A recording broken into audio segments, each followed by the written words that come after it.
Thanking you personally in the name of the Malone family.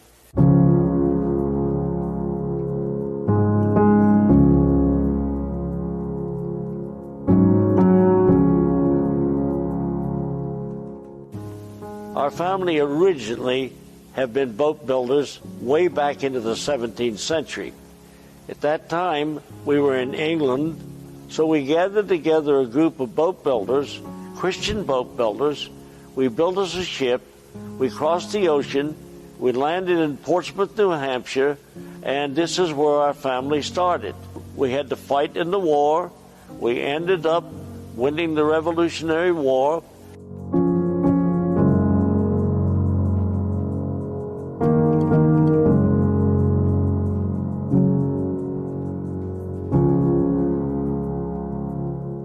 After the war was over, Dad decided to move to Florida. We started building boats because Dad looked around and saw all these beautiful lakes in Florida, and he thought this ought to be a place to be able to build boats, since I'm a boat builder. So we started building boats. We built anything that anyone wanted, whether it was a fishing boat, a sailboat, or no matter what it was, we built all of it. And it didn't make any difference if it was a yacht or whatever it was. Dad figured out a way to build it.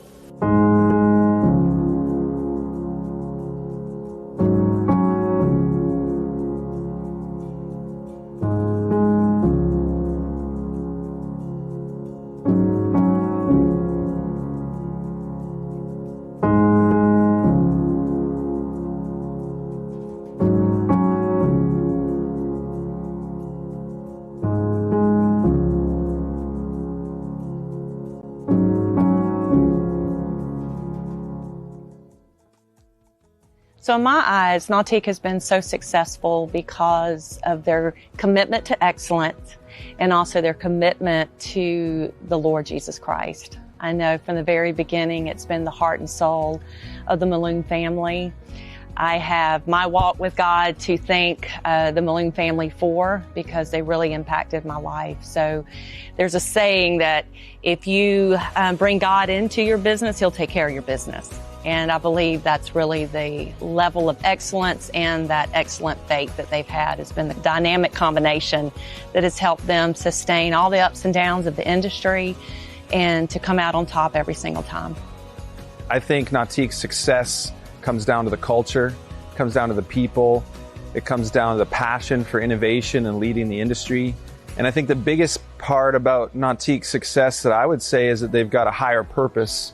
You know, they're not just building the best product possible and trying to shape an industry for the next generation, but Nautique looks at it, you know, with a bigger purpose. You know, they're building boats in the glory of God and trying to change people's life, you know, in another way, in another level. And I think that touches a lot of people's hearts and minds, whether they realize it in the moment or not, but you experience it when you touch all the boats and you see the passion that goes into it from the team. You can really feel the culture when you get into any boat they build. This company's been successful for many reasons. I think one, the family values, the whole family bringing the business up through the years. They build awesome product. I've always put innovation first. The industry, creating standards for the industry that are helping the athletes, helping the sport move forward, is really, I think, what's propelled this company the most. Memorable moments with Nautique is really here at the Masters. I mean, this is such a prestigious event.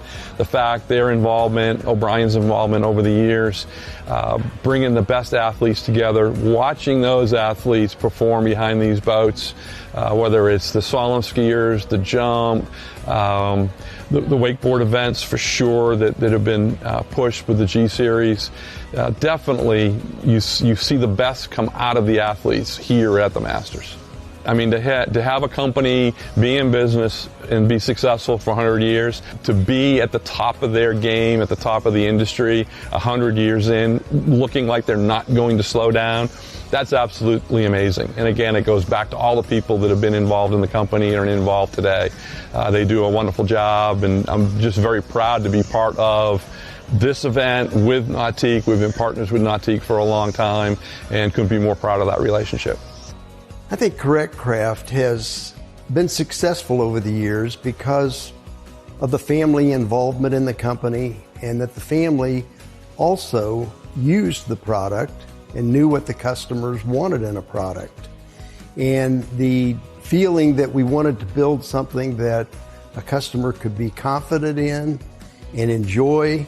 And basically what we're trying to do is to help people make memories, family memories of their experiences on the water with their Correct Craft. You know, it's an amazing accomplishment when you arrive at 100 years. There's so much history that has gotten us here. There's so much opportunity as we look forward to the future. At this moment in time, as a leadership group here at Nautique, with our partners that are our dealers, our partners that are our vendors, our customers that have been such a big part of what we do here. And so, you know, in that perspective, it's an amazing opportunity to be here. It's an amazing responsibility. And we're excited to be celebrating 100 years of excellence and setting a path for the next 100.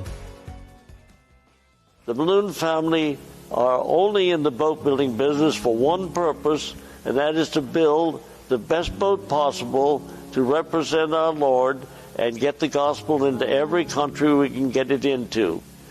This is our aim, and we have been able to do a very good job because the Lord has helped us.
For 50 years, we've been more than just a manufacturer.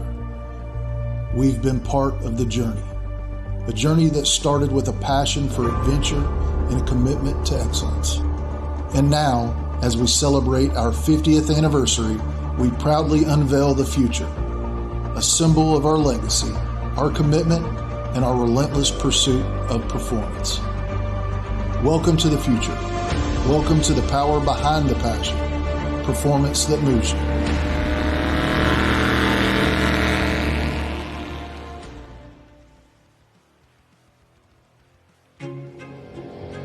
From open road to open water, we're inspired to push higher with confidence. We revel in our achievements and then seek out the next great thrill.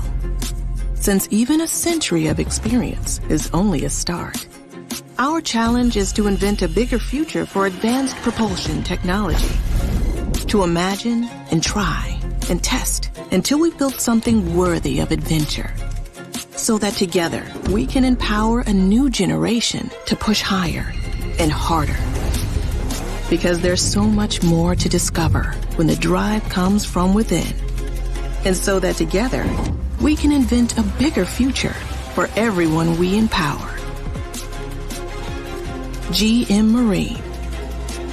Keep thunder at the heart of all you do.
I live life on the edge.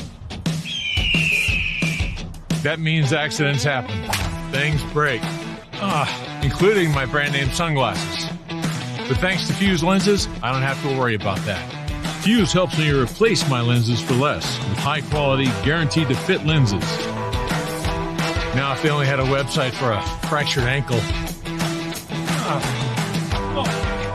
Fuse lenses. Break a lens. We've got you covered.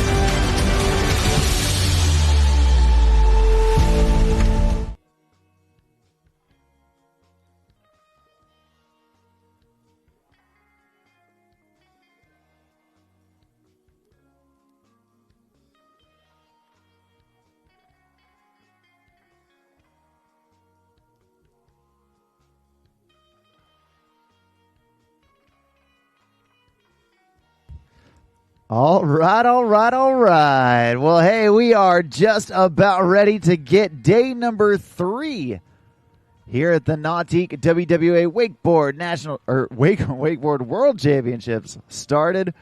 And we have got our Junior Pro men getting ready to take center stage. We have got 3 heats of Junior Pro men. These riders 18 and under, and they're traveling from all across the globe to be here with us today, battling it out in the semifinal rounds of action. Each of these 3 heats going to have 3 riders.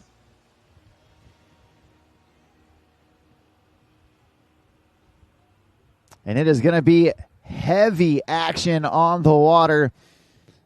I've said it before, I'll say it again. This, I think, is one of the tougher divisions to get through because, man, these Junior Pro men, they have got all the skills, none of the fear, and nothing to lose.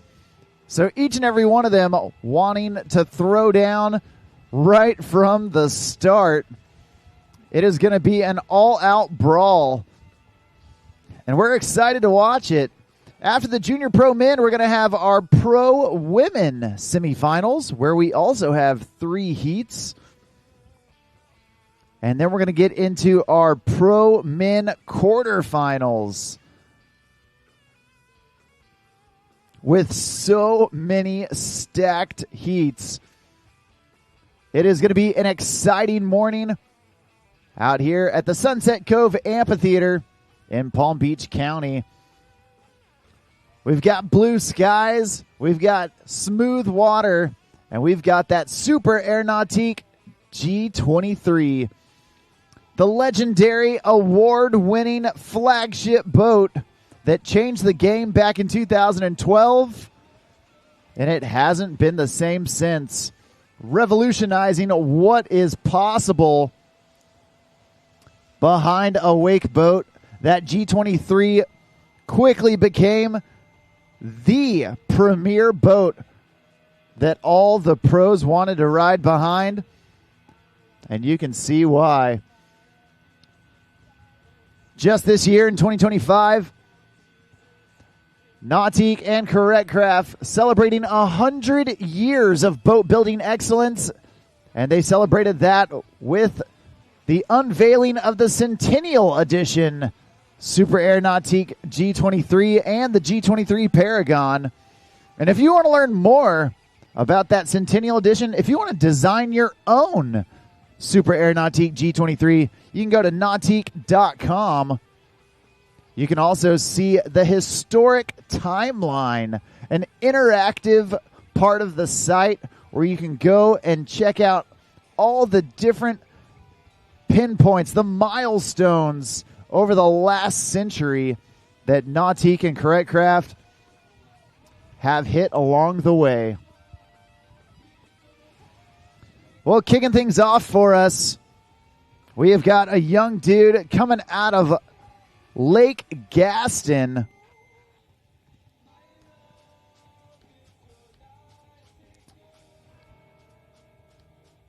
He's going to kick us off, our first rider of the day, right here, right now. This is Ethan Price.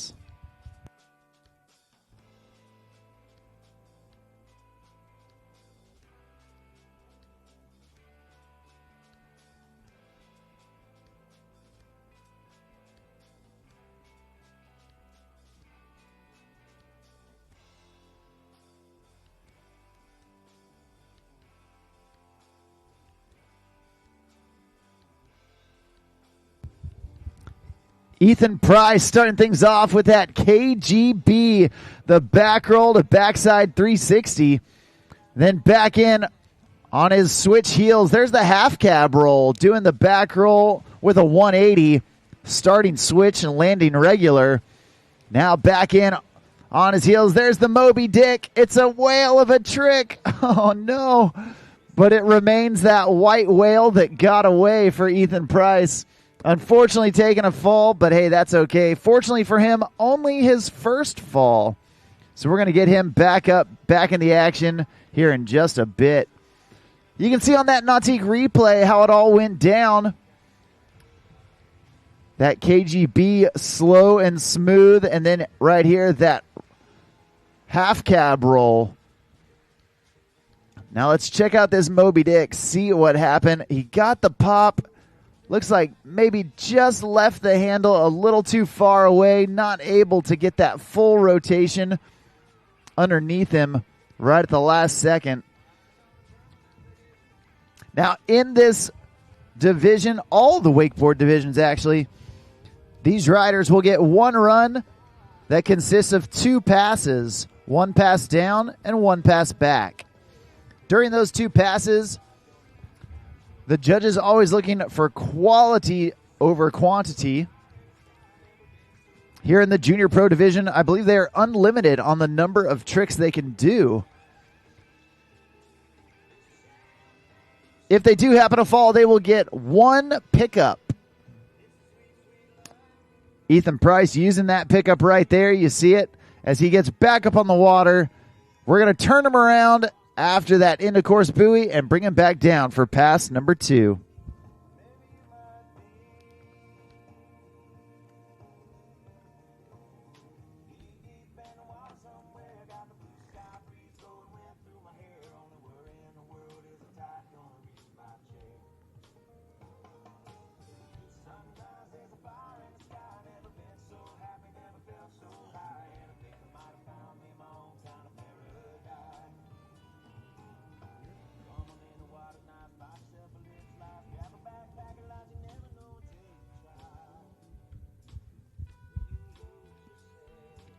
All right, Ethan Price coming back through, this young dude out of Wilson, North Carolina.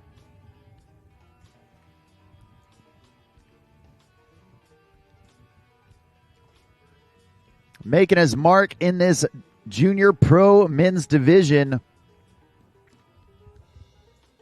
And we're going to see if he can get all the way back to the dock here in pass number 2.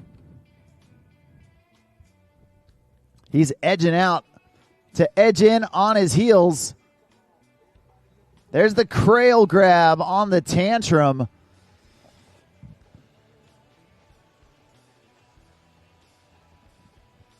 Now taking his time, setting it up. Going heel side up and in. There's that cab 540, starting switch, landing regular.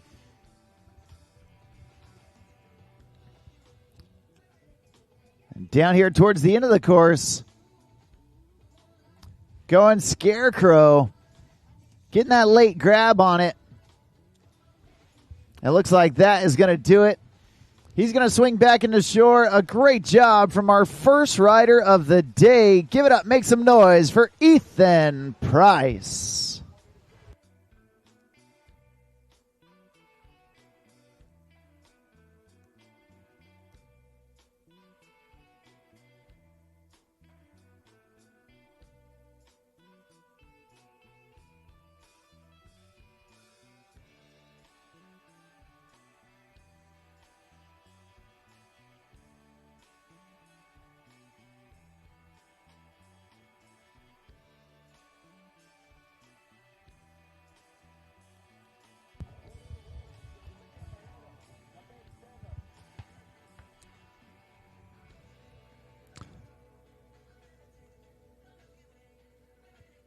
Well, your next rider on the dock, coming all the way from Italy,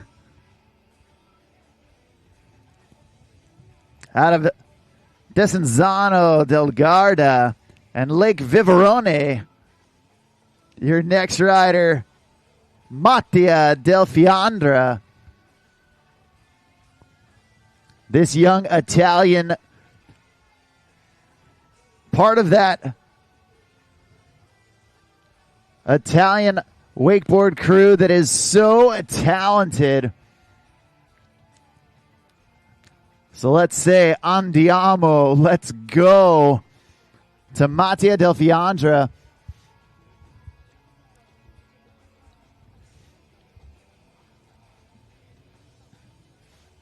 And here he goes, Matia going in toe side, up and in. There's the scarecrow to get things going. That toe side front roll with a front side 180. Now back in on the heels, nose grab. 720 right there. 2 full rotations from Matia. Back in on his opposite heels. Oh, going nose grab 3-1, sneaking it around. Then back in on his toes. There's the dum-dum. And Matia Deliandra having a stand-up first pass. You gotta love it. And I told you, these young Italians, man, they are on another level.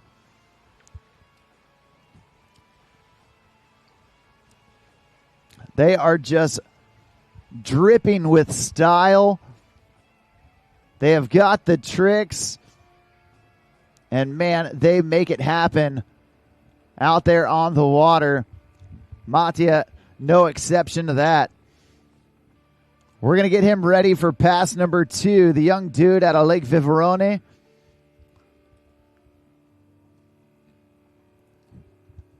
And we're going to see how he can level up in this second pass.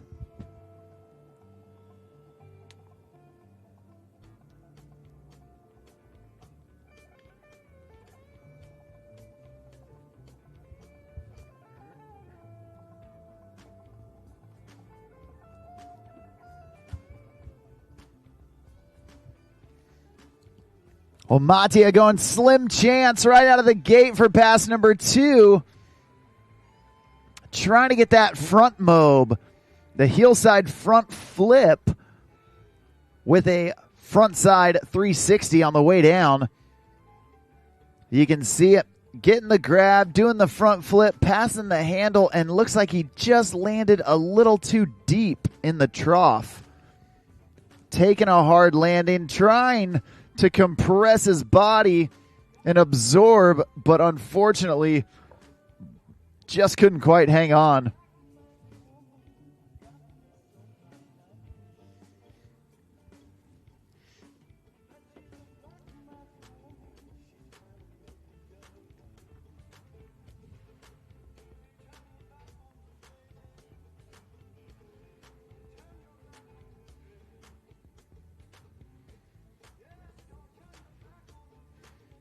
Well, that is Matia's first fall, so we're going to get him back up, back at it.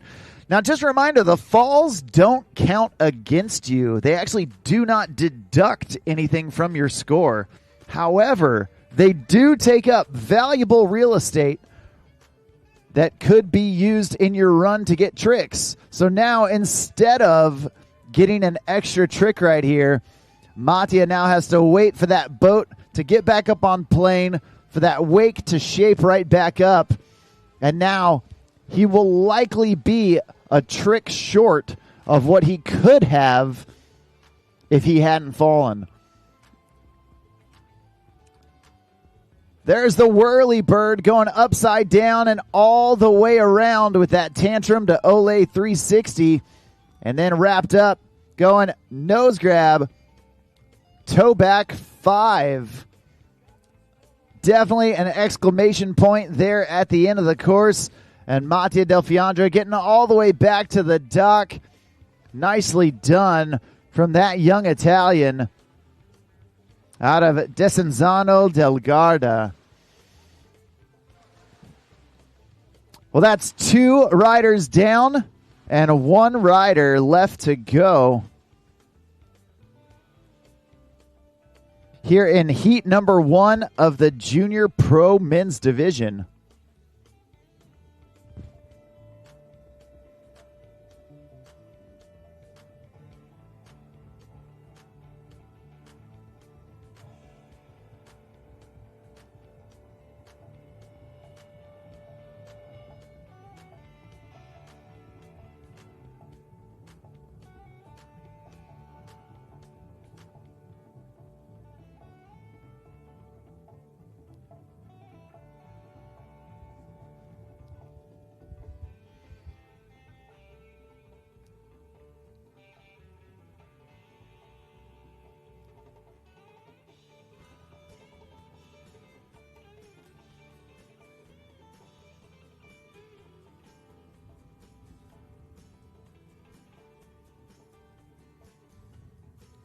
Well, next on the water,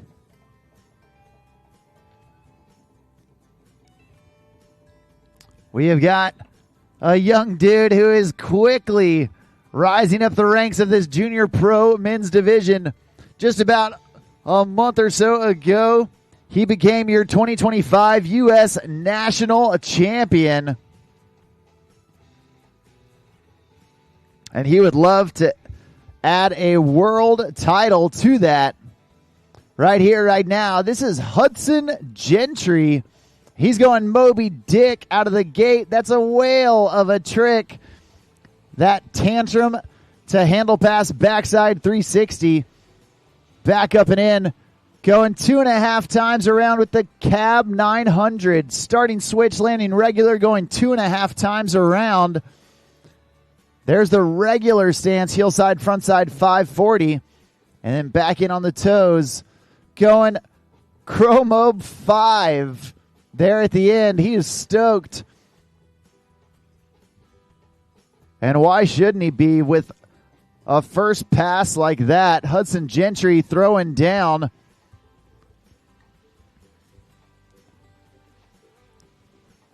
You see that Moby Dick so slow, so smooth from Hudson. And then right back in with that nose grab cab 900. He's feeling like he's on autopilot right now. And going last off the dock, he's got the advantage of seeing what the other guys have done in his division. Hudson knows that each of them has a fall. And so he has the opportunity to pull back a little bit, knowing that if he can put 8 tricks on the board, then he's probably sitting pretty. But you got to do it. And we're going to see if he can make it happen. There's the Pete Rose, the toe side back roll with a front side 360. Back in on his opposite toes. Going toe side, backside 720. Now back in on the heels. There's the KGB 540. Hudson Gentry feeling absolutely automatic right now. And a dum-dum 5 to boot. He did not hold back whatsoever. That is not playing it safe, ladies and gentlemen. That is going for all the gusto. And Hudson Gentry absolutely stomping it down there at the end of the course. That's going to do it for heat number 1. Awesome job from Ethan Price, Matia Deliandra, and Hudson Gentry putting it down as our first heat of the day.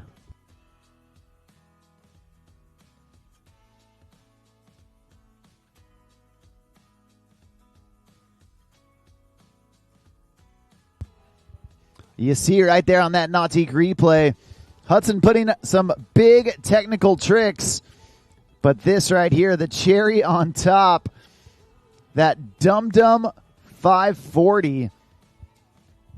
Not many riders even capable of doing that trick. But Hudson crushing it out in a semifinal. You got to respect the send. Coming up next, we've got heat number 2 here in the Junior Pro Men's Division. And we are starting it off with a rider that we've already seen in another division earlier this week. This dude riding in pro wake skate behind the boat, as well as the elite level over at the cable park. So he's been pulling not just double duty, but triple duty all week long. Coming out of Lake Norman and Southtown Wake Park. Next up on the water, this is Rex Abbott.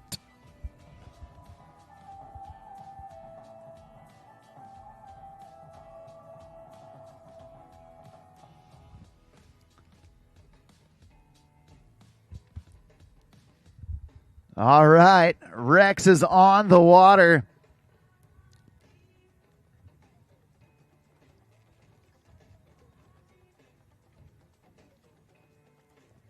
Now Rex, a taller rider, but with that height, he's able to get some great leverage on his cuts. And he's starting things off with that heel side, front side 360.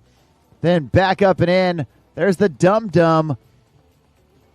The toe side front roll with a backside 360. And on the opposite toes, trying to go dum-dum to switch dum-dum. I cannot stress to you how difficult that combination is. Unfortunately, that high-risk combination did not end up in the high reward just yet. But with only his first fall, Rex Abbott still has plenty of room to continue raising the bar for the rest of the riders here in heat number 2. Going first off the dock. Often a difficult way to do the strategy. You want to be pushing yourself enough to make the other riders have to stretch themselves to catch you. But you also don't want to do too much to where it compromises the execution of your own run. Can definitely be a tricky balance. Rex Abbott, no stranger to competing with the WWA in so many different categories. So he's got that high competitive IQ, and we're going to see if he can put it together. He's going to take a breather during the turnaround, let his head reset, and then come back for pass number 2.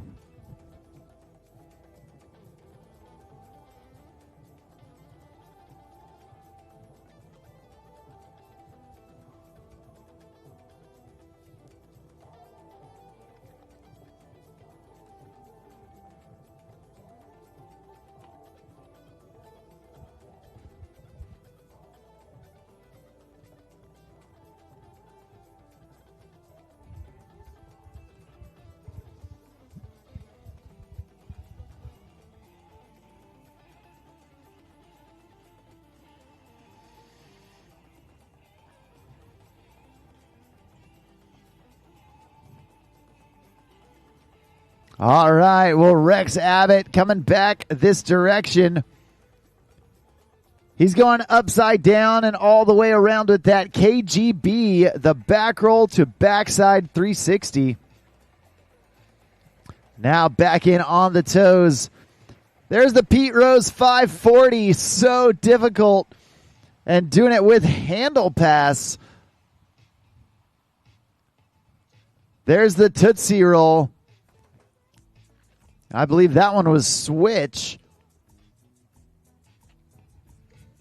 Now back in on his switch heels. There's the switch KGB. Rex Abbott showing the judges that he can spin over his left shoulder, over his right shoulder, doing it with either foot forward. And that's going to do it for him. Give it up, make some noise for your first rider of heat number 2, Rex Abbott.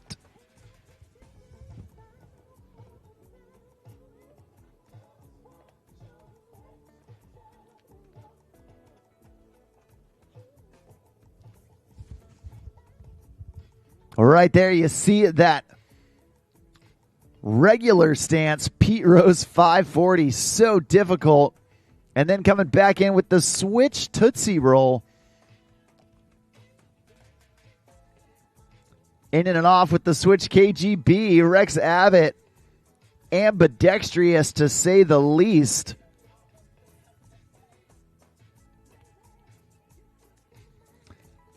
And moving right along, our next rider,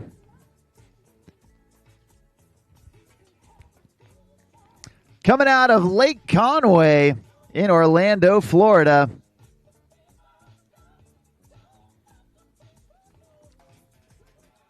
No stranger to riding behind that Super Air Nautique G23 either. This dude been having a great year on the junior pro ranks of the Pro Wakeboard Tour. A talented cable rider to boot. Right here, right now. Next off the dock, this is Max Seiya.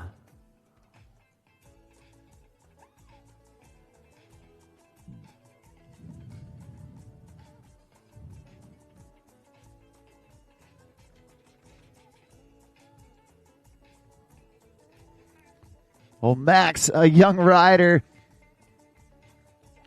that has just about zero fear in his body.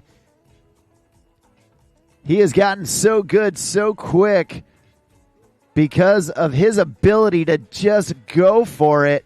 And you can see just like that, straight out of the gate with that hillside, frontside 720.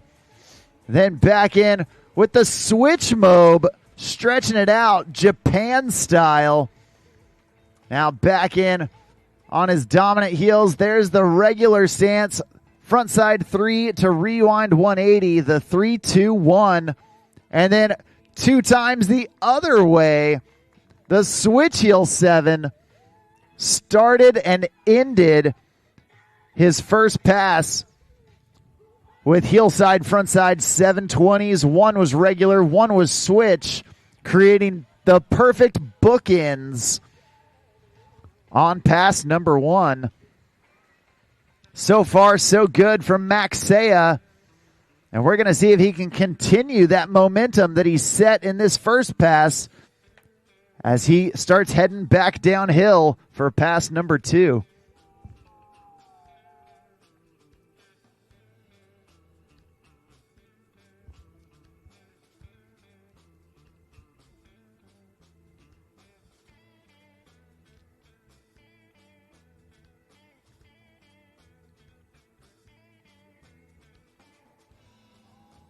All right, here he comes, entering back into the course.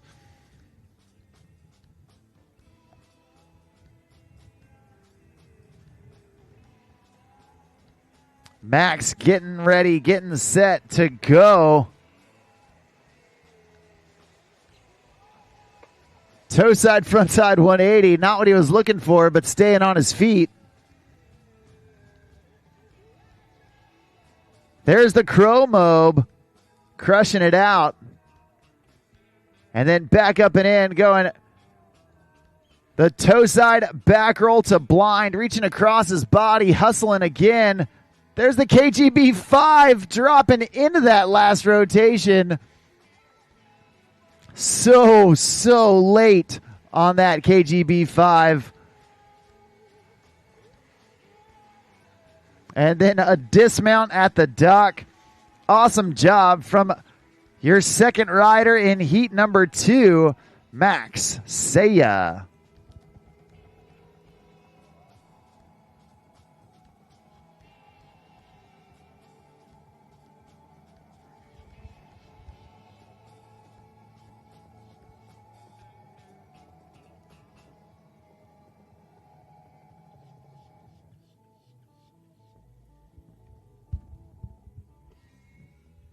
Right there, you see that skeezer from Max.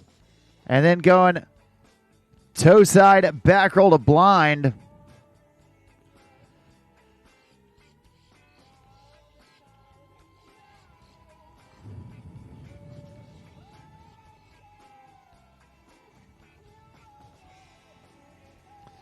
Well, your final rider here in heat number 2 of the Junior Pro Men Division in the semifinal round of action.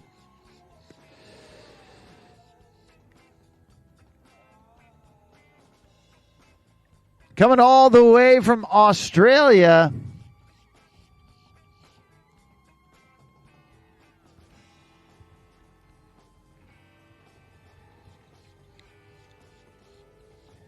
and recently taking the 2025 Australian National Championship.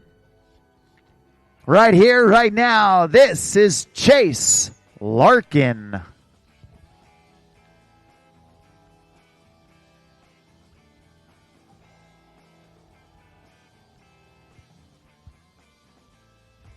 All right, Chase popping that board into his hillside approach. Laying out that tantrum. And now back in on the toes. Going toe side, Indy, back roll to revert.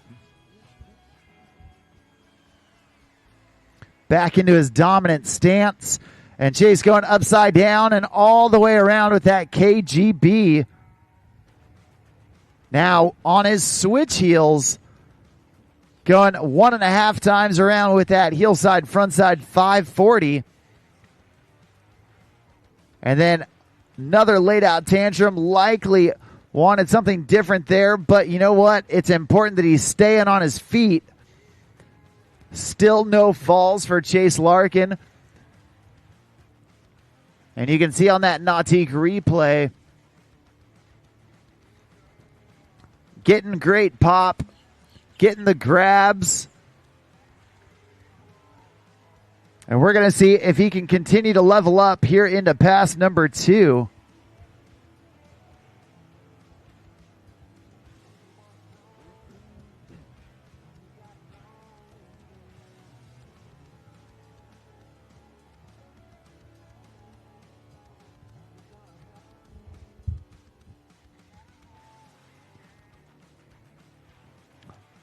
All right. Well, that's one pass down, one pass left to go for Chase Larkin.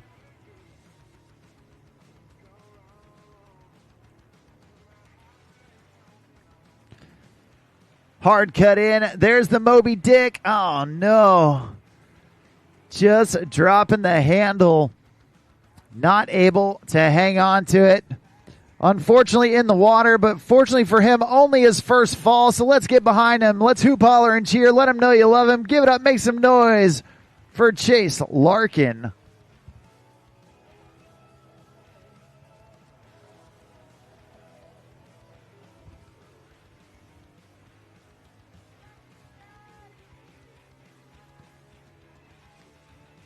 Young dude from Australia. Young, talented rider. And trying to shake off that fall. We're going to get him back up to finish pass number 2. At this time, we do need our first heat of Pro Women. Pro Women semifinals, heat number 1. Start making your way down to the dock. Anna Maria Koskovskaya, Charlie Russell, Kiara Verog, Megan Ethel, and Eugenia de Armas.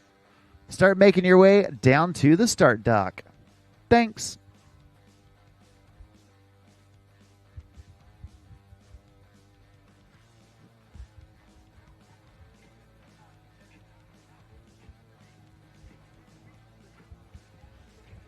Well, Chase Larkin back up, back at it.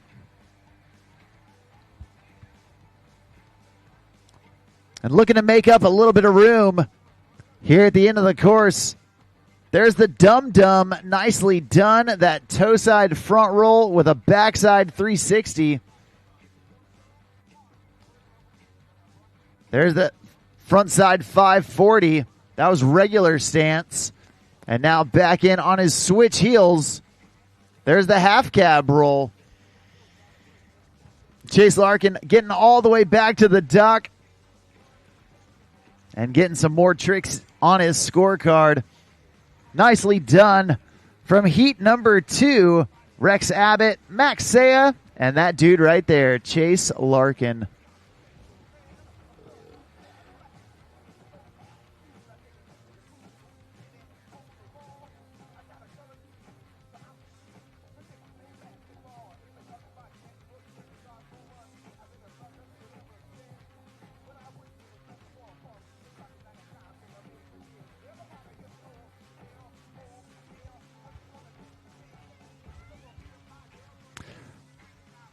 Well, we do want to remind everybody that right around the 10 o'clock hour, we are going to do our awards ceremony for all the divisions that have had their final round of action so far. That's going to be around 10 a.m. down at the stage at the pavilion.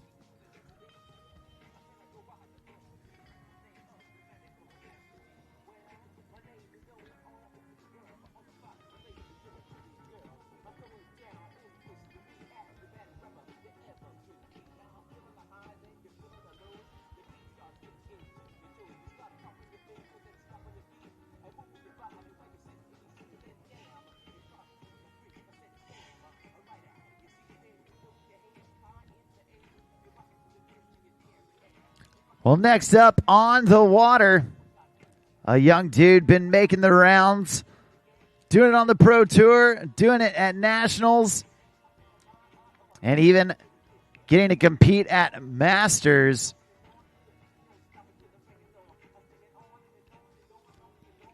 First off the dock for your last heat here in the Junior Pro semifinals, this is Cole Black.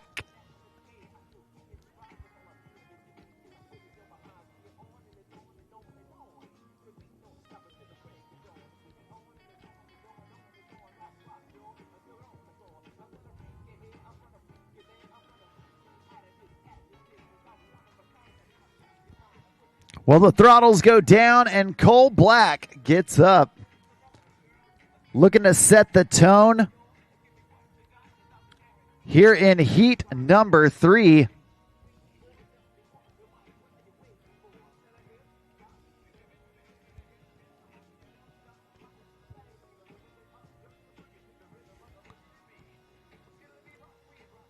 And here he goes.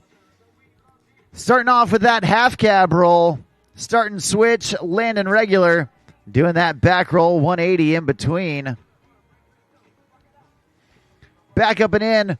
There's the nose grab skeezer. The switch chromobe. Following it up with the regular stance scarecrow.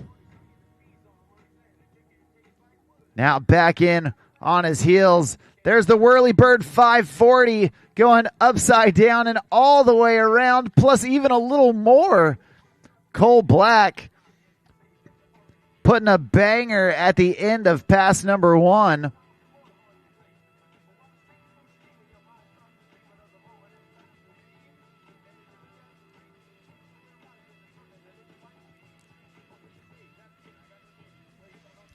You can see there on that replay,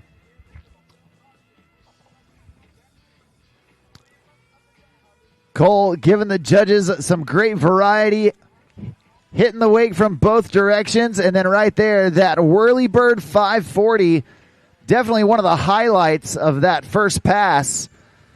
He's not done yet.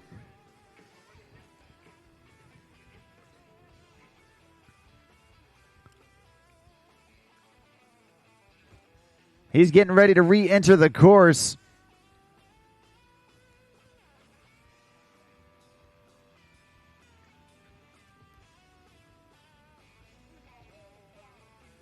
And here we go. Popping that board around, Cole Black. Going hillside, frontside 5. Right out of the gate for pass number 2. Now back in on the toes. Oh, trying to go Pete Rose. Didn't quite get the pop he was looking for. Still tried to get that trick in and almost snuck away with it. The bad news is he's in the water. The good news is he's right here in front of us. You can see right there. Trying for that Pete Rose. Let's cheer him on. Let him know you love him. Make some noise for Cole Black.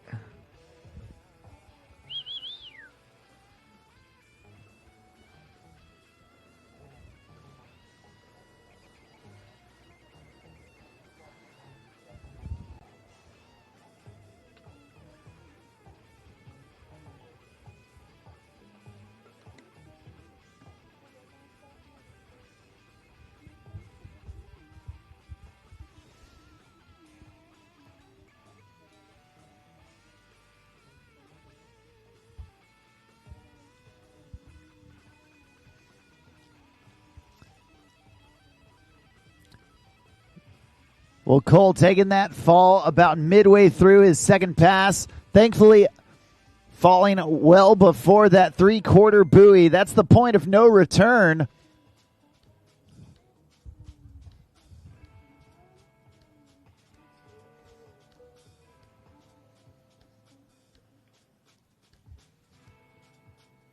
And now back up, back at it, looking for one, maybe two more tricks down here at the end. There's the KGB, the back roll with a backside 360. And now setting back in on the toes. Going Crow 5. Oh, man. Unfortunately, not able to sneak away with it. That's going to do it for him. But a great job from the first rider here in heat number 3 of Junior Pro Men.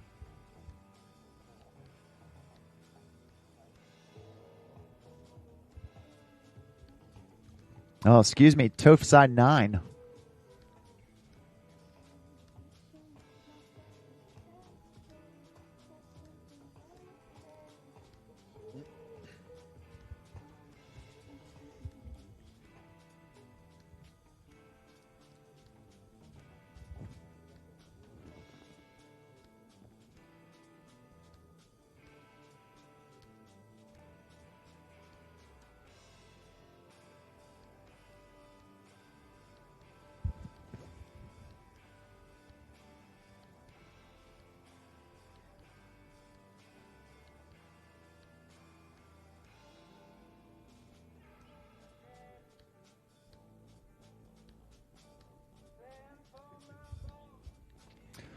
Well, next up on the water, a young dude that made his mark on wakeboarding just a handful of years ago. We were out at Callaway Gardens, and he became the youngest rider to do a double flip behind a boat in a contest. Coming out of Alabama, they call him the Volcano. This is Kane Ward.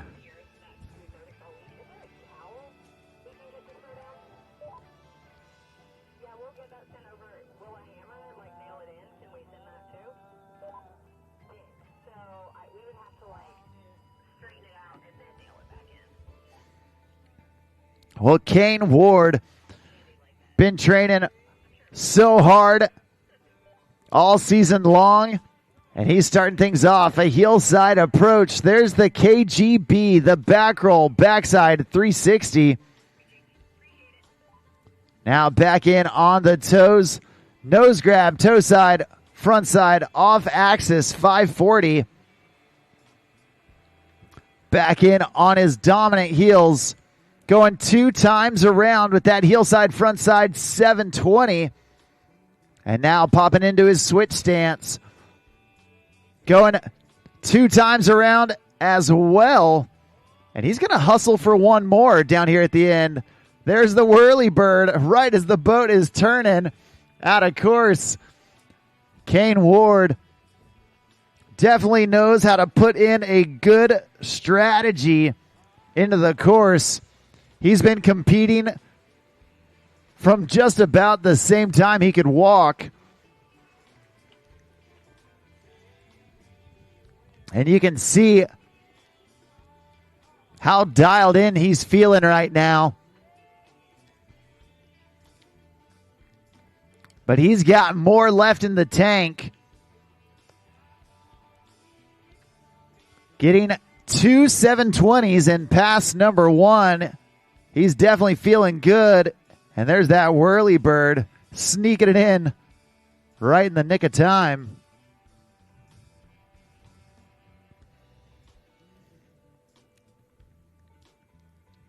Now, starting off past number 2.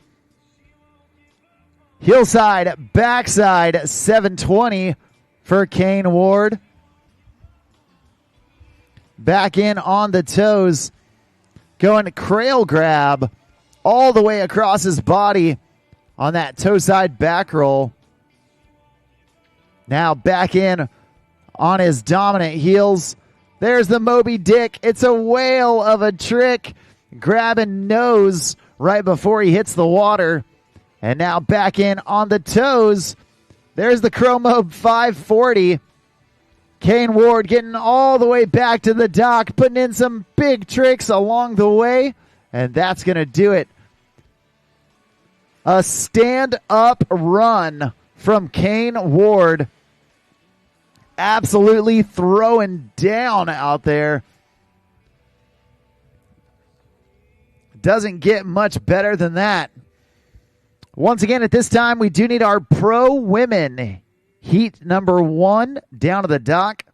Anna Maria Koskovskaya, Charlie Russell, Kiara Verog, Megan Ethel, and Eugenia de Armas.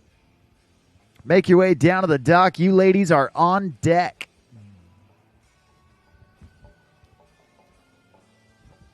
You can see here on that Nautique replay, Kane Ward putting down that Crow 5 there at the end. A massive trick for that young dude.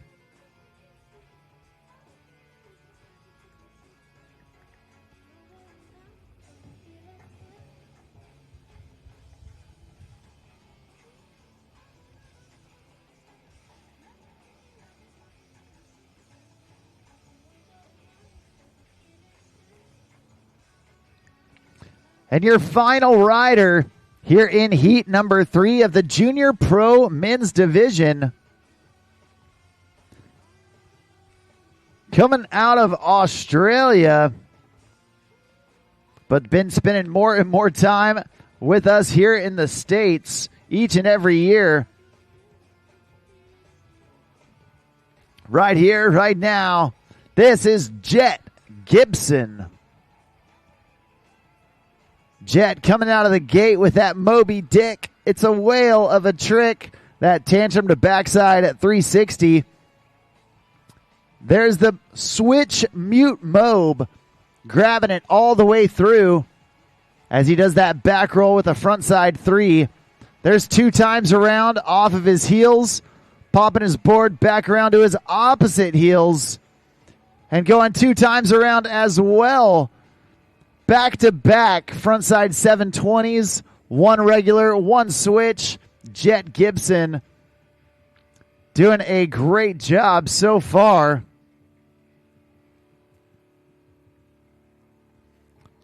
And he's halfway home to a stand-up run.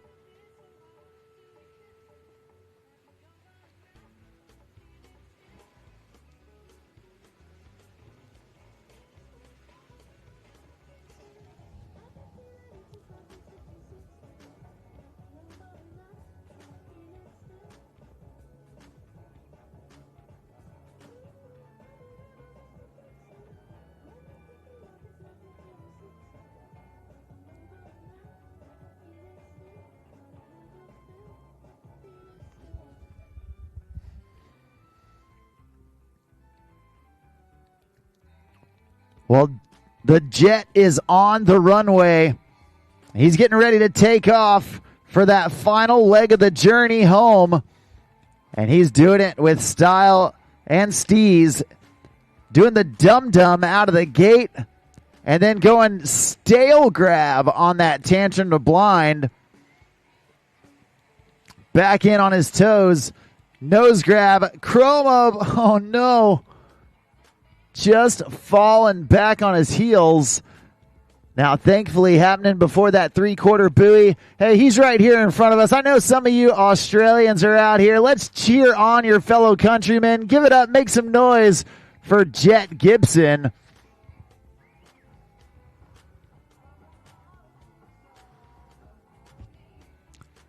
Old Jet throwing down so far, and he's still got plenty of room to get back up on the water, sneak out at least one, maybe two more tricks.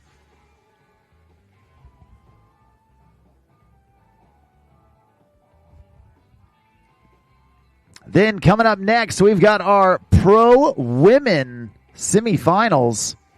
We've got 3 heats of Pro Women. Heat number 1 going to be Anna Maria Koskovskaya, Charlie Russell, Kiara Verog, Megan Ethel, and Eugenia de Armas. Heat number 2 going to be Jamie Lepina, Ashley Casmer, Julia Castelli, Beck Gange, and Hinata Yoshihara. And heat number 3, Alice Verog, Kit Smith, Nasha Holshire, and Zara Kell. After those pro women, we are going to do our first award ceremony for all the divisions that have finished up so far. That's going to be right around the 10 o'clock mark.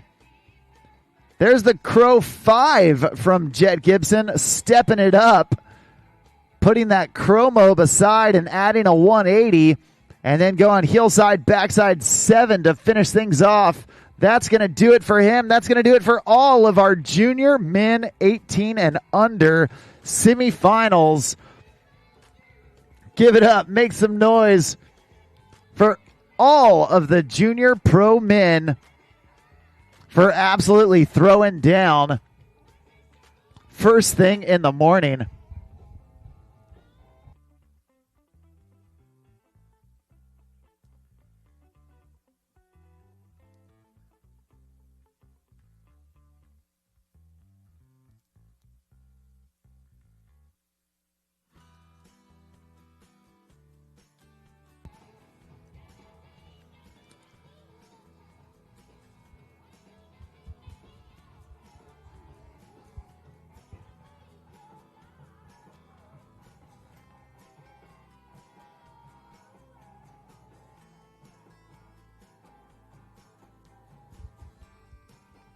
Well, coming up next, we've got our pro women taking center stage.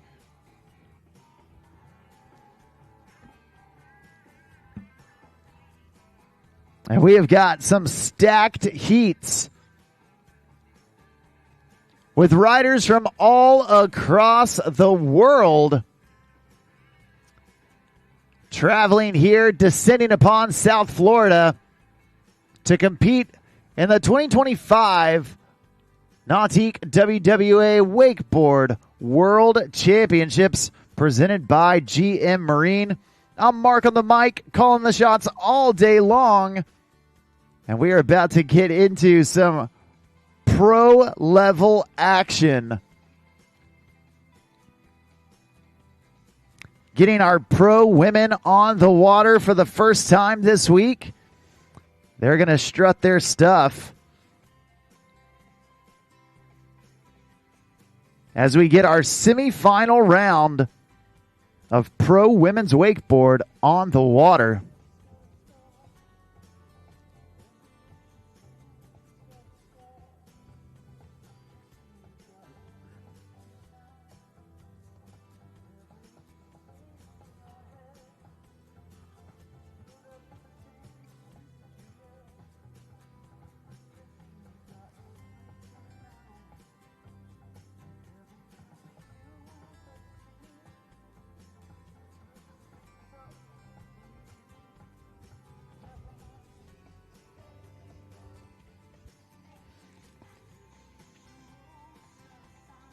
Well, we want to give a huge shout out and thank you to the Palm Beach County Sports Commission for allowing us to come out here to the beautiful Sunset Cove Amphitheater.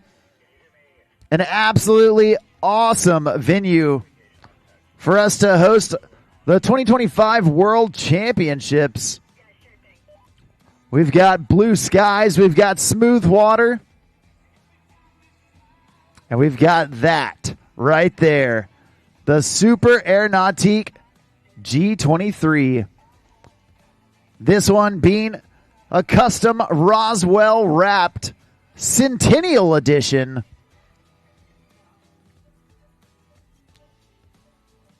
And the legendary wakes and waves of the award-winning Super Air Nautique G23 have revolutionized the entire wake industry. You're about to see the pro women and pro men throw down behind it. But I know what you're thinking. Oh, there's no way that boat can cater to every level of rider. Well, I'll tell you right now, that's the exact same boat that we've been pulling the junior boys beginner, the junior girls beginner, the 9 and under riders, all the way up to these pro level riders. The adaptability and customization that the Super Air Nautique G23 has right at the touch of your fingertips is comparable to no one else. Truly in a league of its own, the Super Air Nautique G23 able to take your riding to the next level, no matter which level you're starting at. From beginner to pro, it has got everything ready to go.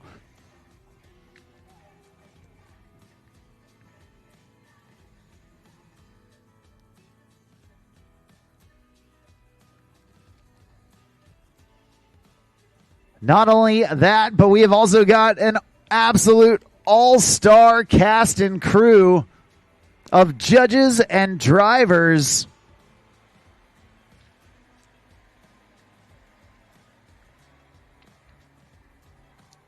Driving for the pro women, we've got past Australian national champion, highly decorated Nautique team athlete, Tony Iacone. Then in the judges' sheets, putting the pen to the paper, we've got Nautique team athlete and all-around legend himself, the Bone Crusher, Rusty Malinowski. We've got Wastegate legend, Red Bull team rider Brian Grubb, as well as a judging connoisseur, Chad Lowe. Some of the best to do it, making sure that we are not missing any details.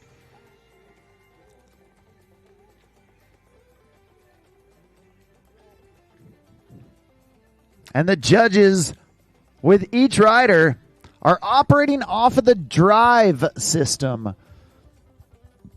Now, drive is an acronym that composes the 5 elements that the judges are looking for from each rider. D stands for difficulty. R stands for risk. I stands for intensity.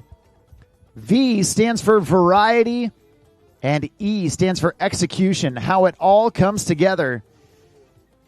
And upon those 5 categories, the judge is able to create a score unique to each rider that will then be able to separate them and differentiate them from the rest of the riders in their heat. Now we are starting things off here in the pro women's division with a young lady out of St. Petersburg, Russia. A talented young rider looking to set the bar for the rest of the riders to follow. Kicking us off here in heat number 1 of the Pro Women's Wakeboard Division, we've got Anna Maria Koskovskaya.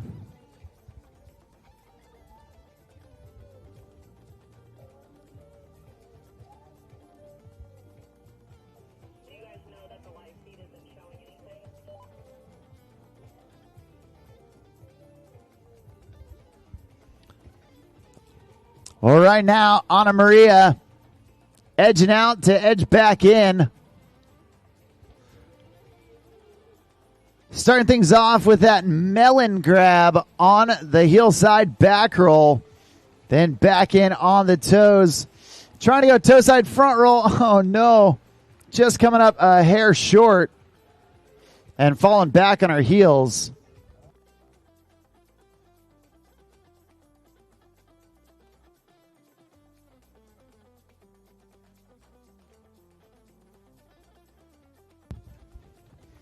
Well, you can see Anna Maria going with that melon grab on that heel side back roll. And then right here, getting the kick, but maybe not quite the height she was looking for. That's all right. Only her first fall. So we're going to get her back up, back at it to finish off pass number 1.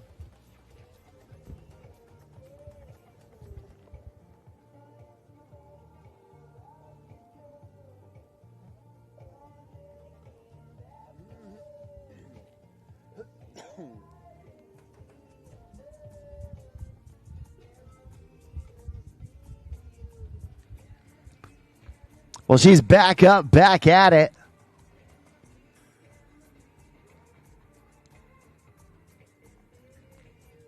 It looks like she's going to try and squeeze one more trick down here at the end. Nice, stylish stalefish grab.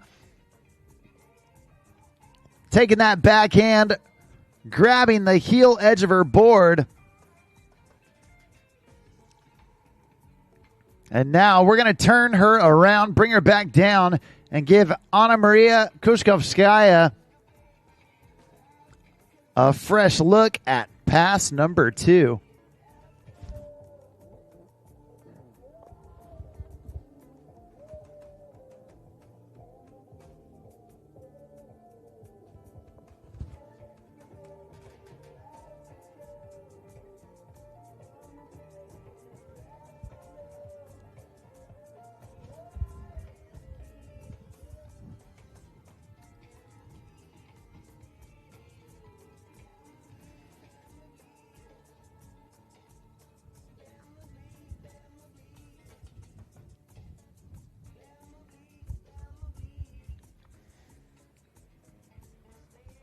All right, Anna Maria coming back in for her second pass, setting in on her heels.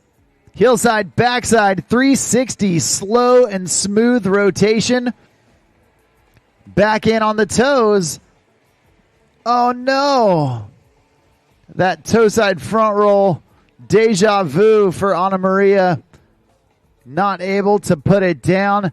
It looks like that is going to do it for pass number 2. Unfortunately, taking that second fall.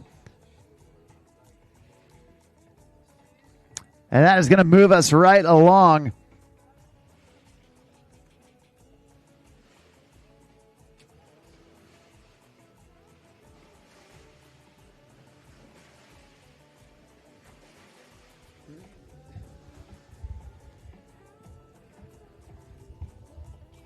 Now we do want to remind everyone that after these 3 heats of pro women, we are going to do our award ceremony for all the riders that have had their final up to this point in the week.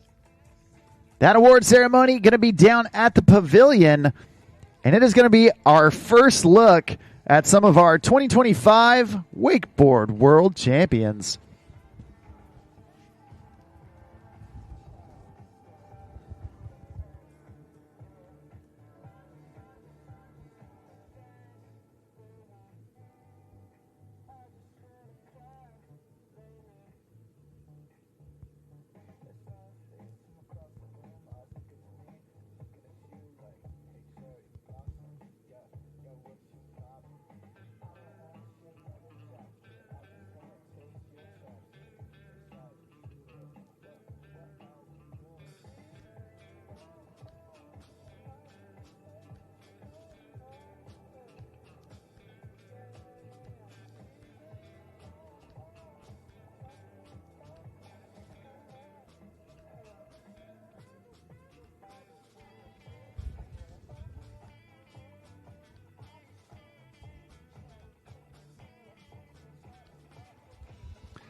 Well, next up on the water,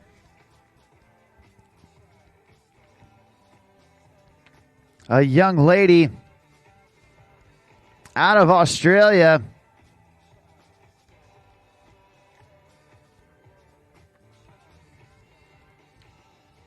We've got Charlie Russell about to take center stage.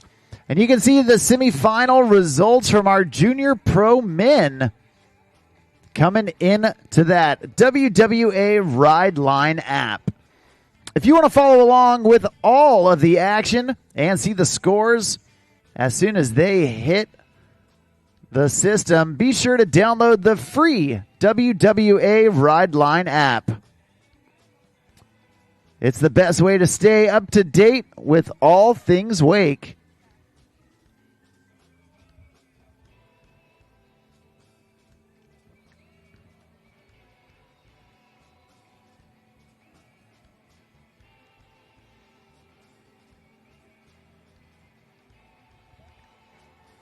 And while we get our course reset with that beautiful boat, want to be sure to thank some of our sponsors out there. You know, as that sun rises higher in the sky down here in South Florida, there's two things that you should definitely want to have in your arsenal. One of which is a good hat. And the crew at Sway Hats have taken the old school snapback and made it even better. With a stretchy strap to customize the snapback fit, Sway makes sure that every hat that they have feels like it's custom fitted for your head. Not only that, but it is water resistant, and if it comes off in the water or flies out of the boat, never fear because it floats. So be sure to check out the crew at Sway Hats while you're keeping that sun off of your face. But the other thing that you need out here in the summer sun is a good pair of sunglasses. And for me, I travel all across the world. I'm always throwing sunglasses in a bag, in a backpack, in my pocket, in my rental cars. And those things get scratched, get banged up. But the crew at Fuse Lenses has got me covered because they offer replacement lenses for so many of the name brand and styles of sunglasses that you already have. So don't throw away your old sunglasses when your lenses get scratched. Use the code WWA25 when you're checking out with Fuse Lenses, and you can save money on your next order.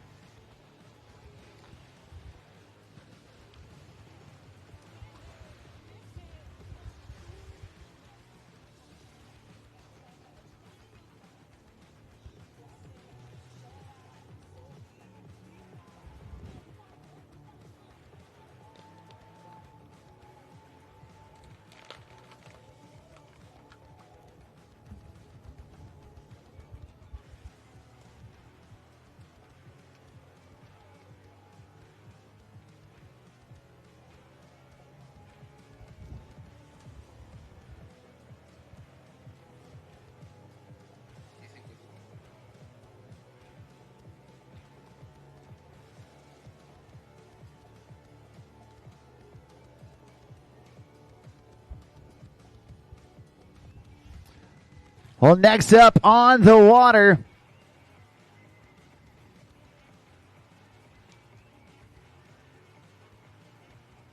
young lady out of the Gold Coast, Australia. Right here, right now, this is Charlie Russell.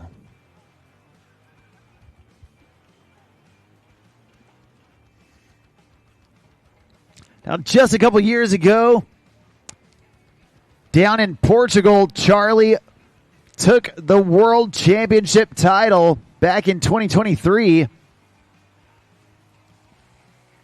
She has definitely raised the bar since then, coming out of the junior pro ranks And now riding in the pro level. Oh, man. And just going down on that hillside backside 360 after a couple of inverts to get her started.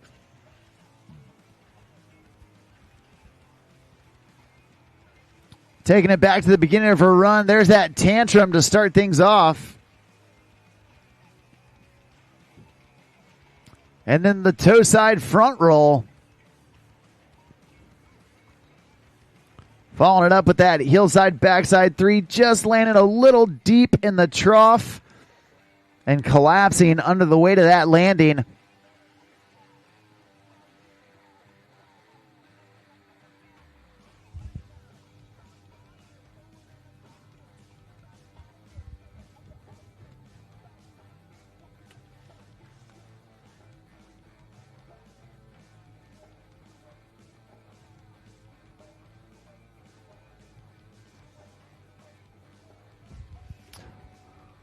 We're going to get Charlie Russell back up, back at it. And let her finish off pass number 1.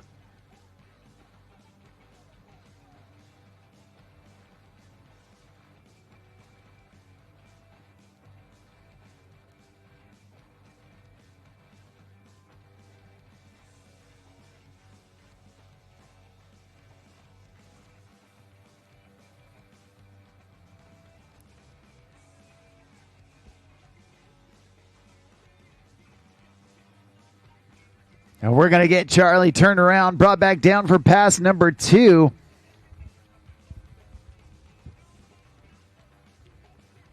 She is our second rider here in heat number 1 of the Pro Women's Semifinals.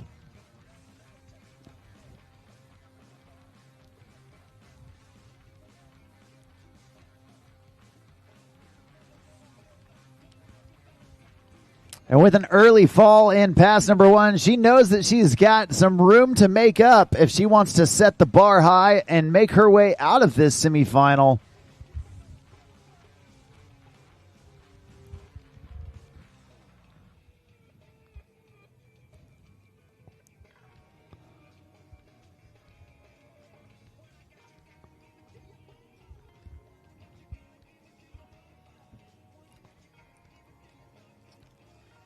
Going up and in on the toes.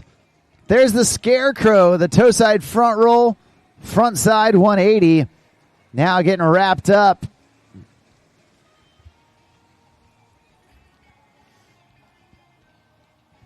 Charlie back in, going KGB, landing it clean, riding away smooth. It's that back roll to backside 360, and now wrapped up in her front side direction, going with the cab 540, starting switch, landing regular, doing 1.5 rotations in between. Nicely done from Charlie Russell, making it all the way back to the dock. You'll love to see it.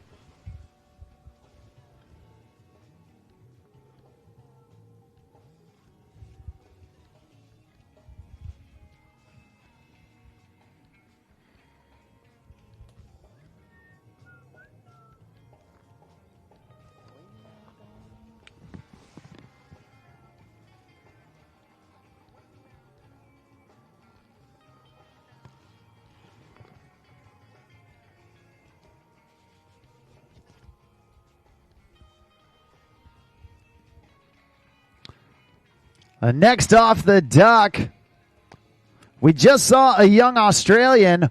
Well, now we get to witness a young Italian. And I've said it before, I'll say it again. These young Italians are on another level. And this young lady, no exception to that. Coming out of Lake Como, Italy. Right here, right now, this is Kiara Verog.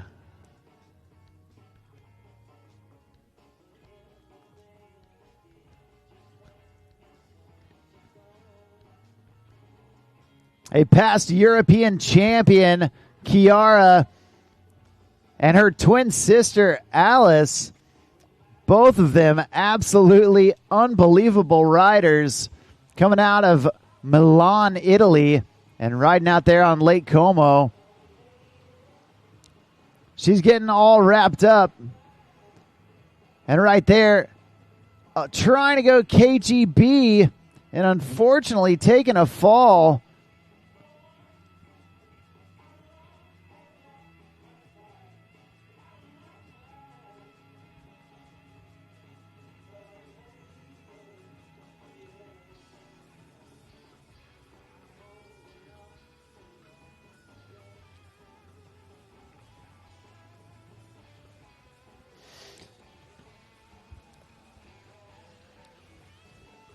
Now check out that replay.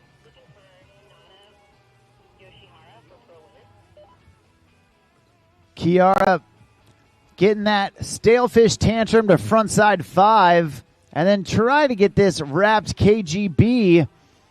A trick we've seen her do so many times in the past. Unfortunately, just coming up a hair short.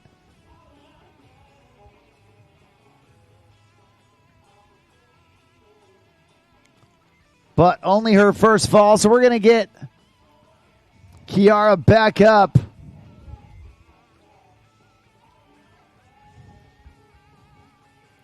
And see if she can continue on down here at the end of the course.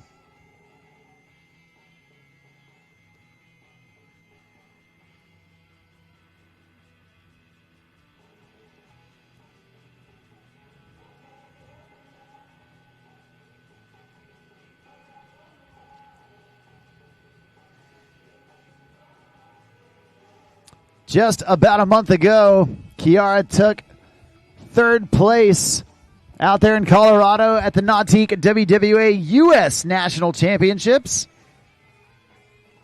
And just about a week or so ago,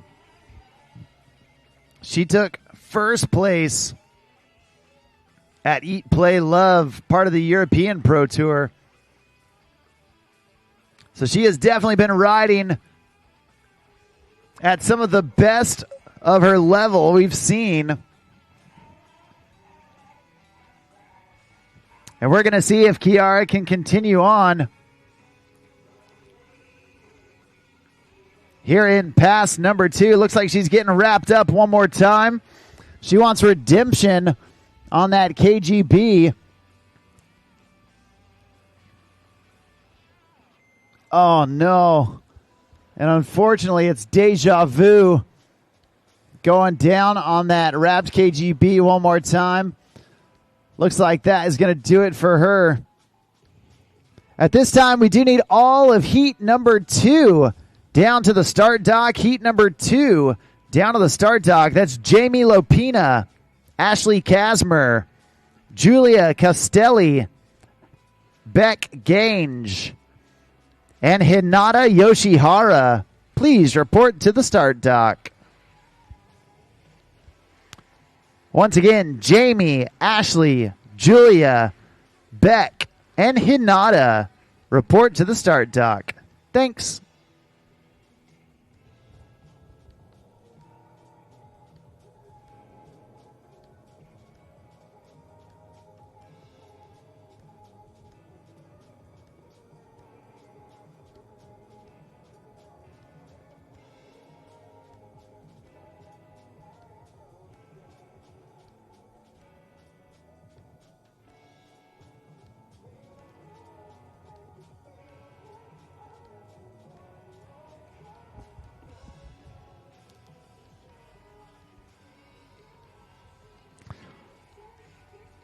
Well, next up on the water, a rider who has truly done it all and won it all.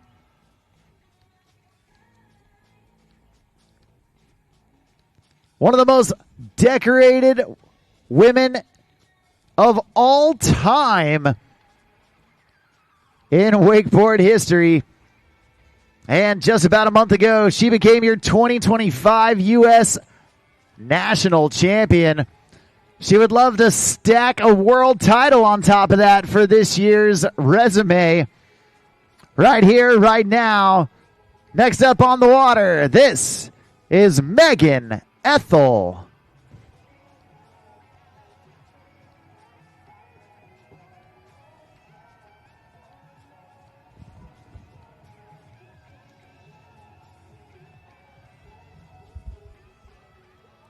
All right. Well, Megan Ethel starting things off. Heel side up and in. There's the nose grab, KGB, right out of the gate. And now back in on the toes. Going nose grab, toe side, front side 5, asking for a little speed. Continuing on down, now on her opposite toes. Going switch, toe side, front side 5. Getting it from both directions right there. One switch, one regular.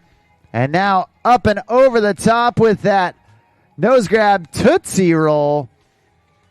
One of the only women that you'll ever see do a trick like that. The wrapped nose grab Tootsie.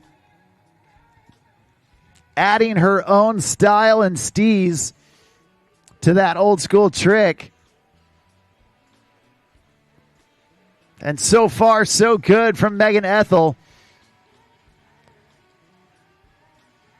2025 definitely going down as a landmark year for Megan, as her and her husband Gunther Oka got married earlier this year, then taken the national title a month ago. She would love to have a world title as well.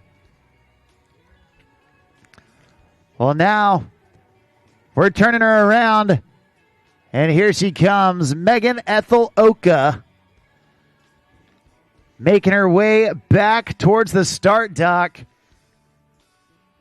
And she's halfway home to a stand-up run.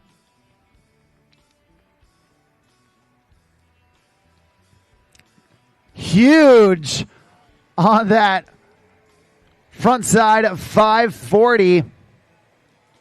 There's the indie roll to blind, smooth as you like.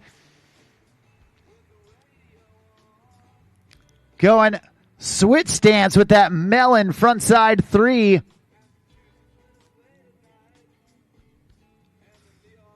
Now back in on her dominant heels across her body with that crail grab tantrum. Nearly flawless. Absolutely awesome. Give it up, make some noise for Megan Ethel.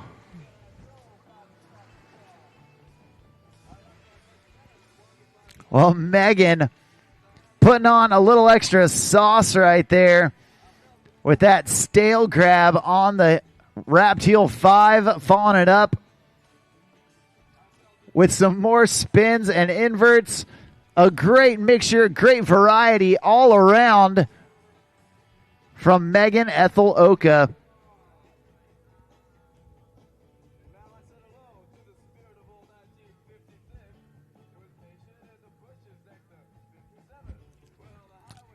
Well, we've got one rider left to go here in heat number 1 of the pro women.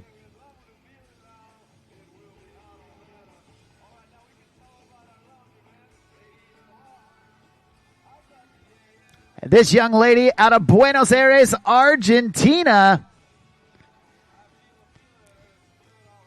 A 2-time world champion. A past Trick of the Year award winner as the first female to do a double flip behind the boat off the wake. They call her huge because that's how she likes to ride. Right here, right now, this is Hinata de Armas out of Argentina. Kicking it off with that wrapped KGB, the back roll, backside 360. Now back in on the toes. Toe side, front side 540. Popping that board back into her dominant stance. Huge going in with the Moby Dick. It's a whale of a trick. That tantrum to backside 360. And now down at the end of the course going Batwing way out there as Hinata glides it out. So far, so good from Huge. Making it look easy out there. Getting the KGB to toe side 5. Super smooth. Hinata definitely looking confident. 2 backside Mob maneuvers off of her heel side edge. One the KGB, the other the Moby Dick.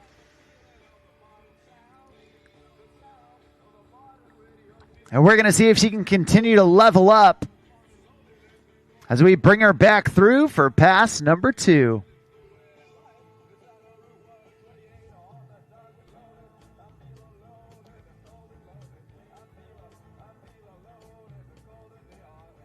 Well, she's all smiles as she comes out of that turn.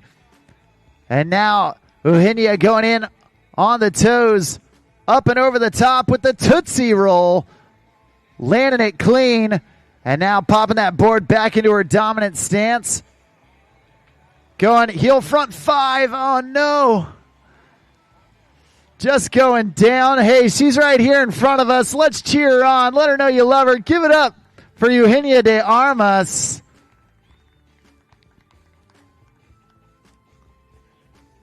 Check it out on that Nautique replay.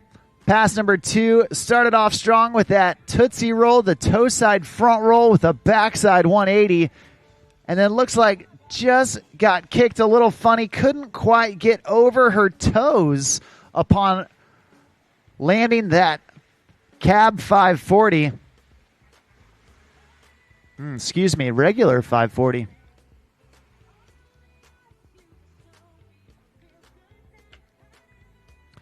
Now, fortunately for Huge, that's only her first fall. So we're going to get her back on the water to finish pass number 2.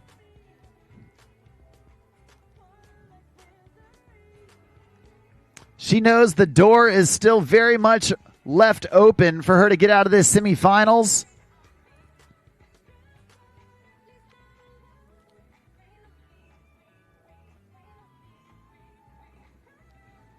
And here we go.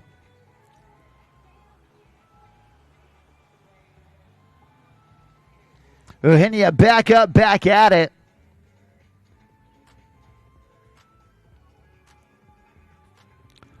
Popping that board back around. Going tantrum to blind, reaching across her body with that one.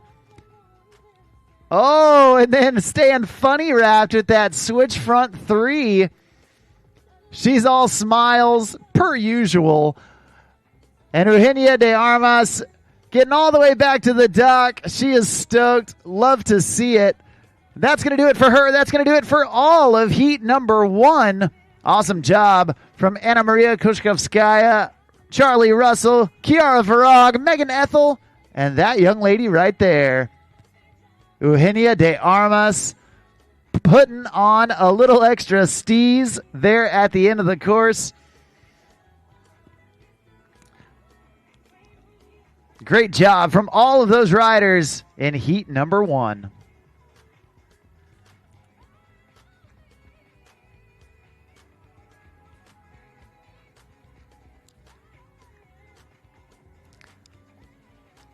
Well, coming up next,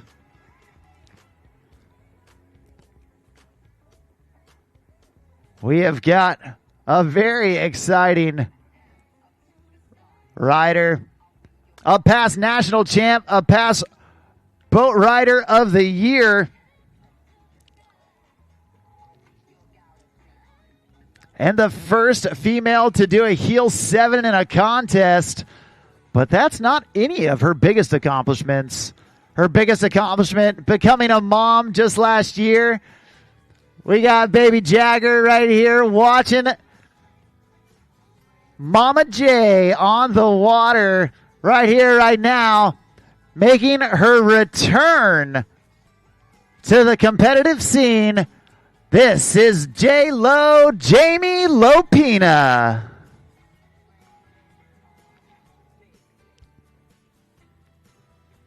Well, Jamie starting things off up and over the top with that toe side front roll.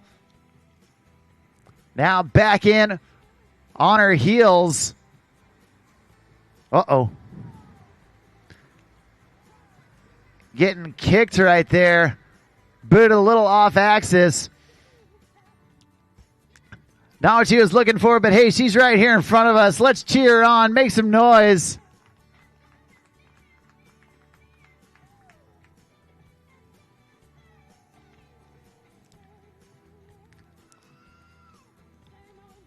You can see here on that Nautique replay,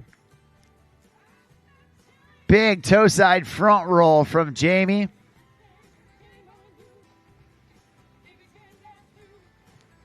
And then just getting booted right there. Not getting the pop she was looking for.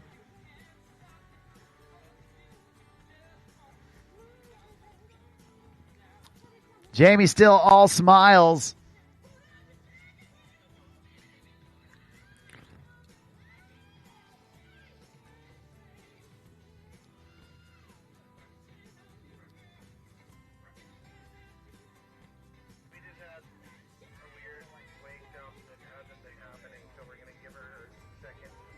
It looks like they are going to reset. A slight issue with the course. They're going to pick her right back in for that second trick, I believe. Drop her down at the beginning of the course. Her first trick will count, and her run will resume right there at trick number 2. Now, Jamie, been working hard to get back into that competitive mindset, that competitive shape.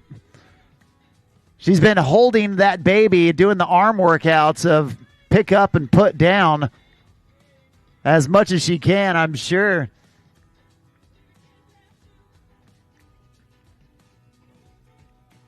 And we're going to get her reset to come back in. Jamie's got that mom strength and that mama bear mindset. Super stoked for her family, and for the world of women's wakeboarding. We're all excited to have her back on the water.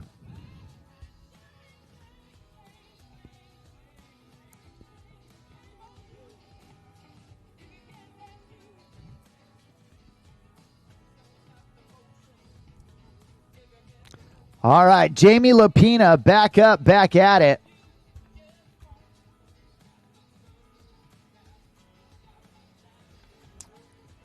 Starting back up with pass number 1, trick number 2. There's a heel 5 that she was looking for. Right back in with the switch front 3. Now in on the toes. There's the chromobe. And Jamie Lepina, like she never even left, not missing a beat whatsoever.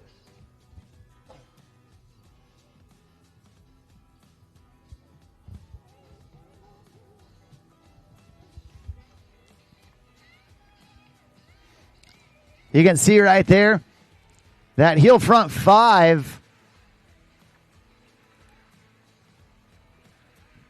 right into the switch 3 and into the skeezer. Knocking out the tricks for Jamie Lepina.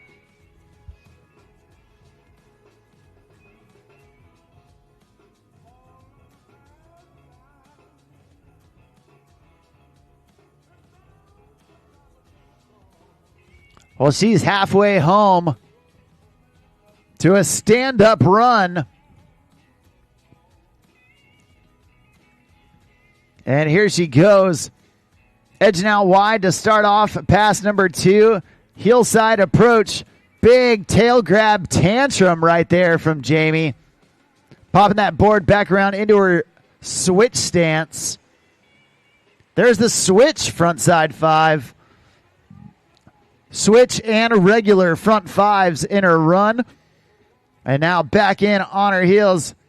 Slow rotisserie style backside 360 as Jamie closes in on her final tricks. Whoa, there's the scarecrow keeping her head out of the water, getting all the way back to the dock. You love to see it, and an awesome job. Give it up for Jamie Lepina, your first rider here in heat number 2.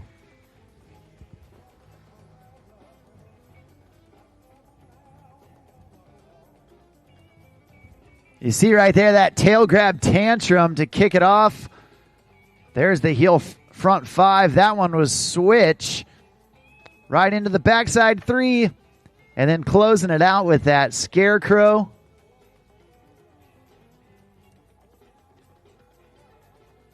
Awesome job from Jamie Lepina, getting barreled right there, dipping her head down in the water, but able to recover well.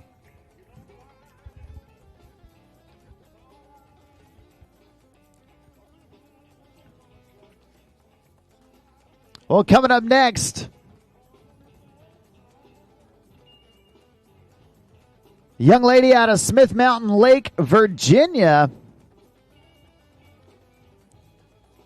Back in 2023, when we were down in Portugal, this young lady took home the World Championship for the Junior Pro Women. Right here, right now, this is Ashley Casmer. Ashley starting things off with that KGB. The back roll backside 360 right into the scarecrow.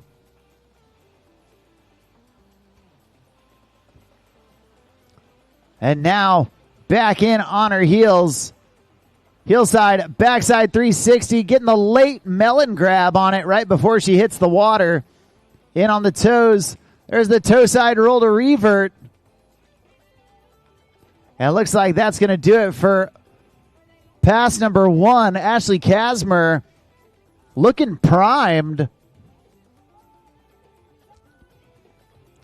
4 solid tricks there in pass number 1.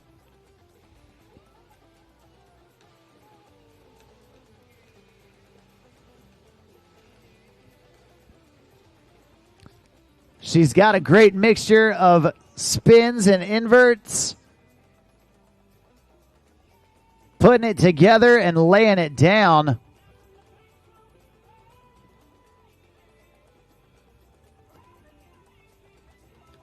And now Ashley looking for pass number 2. Trying to have a repeat performance of that first pass.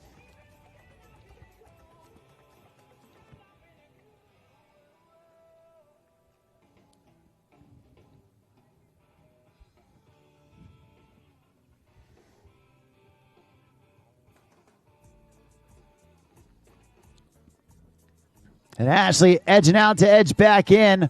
Going indie tantrum right out of the gate for her second pass. Now getting wrapped up in that front side direction. There's the cab 540. Utilizing that wrapped handle, doing 1.5 rotations off of her switch heels and landing regular. Getting the whirly bird. The tantrum to Olay 3. Oh no. Trying for that Tootsie Roll. And unfortunately going down there at the end of the course. That's going to do it for Ashley, as that fall did occur after that 3/4 buoy. But up to that point, a great job. Ashley Casmer putting it down in this semifinals.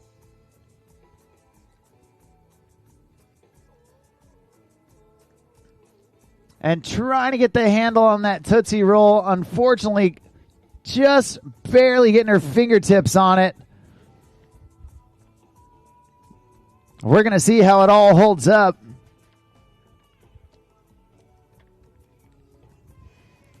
Next on the water, another young Italian rider making history in women's wakeboarding, becoming the first rider to do the Cab 900 behind the boat. Doing it out of Lago del Salto, Italy. Right here, right now, this is Julia Castelli.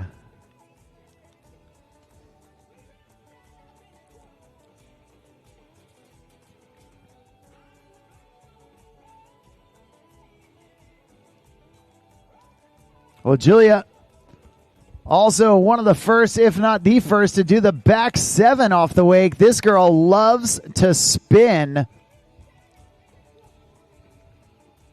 Right there, big indie tantrum to start things off. Now back in on her switch heels. There's the switch heel 5. Getting wrapped up immediately. You can see how well she has planned out this run. She knows it so well. There's the backside 5. Oh, no. Trying to go wrapped back 5. And unfortunately taking a fall.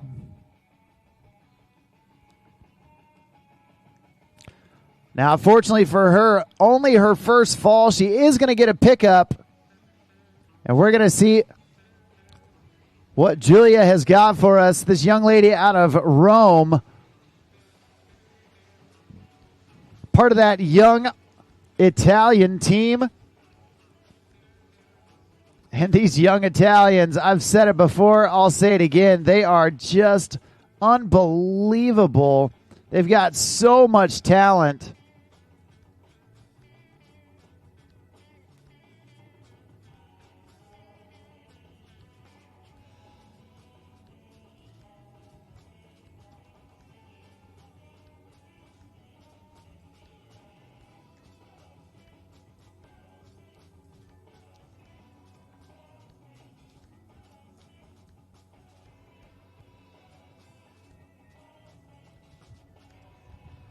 Well, she's back up, back at it.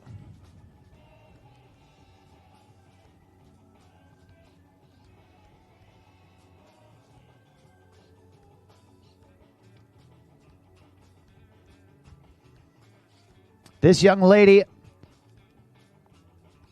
so decorated in the junior pro ranks.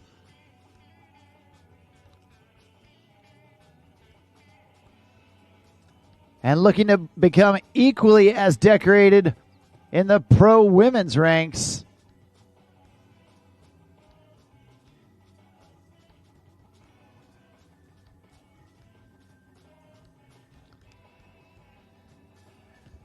We're going to turn her around, bring her back this direction.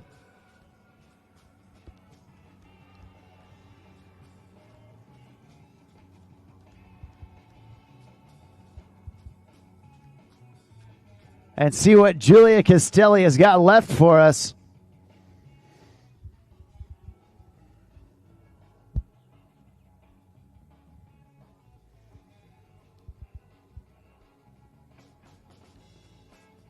And here we go.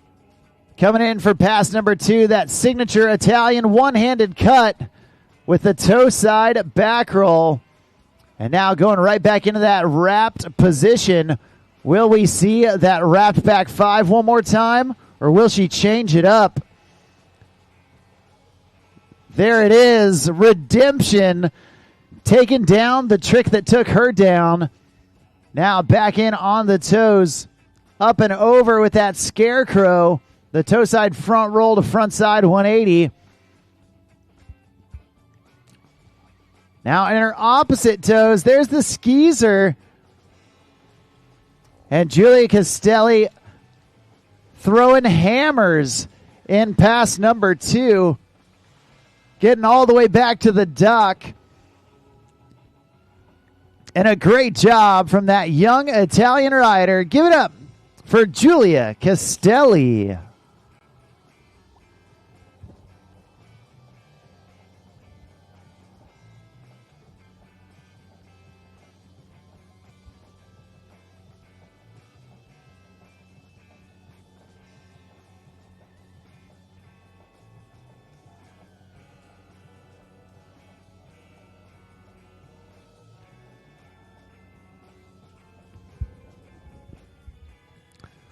Well, your next rider on the water.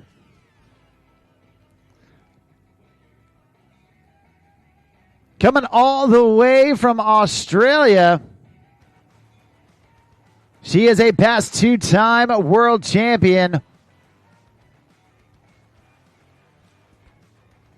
And the first rider as a female to do the Whirly 5. Coming out of Mildura, Australia, but for the last better part of a decade, calling Claremont, Florida, her home. Right here, right now, this is Beck Gange.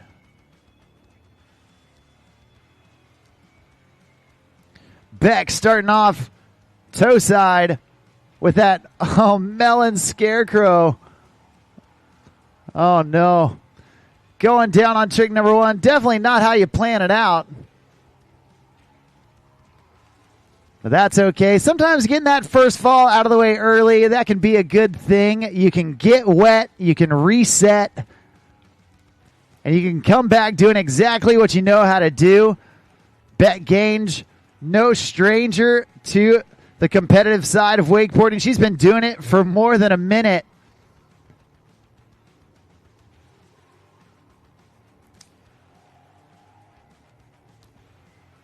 And you might be able to count her down, but you can never count her out.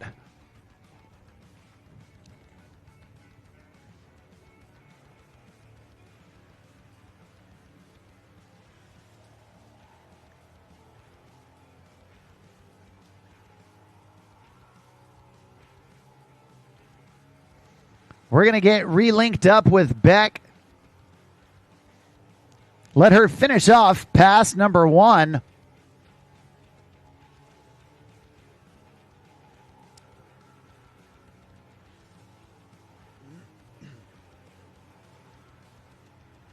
She gets back up on the water. Trying to shake off the dust off the rust. And get back into a rhythm here.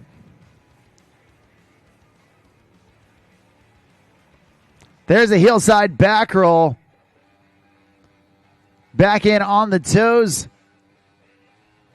There's the scarecrow. Little bit of redemption at the end of pass one. And Beck Gange starting to feel the flow here in the heat number 2 of the Pro Women semifinals.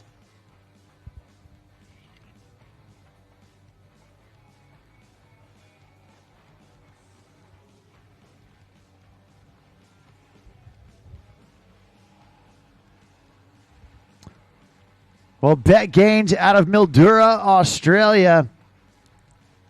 Been living in the U.S. for the better part of a decade.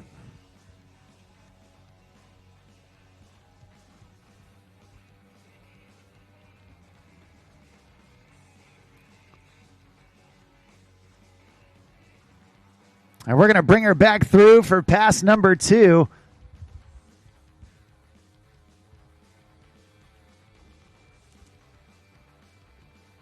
Popping that board around. Going nose grab, heel side, front side, 360. Now back in on the toes. Toe side, front side, 540. Nicely done. Taking that spin to win mentality for those first 2 tricks in pass number 2. Now getting wrapped up. There's the KGB. And now, down at the end of the course, the Tootsie Roll. An absolutely awesome pass number 2 for Beck Gange. Getting redemption after that early fall. A great job, a great recovery from Beck Gange.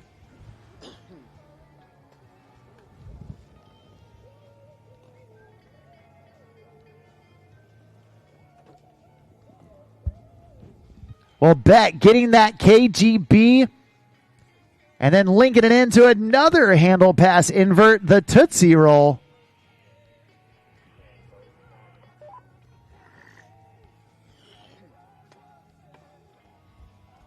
And just like that, we've got one last rider here in heat number 2. At this time, we do need all of heat number 3 down to the dock.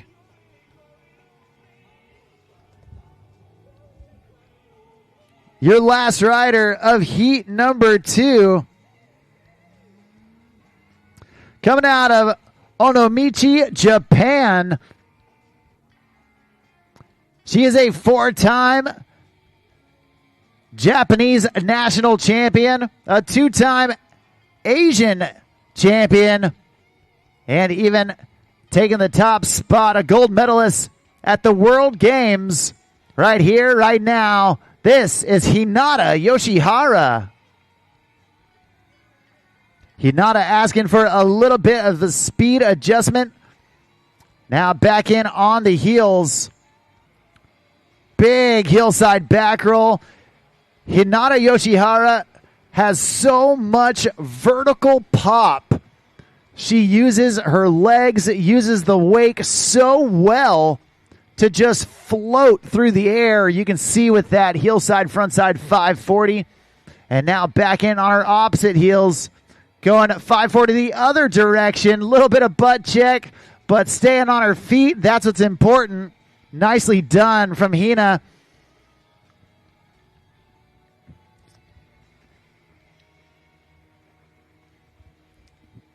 Hinata having one of her best years yet in the pro women's ranks.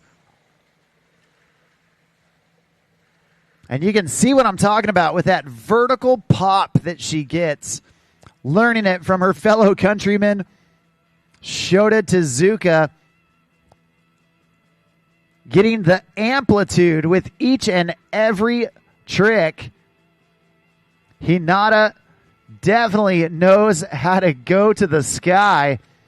And we're going to bring her back in for her second pass. We do want to remind everybody that after the pro women, we will be doing our first awards ceremony for all the divisions that have gone so far.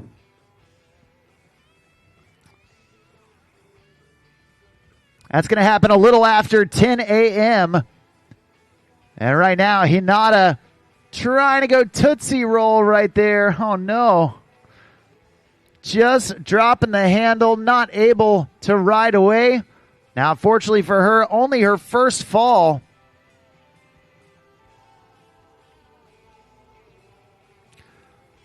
So we're going to get her back up, back at it here shortly.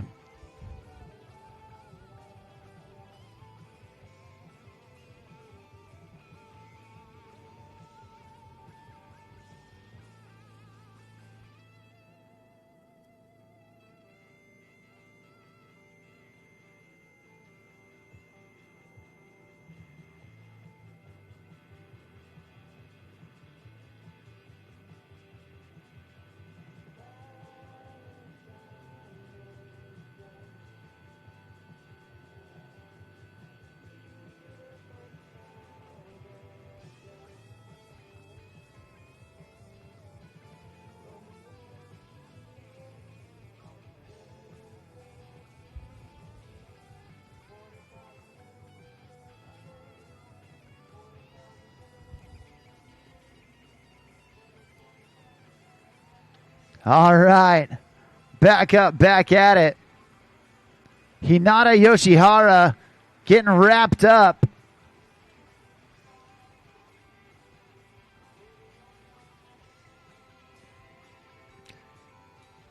There's the KGB dropping out of the upper atmosphere for Hinata. Then going back in. There's the Tootsie Roll that took her down. She's hustling, trying to squeeze one more trick in. Oh, trying to go Moby Dick and unfortunately going down. That's going to do it for her. That's going to do it for all of heat number 2 of our pro women semifinals. Awesome job from Jamie Lepina, Ashley Casmer, Julia Castelli, Beck Gange, and that young lady right there, Hinata Yoshihara.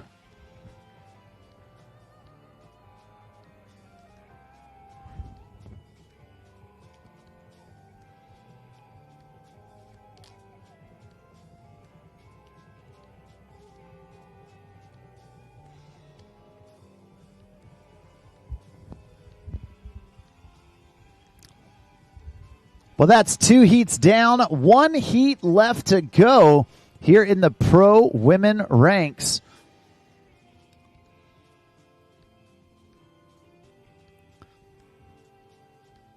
And next up on the water, we saw her twin sister ride just a few minutes ago. Well, now it's her time to shine. Also, out of Milan, Italy, riding out there on Lake Como.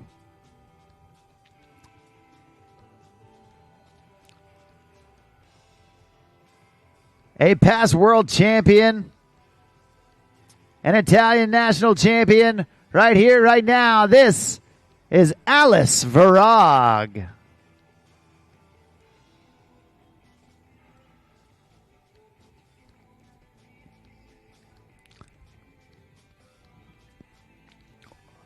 Well, Alice coming in toe side, going up and over the top with that Tootsie roll, the toe side front roll to backside 180. And now back in, late melon grab on that heel side, backside 360. Then in on the toes, toe side, front side 5. So smooth, so slow from Alice Verog. And right there, the handle pass, heel side roll to blind to finish off pass number 1. Call her butter because she's on a roll. So far, so good from Alice Verog. Making it happen.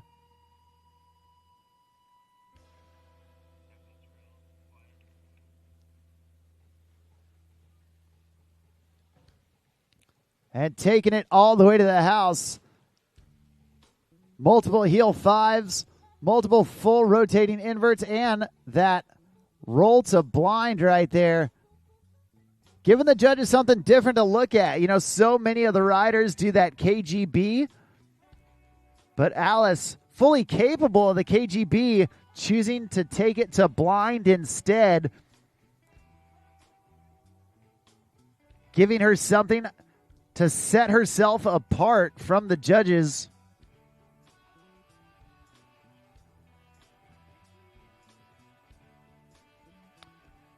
And now Alice coming in for pass number 2, going heel side up and in with that switch front side 360.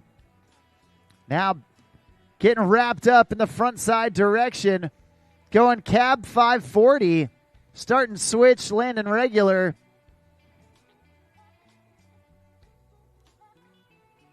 And now back in on the toes. There's the Tootsie roll. Back in on her dominant heels. Going tantrum to blind. Oh, trying to put the exclamation point on the end of that run. A great job. Give it up. Make some noise for Italy's own Alice Verog.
Well, next up on the water, coming out of Orlando, Florida.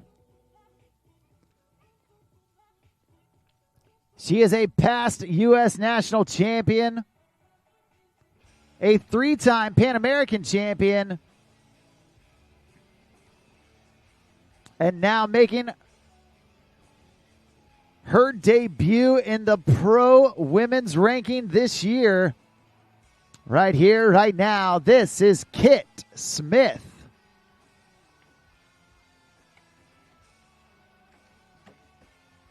Kit going upside down with that indie back roll, asking for a bit more speed, and now getting wrapped up in her switch frontside stance.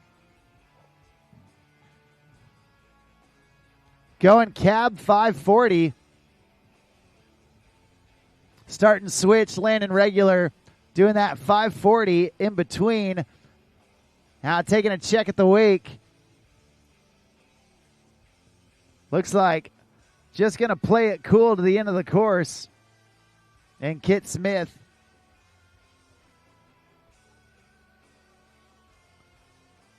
So far, so good. Got a stand-up run in the making, but ended up possibly a trick or two short.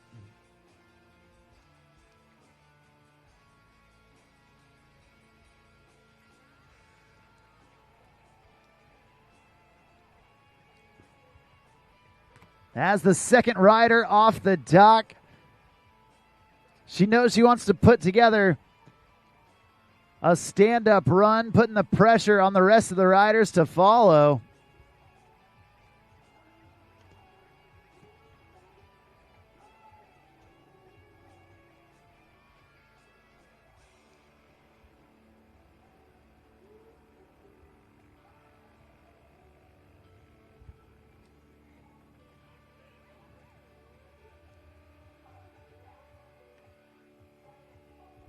Kit Smith coming in for her second pass, going toe side up and in. There's the toe side front roll, and now getting wrapped up.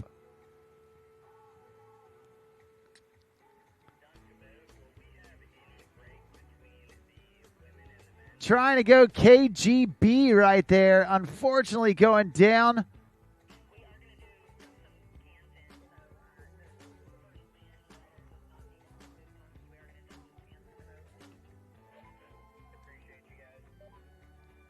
Kit Smith having a great run, just going down on that KGB. At this time, we do need heat number 1 of the Pro Men quarterfinals to start making their way down to the dock. Heat number 1 down to the dock. That's going to be Shion Takaiwa, Alex Albin, Noah Flegel, and Stefano James Komolo.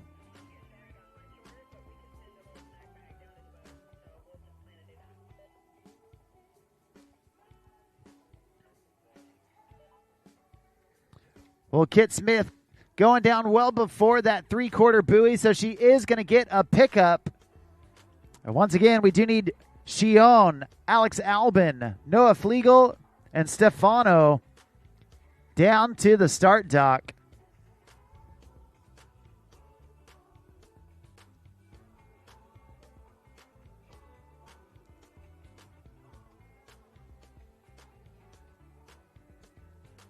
All right, Kit Smith looking to make up a little bit of room here at the end of the course.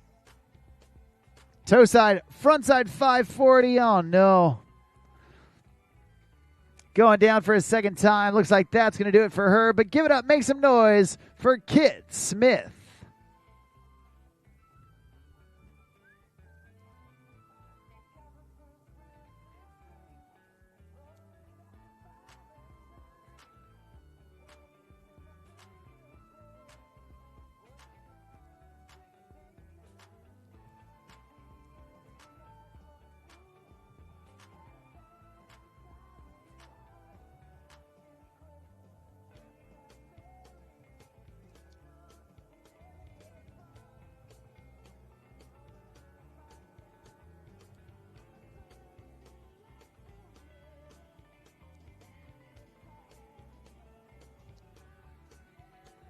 Well, next up on the water, coming all the way from Santiago, Chile, we've got this young rider quickly making a name for herself in the pro ranks. Right here, right now, this is Nasha Holshire.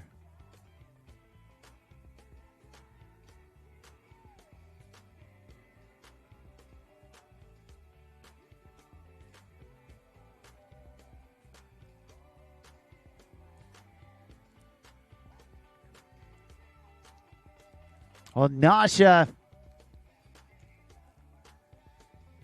a Chilean wakeboarder. This girl loves to get inverted. Definitely a specialist when it comes to the inverts. Right here, you see that toe side front roll. Asking for a little bit more speed. And now back in on her heels. There's the tantrum.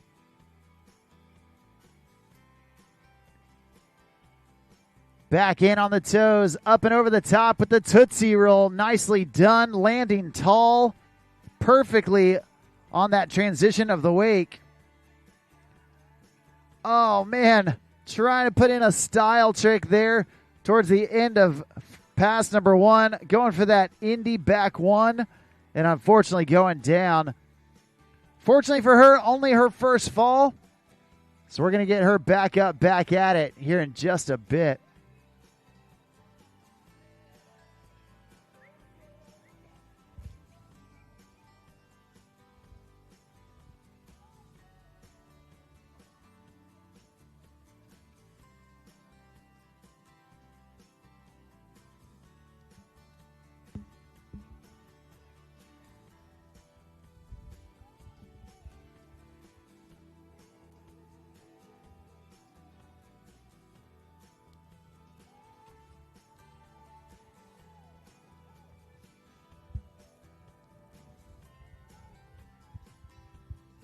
Well, we're going to get reconnected with Nasha Holshire and let her finish off pass number one.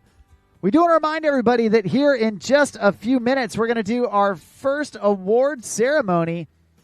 So if everyone can start gathering around that pavilion and the podium that's set up there, we are going to do our award ceremony for all the divisions that have gone so far here in just a bit.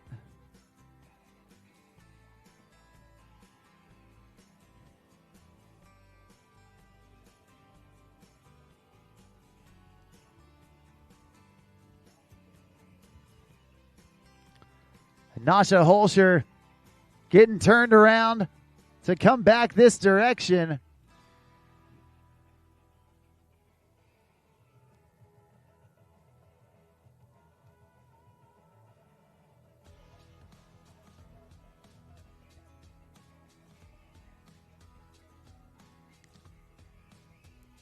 And here we go, re-entering the course for pass number two.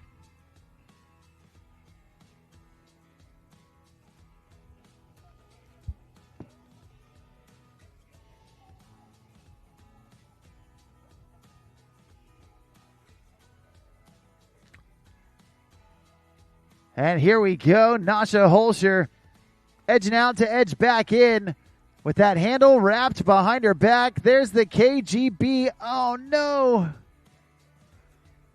It looks like that is going to do it for her.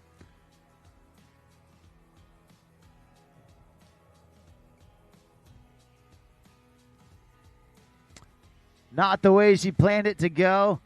Unfortunate fall on a trick we've seen her do many times before, but sometimes it's just not your day.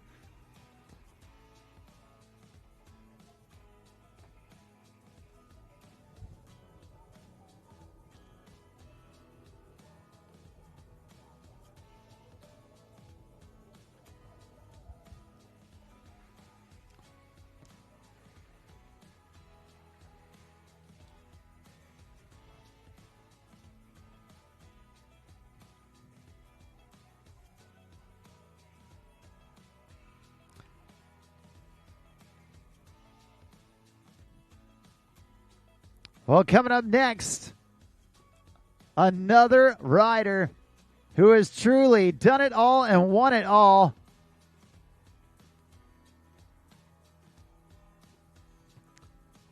coming out of Australia.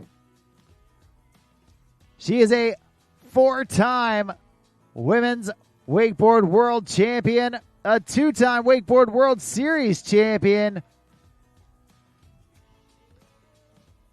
From U.S. Nationals to Nautique Masters to Moomba Masters, she is currently the leader wearing that gold bib. And one of the first female riders, if not the first, to do that handle pass back 7.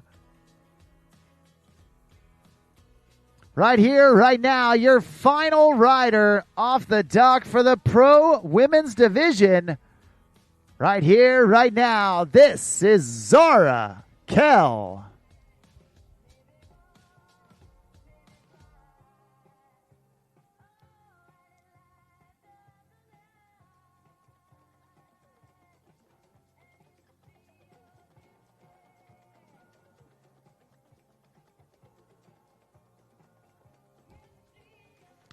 All right, Zara Kell going up and over the top to get things going with that Tootsie Roll. Then back up and in. Hillside approach. There's the whirly bird.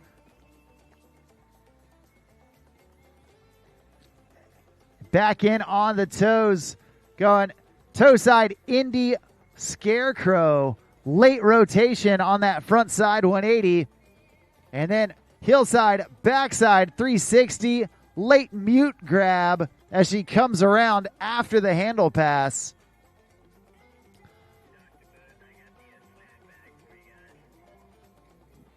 So far, so good from Zara Kell.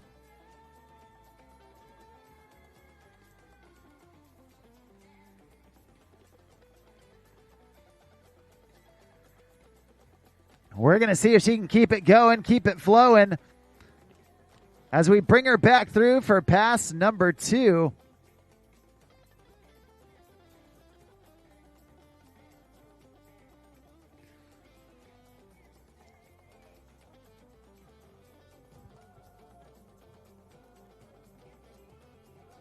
Hey, Mark to Ops. Do I need to bring a microphone to the awards podium?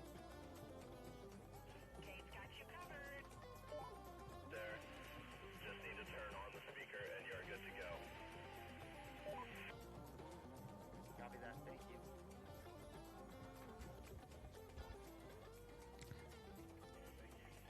All right, Zara Kell coming back in for her second pass. Going nose grab, cab 540. Starting switch, landing regular, doing 1.5 rotations in between. Now back in on her dominant heels. There's the handle pass, KGB. Clean as you like. Back in, toe side, front side, 540. And then down here towards the end of the course, Zara going Indy back roll. Keeping it easy, making it steezy. That's going to do it for Zara Kell. That's going to do it for all of our Pro Women semifinalists.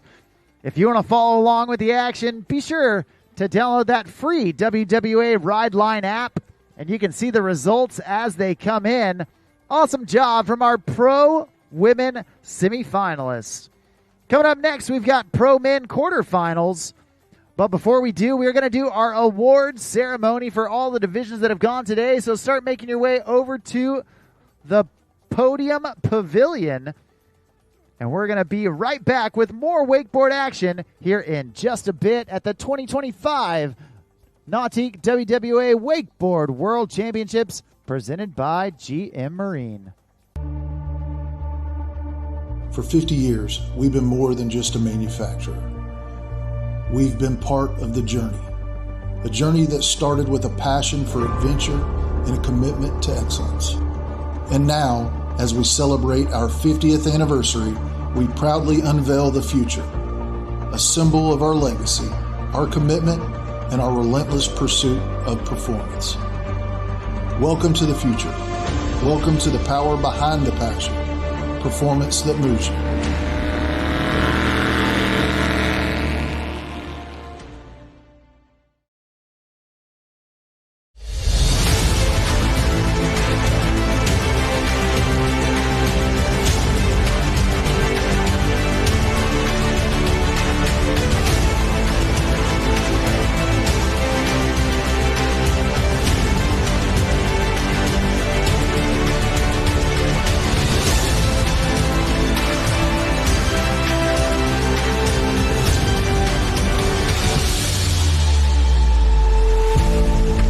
I live life on the edge.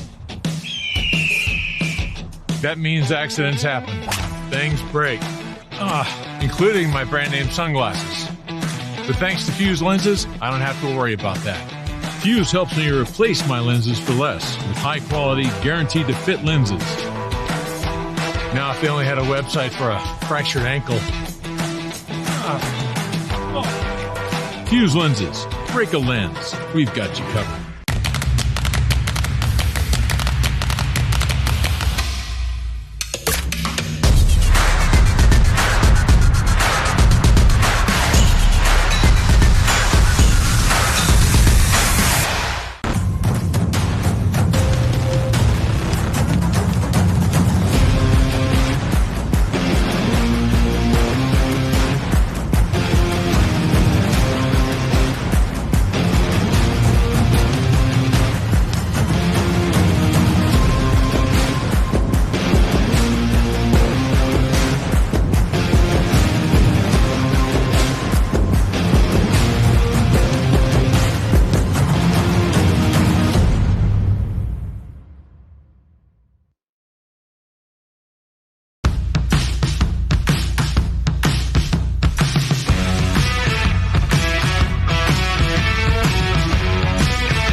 From open road to open water, we're inspired to push higher with confidence.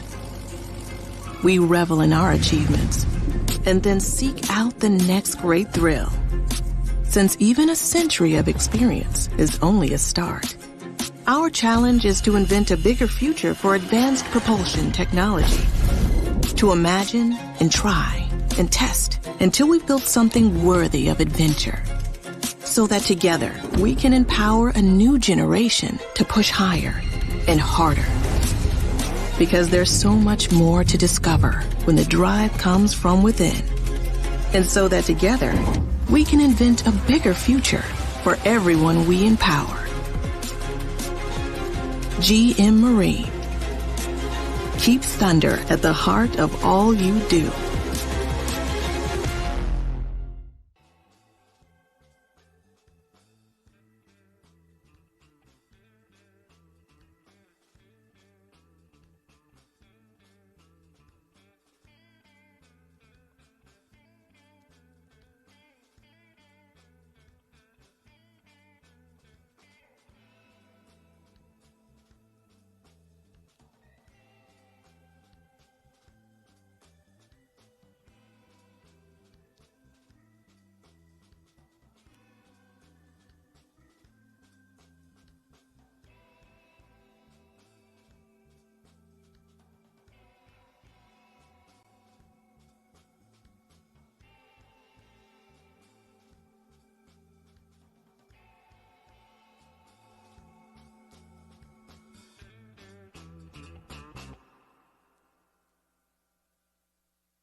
All right, we are back in the action, and Noah Flegel on the water. He's your third rider here in heat number 1. Oh, no. Just going down on that Chromo 540.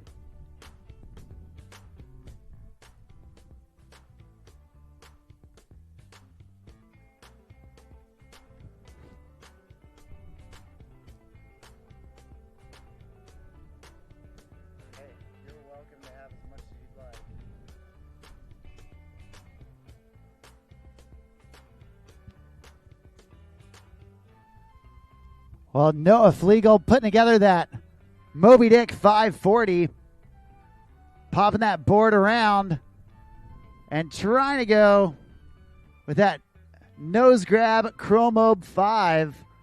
Unfortunately going down, but looks like that was his first fall. So he is going to get a pickup to continue on with pass number 1.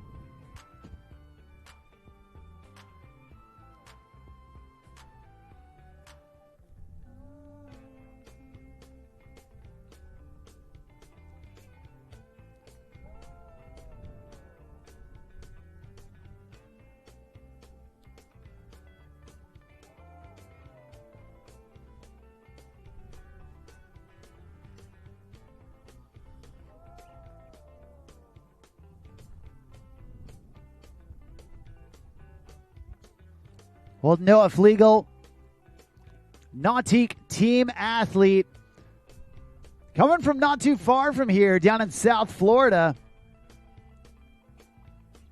One of the greatest all-around watermen out there. I would put my money on Noah against just about anybody when it comes to anything on the water. From wakeboard to wake skate to wake surf and foil, surfing ocean waves, deep diving in the ocean, spear fishing. This dude can do it and do it with the best of them.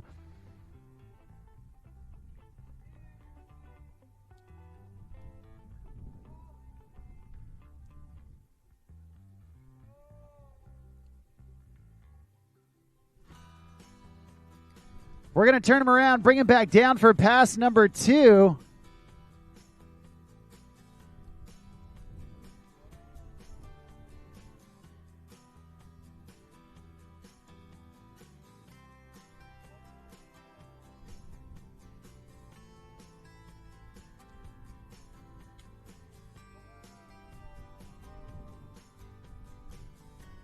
And here we go. Noah, he's got one fall under his belt. He's hoping to make it all the way back to the dock. And he's starting things off wrapped up.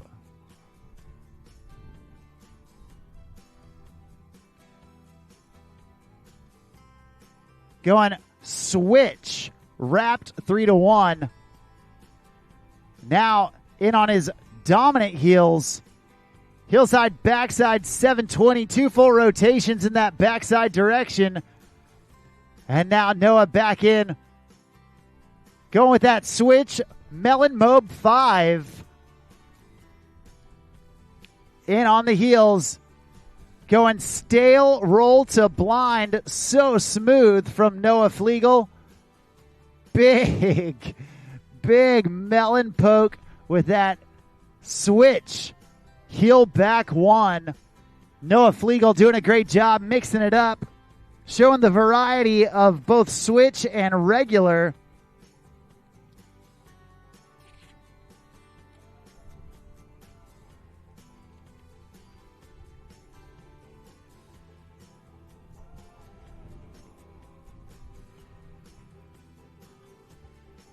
You can see here on that Nautique replay, Nautique team athlete Noah Flegel throwing it down in pass number 2. He knew he had some room to make up after that early fall in pass number 1, and boy, did he make it up right there. Awesome job from South Florida's own Noah Flegel.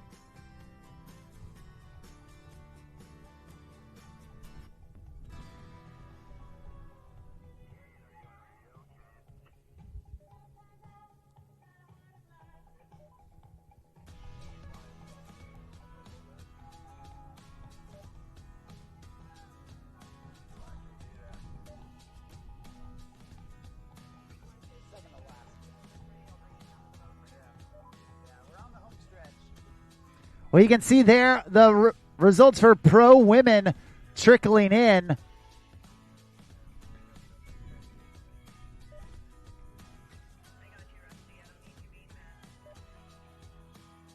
Right now, your next rider on the water, coming out of Lake Viverone in Italy. Another young Italian, just dripping with style. Right here, right now, this is Stefano James Comolo. And he's starting things off with that hillside, frontside 900.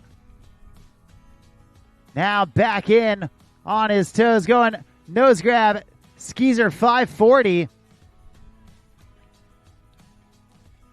Taking it back in. Going with that switch, Mute Mob 5. Grabbing it all the way through. And now his first trick on his dominant heels. Going hillside, backside 900. Bang! Goes the drum, and Stefano James Comolo putting together an absolutely electric first pass.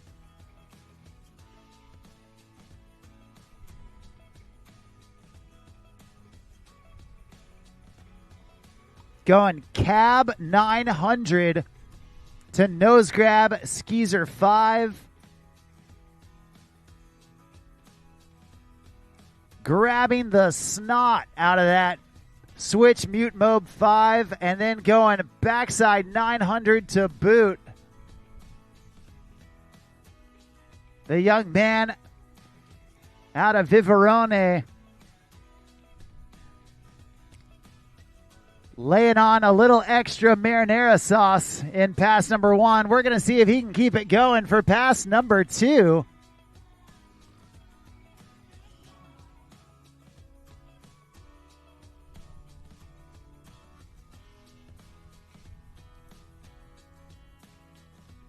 All right, here we go.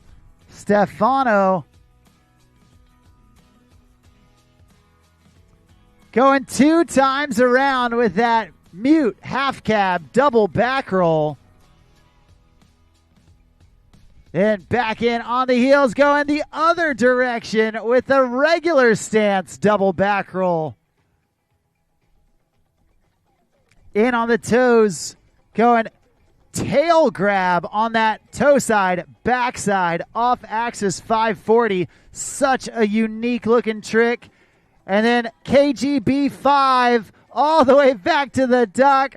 Stefano James Comolo putting on a clinic in heat number 1. Absolutely unbelievable. Give it up. Make some noise for all of those riders. Shion Takaiwa, Alex Albin, Noah Flegel, and that dude right there, Stefano James Comolo.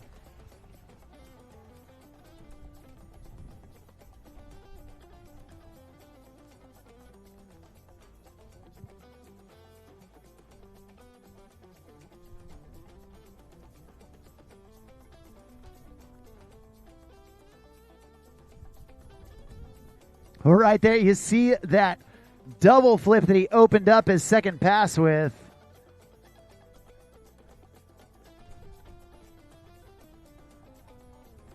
And right there, one of my favorite tricks in his pass, that toe side off axis back 5. Such a unique axis that he's rotating on to make that trick work. And what a way to end heat number 1. We have got 8, count them, 8 heats of pro men quarterfinals.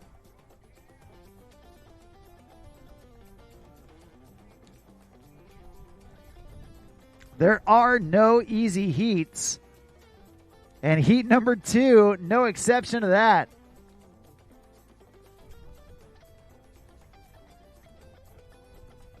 Your next rider, coming out of Suffolk, United Kingdom, and riding in his first WWA contest. Right here, right now, this is Travis Beaton.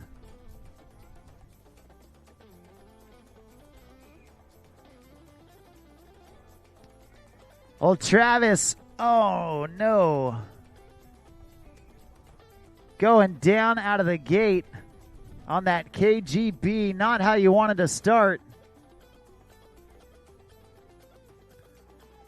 But you know what? Sometimes getting that first fall out of the way early can be an okay thing. You can get wet, you can reset, clear your mind, and come back firing on all cylinders. We're going to hope that that's the case for Travis Beaton as he kicks off this second heat of Pro Men quarterfinals.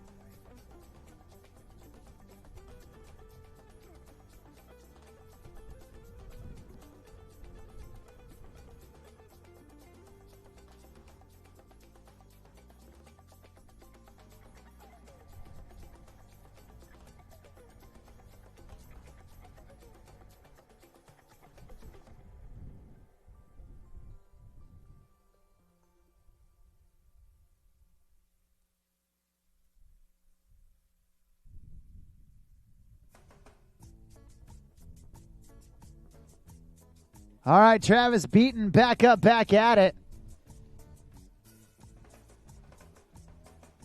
We're going to see if he can have a bit of a redemption pass right here.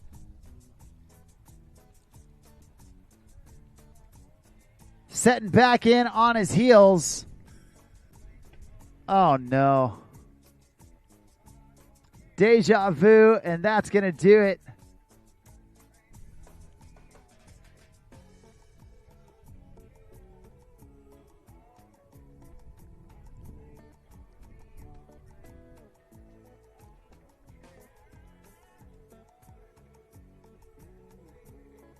Not how you plan it to go, but you know what? That's all right. You got to have the bad days to appreciate the good ones. And we're going to hope that we see much more of Travis Beaton in the future.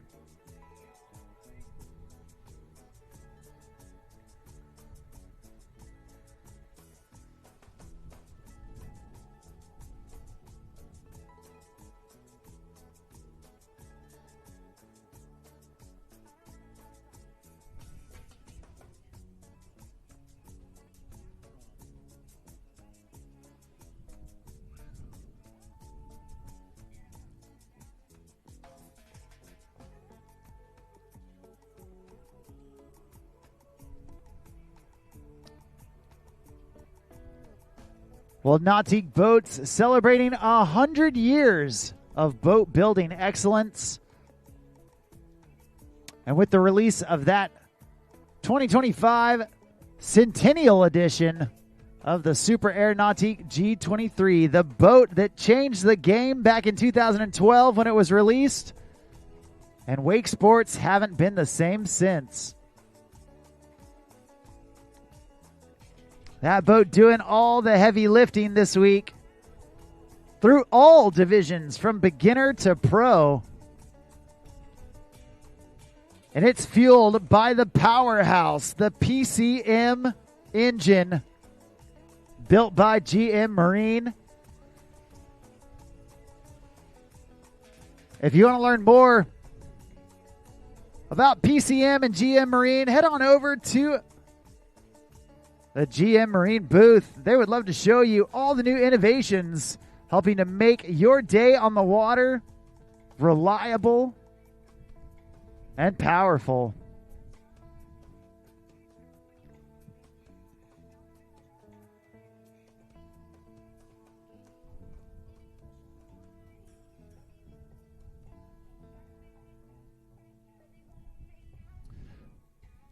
Well, coming up next on the water, a young man originally out of Baldwin, Kansas. Not only a great rider behind the boat, but also ended up making finals out there in the pro men's side of the cable over at Shark Wake Park.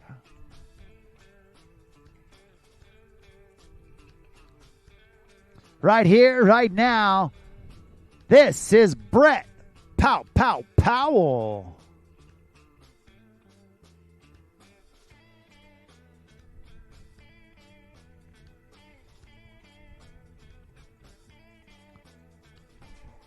All right, Brett Powell on the water. He's been spending time out in Claremont, Florida, riding with that Outliers crew. And he has been looking in tip-top riding condition. Going hillside, backside, 720 right out of the gate. Popping that board back around to his opposite heels. There's the cab 900, starting switch, landing regular, doing 2.5 rotations in between. Now back in on his regular heels, trying to go Moby Dick 540. And unfortunately, just going down. Trying to dig in his toes to hold that edge as best he could. But just couldn't quite pick his head up out of the water. Now, fortunately for him, that's only his first fall. So we're going to get Brett Powell back up, back at it to finish off pass number 1.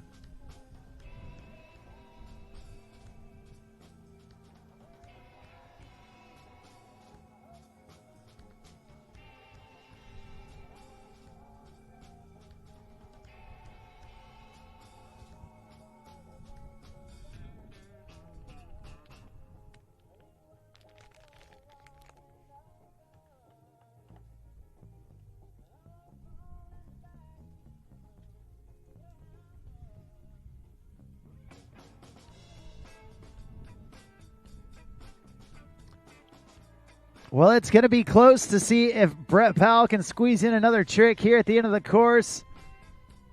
Looks like he might just play it cool.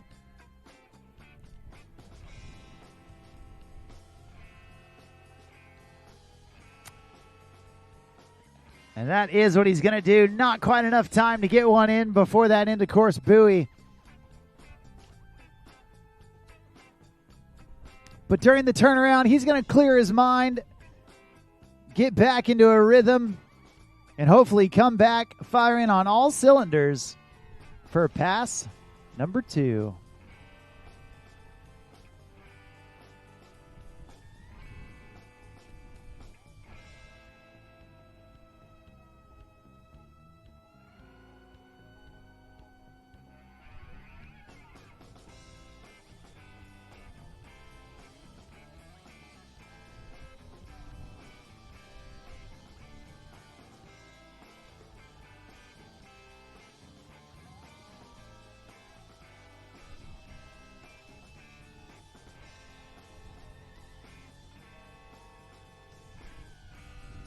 All right, well, pass number 2 coming at you. Brett Powell in tow, doing it all behind that Super Air Nautique G23.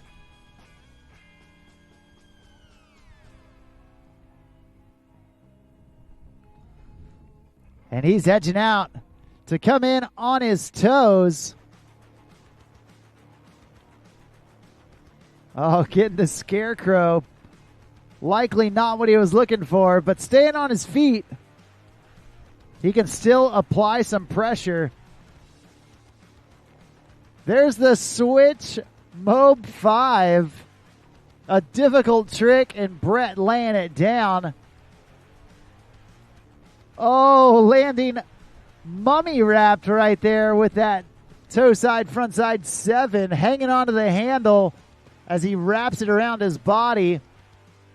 And then trying to hustle for toe back 7. Not able to stay on his feet. That's going to do it for him. Give it up. Make some noise for Brett Powell.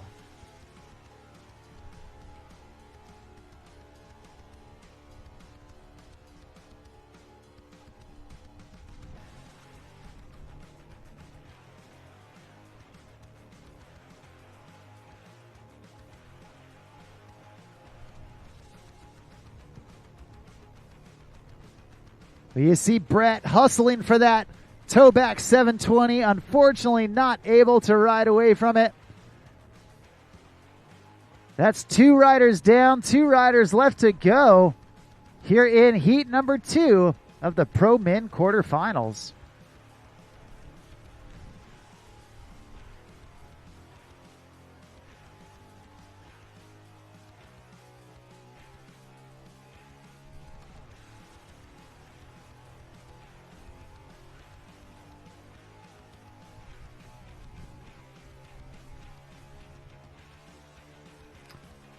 Well, your next rider off the dock, originally coming out of England, and this year having an absolutely stellar performance.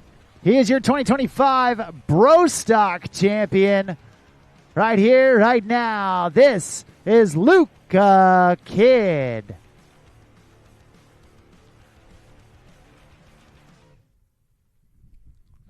All right, well, Luca, he has been having his best year yet.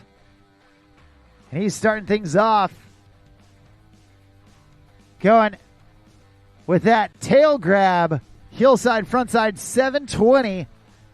Now back in on his opposite heels. There's the nose grab wrecking ball all the way around the wrapped Moby Dick.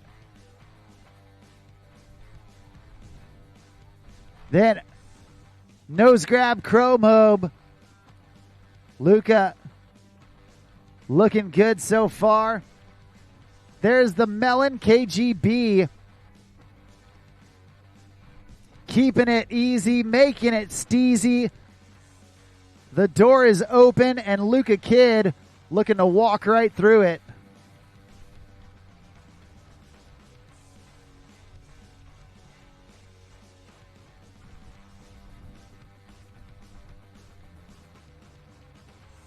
You can see there on pass number 1. Taking his time to grab all of his tricks. Got a good mixture of rotating tricks like the 720, as well as some technical inverts. But Luca knows he can play it smart right here and not have to stress too much.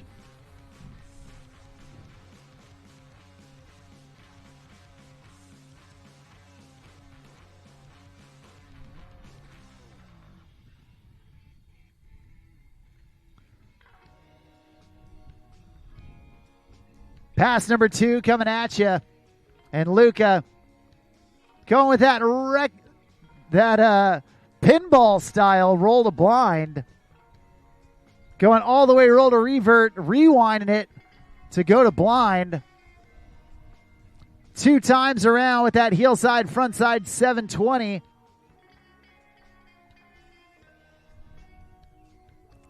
And now coming in, wrapped up. Going wrapped backside 720. And now once again wrapped up. This time from the opposite direction. Oh, trying to go wrapped back 9. I'll tell you, there's not many people out there going wrapped back 7 to wrapped back 9. Both off your heels. 1 switch, 1 regular. Luca Kid was on autopilot for most of that run, but he's flexing a little bit there at the end, especially in front of that start dock. He wants to show the rest of the dudes, hey, I do mean business. You can see right there. Trying to go wrap back 7 to wrap back 9. Luca Kid, the 3rd rider in heat number 2. And that brings us to our 4th and final rider of this second heat in Pro Men quarterfinals.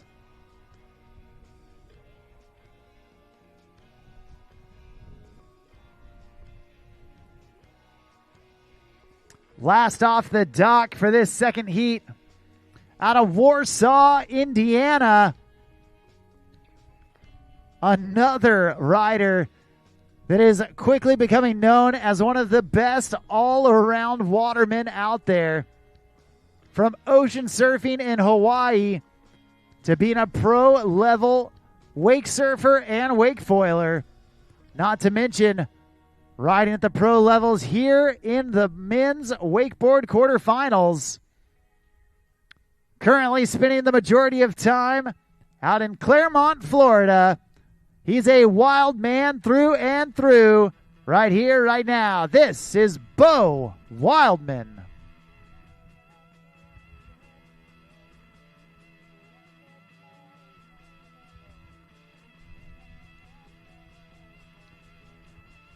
Well, Bo looking to get things going. Starting off wrapped. There's the wrapped 3-1 with the tail grab. Now back in on the toes. Up and over the top, the nose grab, curl mob 540. Popping that board around. And there's the KGB 540. Back-to-back mob 5s for Bo Wildman. And then down here at the end, nose grab, toe back 5. So much style, so much steez, and keeping it technical. Bo Wildman looking good, feeling the flow in pass number 1.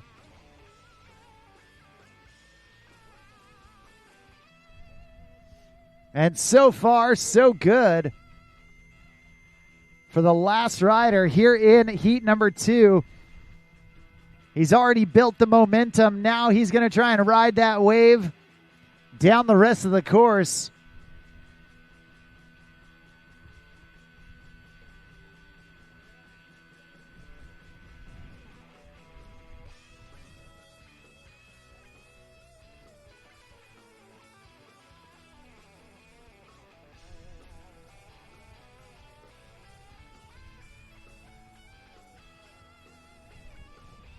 All right, re-entering the course. Here he goes, getting wrapped up. Oh, trying to go heel back 7, and unfortunately going down.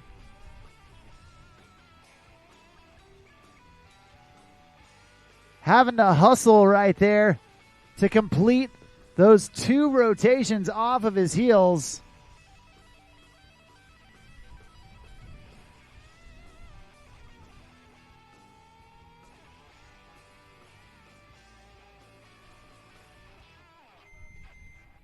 We're going to get Bo reconnected. That's only his first fall.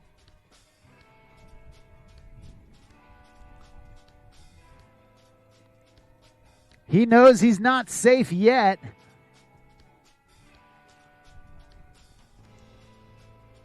But presumably, if he can get back to the dock and get another 3, maybe 4 tricks if he hustles, he could be sitting in an okay spot.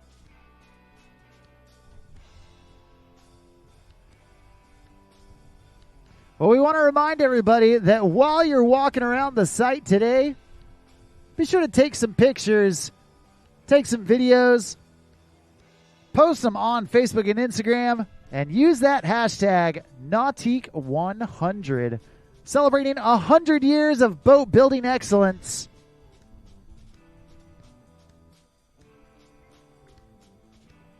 They call it social media because, you know what? We want you to stay in the conversation.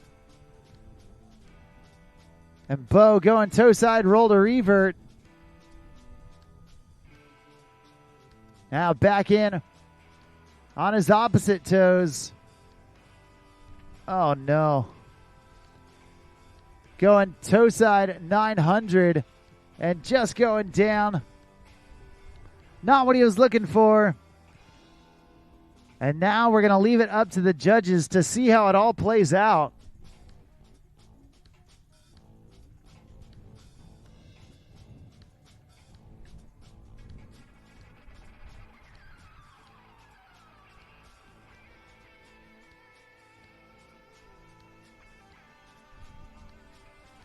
Right here you can see Bo taking that cut in.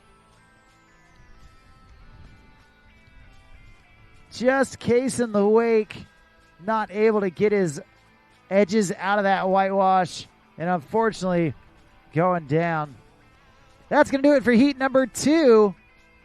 Great stuff from Travis Beaton, Brett Powell, Luca Kid, and that man right there, Bo Wildman.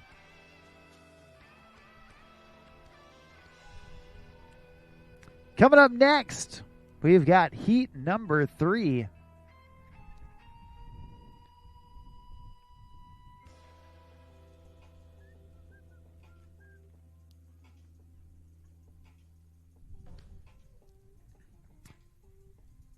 And kicking us off in heat number 3, a dude originally out of Tennessee, but for the last handful of years, he's been calling Orlando, Florida, his home. Next off the dock, and kicking us off in this third heat of Pro Men quarterfinals, this is Cody Honeyut.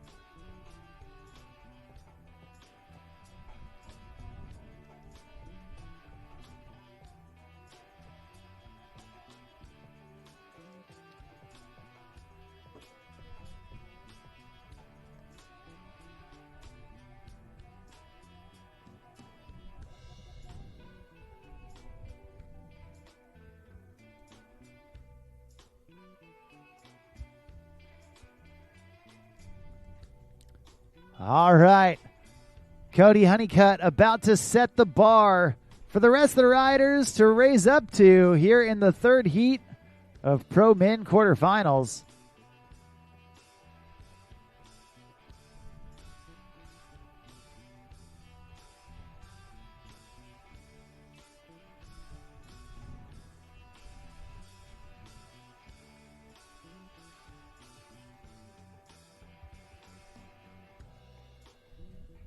And here we go. Cody going big crail T to B, the tantrum to blind. Now back in on his switch heels.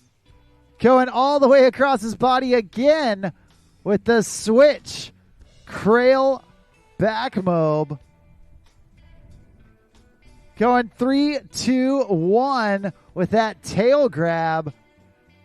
And now back in on the toes. Going Pete Rose. A toe side back roll, front side 360. Nicely done. Cody Honeyut having a great first pass. See that crail tantrum to blind, reaching across his body and then coming back the other direction. Going again with that back mob and then getting 3 to 1. And there's the Pete Rose.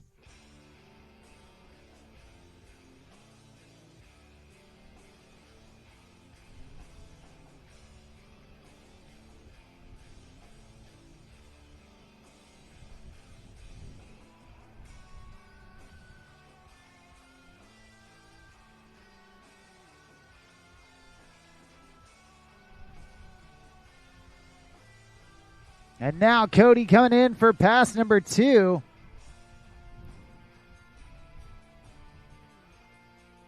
Going heel front 9 right out of the gate for his second pass. Popping that board around. Going heel side up and in. There's the Moby Dick. It's a whale of a trick. That tantrum to backside 360. And now back in, down towards the end of the course. Going, rewinding with that 1 to 1, that frontside 180, almost going all the way to 3. And then pulling it right back. Little extra style, little extra steez. Love to see it. And Cody Honeyut starting off this third heat with a stand-up pass.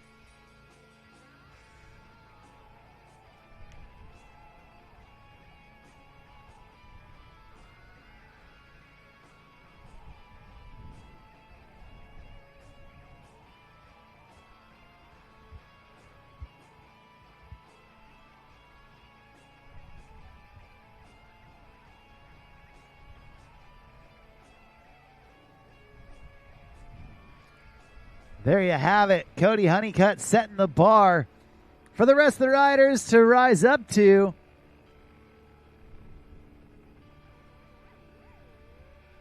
Next up on the water,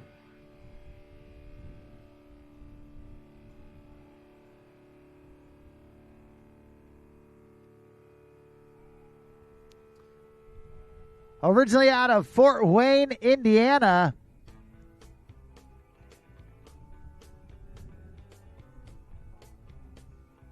your next rider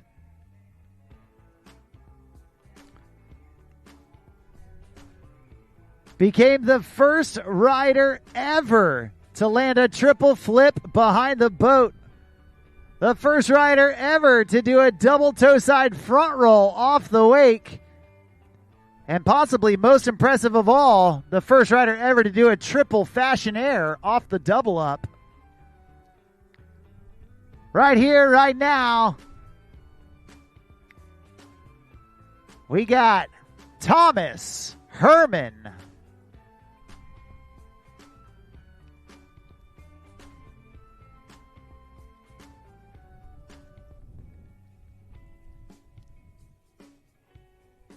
All right. Well, T. Herm coming in for pass number one, going double back roll right out of the gate. That trick he feels absolutely automatic on. Oh, man, heel 9. Little butt checked, but getting back on his board. Now back in, wrapped up. Going KGB 540. Grabbing it nose all the way through. And there's the dum-dum toe side front roll with a backside 360. Thomas Herman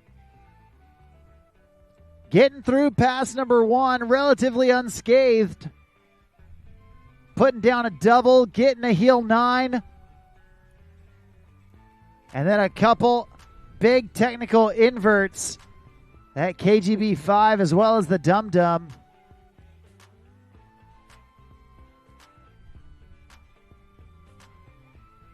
You see right here,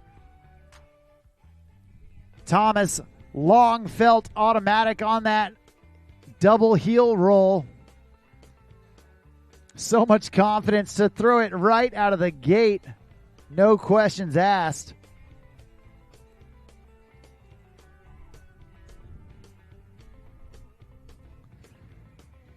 Well, he's halfway home to a stand-up run and trying to build some more momentum coming into pass number 2.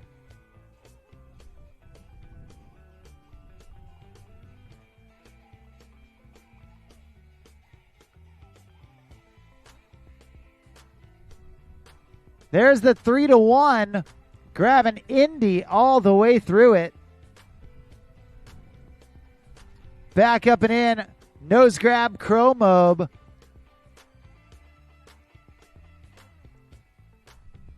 There's the Moby Dick with a nose grab as well. Back to back nose grab, full rotating inverts. One front side off his toes, one backside off his heels. And now toe side approach 2 times around with that double toe side back roll. That's 8 tricks for T. Herm.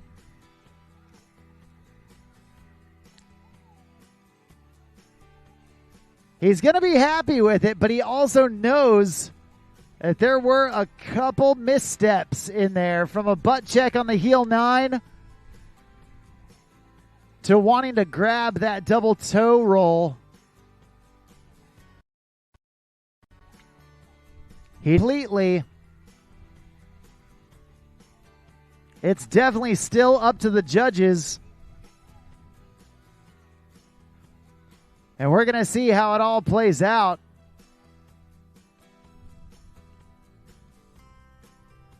With one rider left to go here in heat number 3.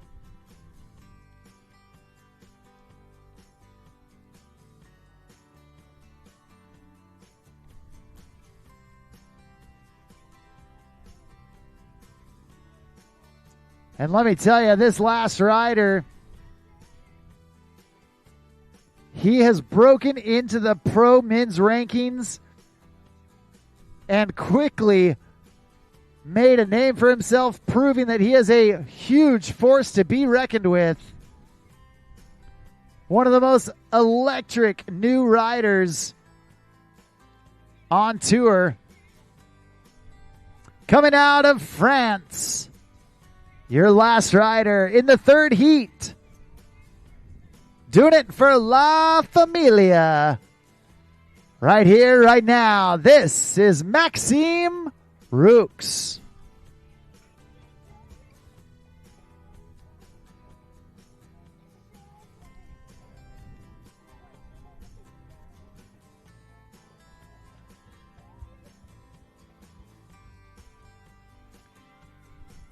All right, well, Maxim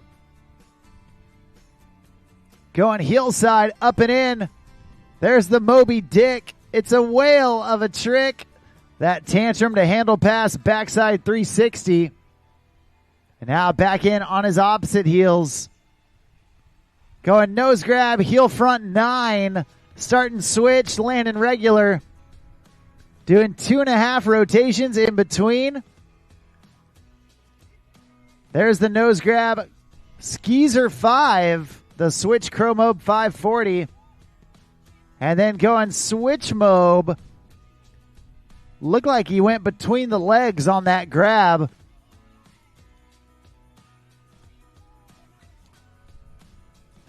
Gonna have to check the replay for that one. But so far, so good. Maxim Ruks putting together a good run. Failed to grab that Moby Dick, but you know what? That's all right. He stood up 4 tricks.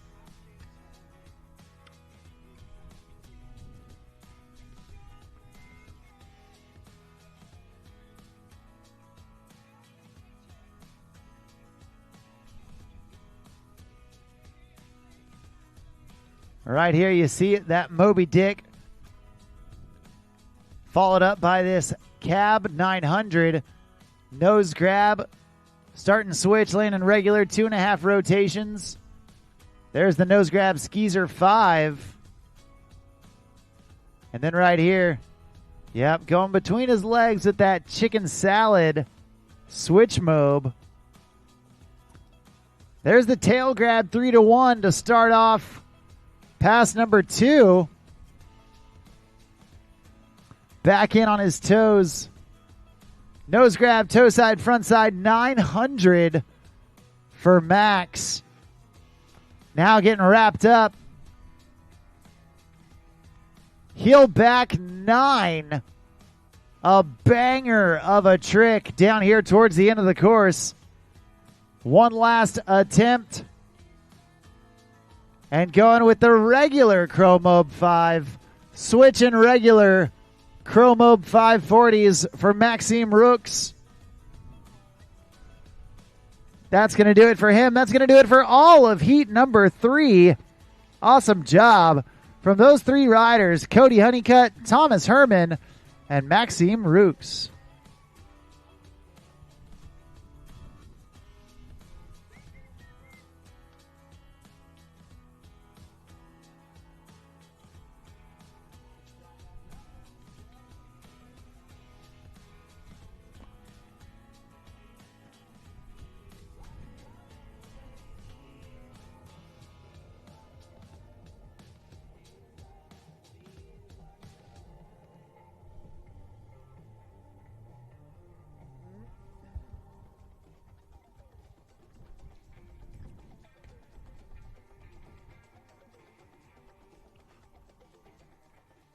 Well, next up, we have got heat number 4 of the quarterfinals.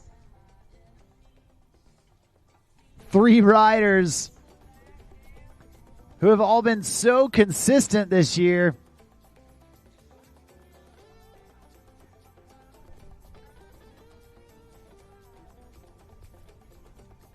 And starting us off, fresh off his win from Cornfest, we have got this young man out of Orlando, Florida. They call him All Reliable. This is Jake Palat.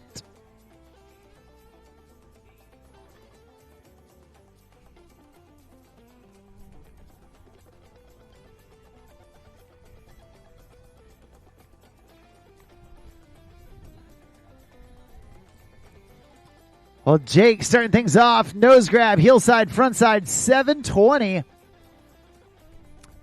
Back up and in. Going the opposite heels with that roast beef. Rolled a blind. Reaching his backhand between his legs to the heel edge of his board. Right there you see the Indy Chromo. And then nose grab, heel front 7. Jake Palat looking as reliable as ever.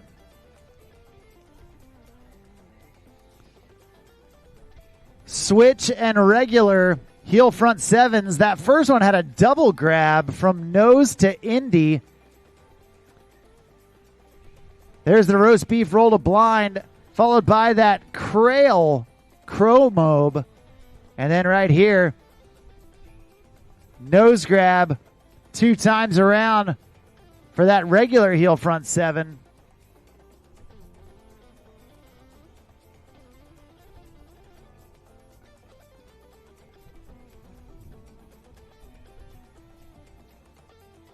And now Jake Palat halfway home to a stand-up run. These pro men only allowed 4 tricks per pass. The judges looking for quality over quantity and making sure that they want to get the best tricks out of each of these riders. Jake coming in toe side. Oh, trying to go toe side, front side 7 with the late stale grab. Unfortunately going down. But fortunately for him, only his first fall. So we're going to get Jake Palat back up, back at it to finish off pass number 2.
All right, Jake Palat.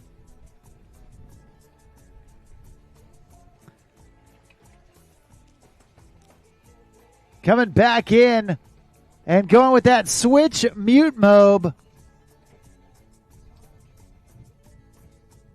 And then back up. Going 3-1. Oh no. Just couldn't quite dig his edge out of the water. Looks like that's going to do it for him. As Jake Palat sets the bar for the rest of the riders here in heat number 4 to follow.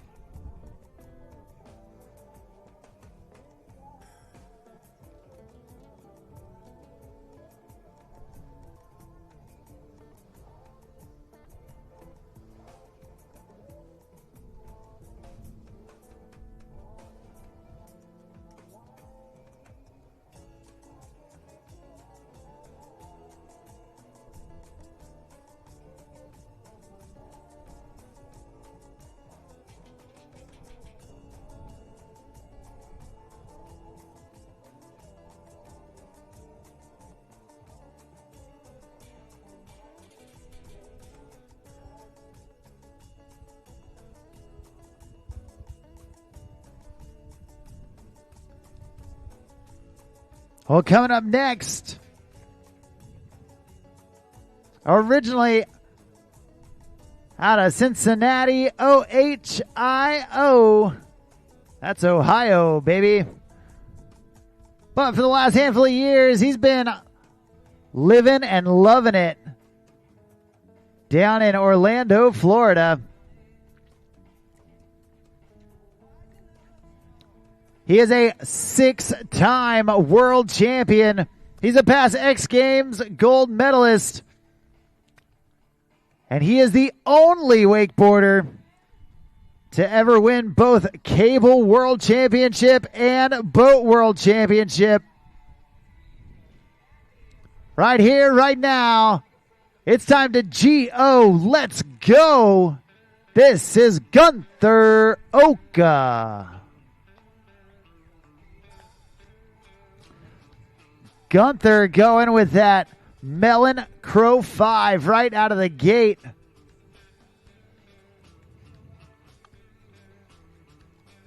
And there's the Pete Rose 540.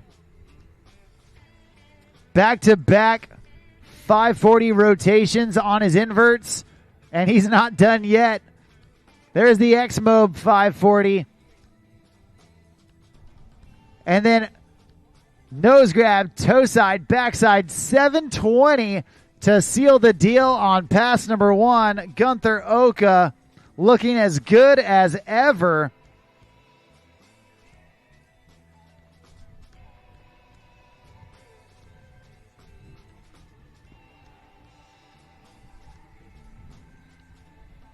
We're going to turn him around, bring him back down for pass number 2.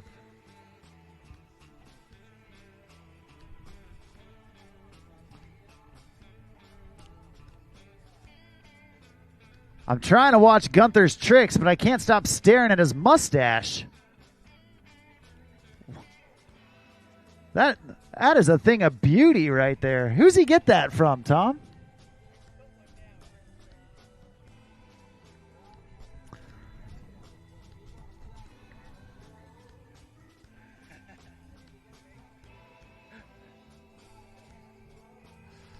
We're getting Gunther back in for his second pass. And here he goes. Going with that nose grab, heel side, backside 720. Then 2 times around in the opposite direction. That front side 720. Now Gunther getting wrapped up. Another Mob 5 variation, that time the KGB 540. And then a huge cut right here, taking that switch Mob way out to the flats. Absolutely awesome. A stand-up run, no bobbles whatsoever from Gunther Oka. The kids won't get that reference, but we do. We get it. Tom Selleck himself. Hey, he looks good. I'm not saying anything about it. He's got a great looking mustache. And it's helping him wakeboard, obviously. If it ain't broke, don't fix it. And there ain't nothing broke about Gunther's ride, and that's for sure. Check out how far he takes this switch Mob.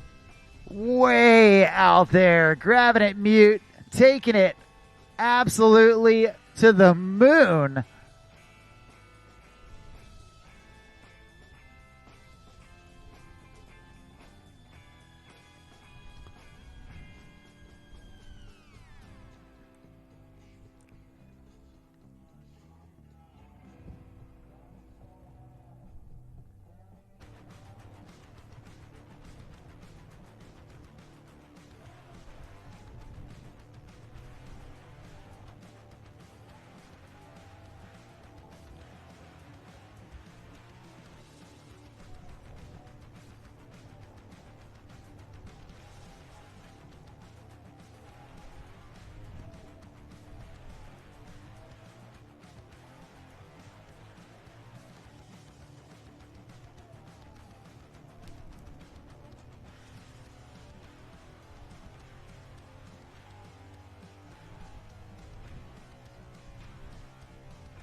Your last rider off the dock, coming out of Lake Como, Italy. A many-time European champion, a two-time Nautique Masters champion, the leader of that talented Italian wakeboard team. He is the pizza boy. Right here, right now, this is Masi Pifferetti starting things off with that Japan grab on the wrapped KGB. There's that signature one-handed cut. Oh, no. Trying to go blind Pete right there. And just dropping the handle. Hey, the bad news is he's in the water. The good news is he's right here in front of us. So let's cheer him on. Make some noise. Give it up for Masi Pifferetti.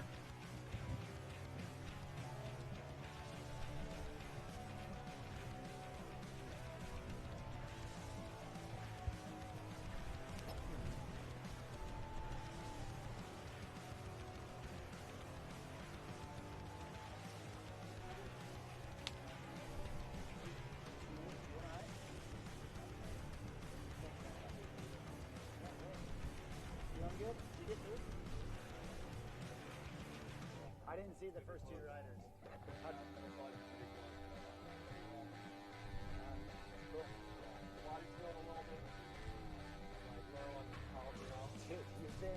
You've been going a million miles an hour this year. Really the wakeboarding, I want to play wakeboarding every day for like 2 weeks in a row. Yeah. Well, good to watch you ride. I always love watching you guys. One of these days I want to take you through guys. I want to go see it. You ever run it in Texas? So I got to make a trip out of it. This would be the best time that you're down here. Right? I know. Well, me neither. Massey back up, back at it. There's the nose grab, Skeezer 5. He's going to hustle for one more right here. Going batwing to blind. Keeping it simple and steezy.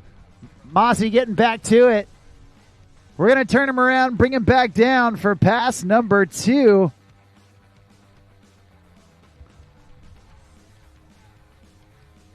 Check it out.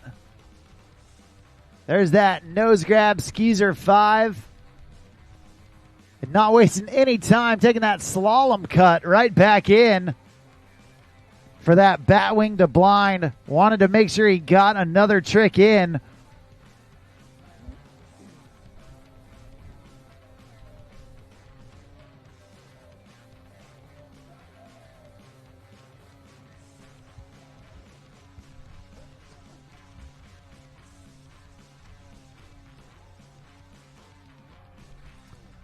Well, he's coming back through. The Italian stallion, the pizza boy. Massimiliano Pifferetti.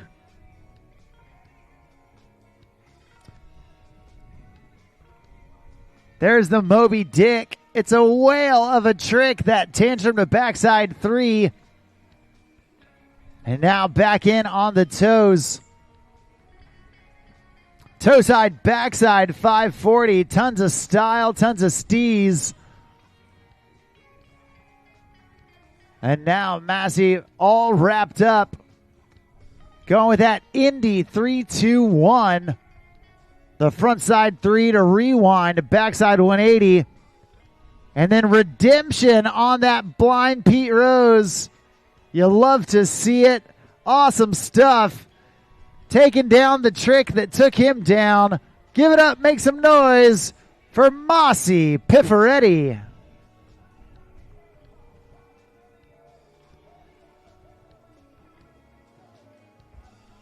That's going to do it for heat number 4.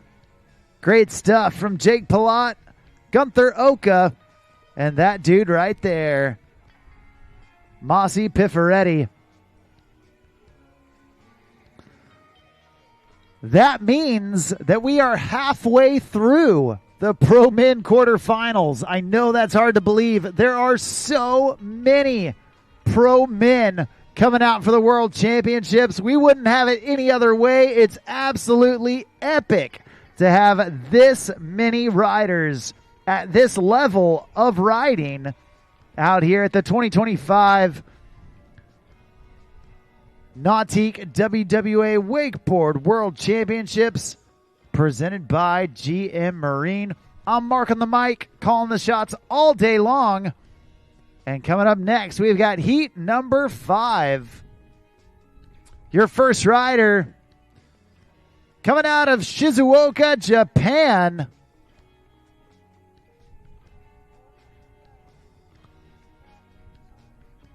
The first rider to ever land a hillside 1080 in a contest. A past X Games silver medalist. A past World Games gold medalist. They call him Showtime. This is Showtime Shota Tazuka. Shota starting things off. Nose grab. Skeezer 540. Back up and in. Going cab 900. Starting switch, landing regular. And going 900 degrees of rotation. Back to back 900 degrees of rotation right there. The cab heel 9. The regular toe 9. And then hillside 720. Doing it backside that time.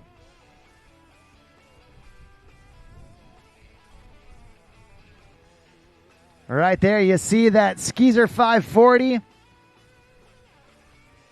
Nose grab, cab 900. There's the toe 900. And then the backside 7. Shota Tazuka feeling the flow in pass number 1. We're going to see if he can keep it going, keep it flowing into pass number 2.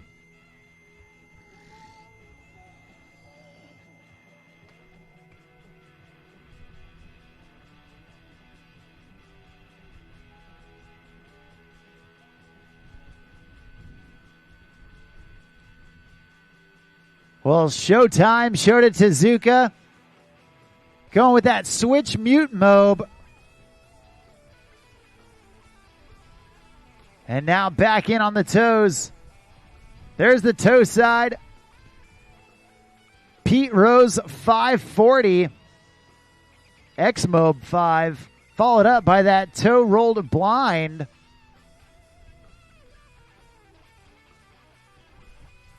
And now back in on his heels.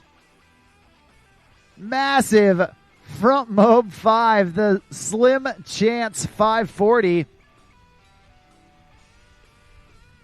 And that's going to do it.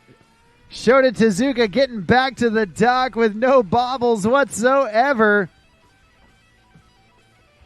What a way to start out heat number 5.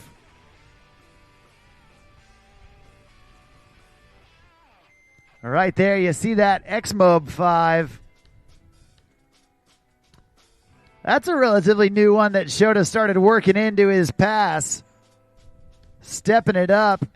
And he has always had this one, that front mob 5, way out into the flats. Love to see it.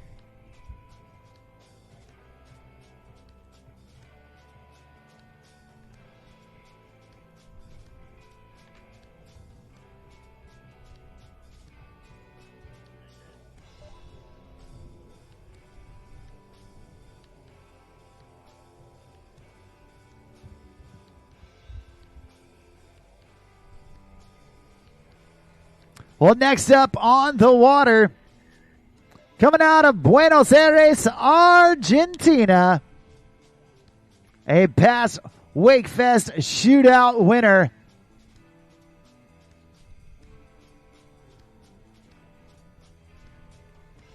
Doing it for La Familia. Right here, right now, this is Kai Ditch.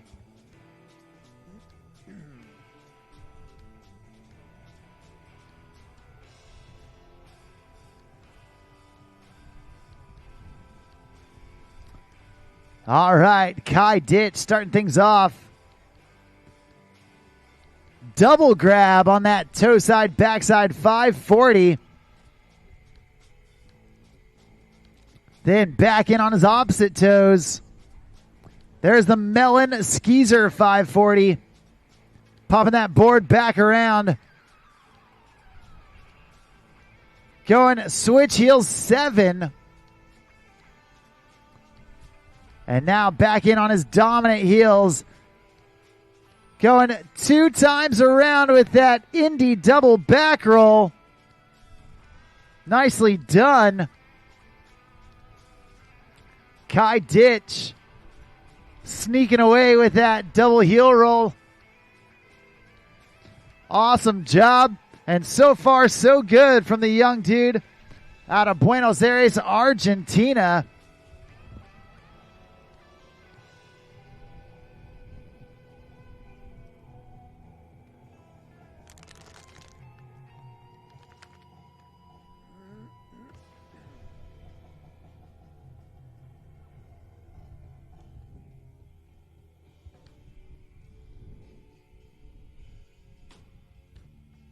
We're going to see what else Kai Ditch has left in the tank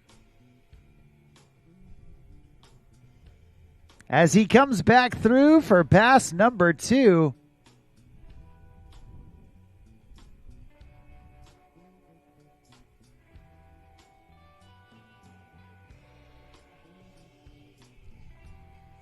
Popping that board around.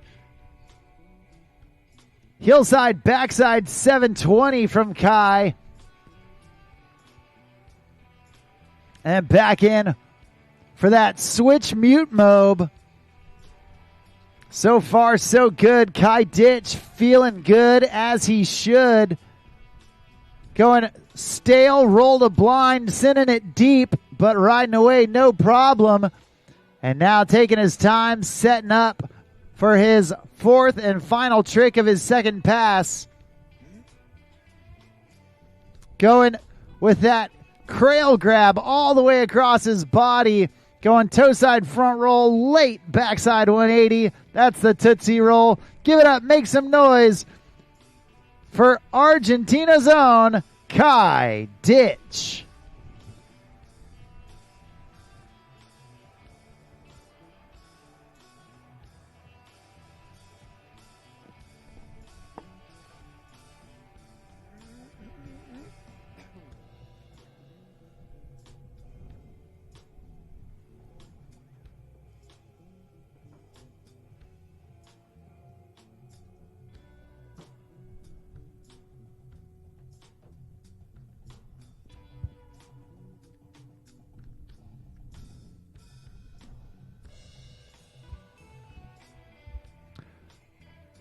Well, just like that, we've got one rider left here in heat number 5.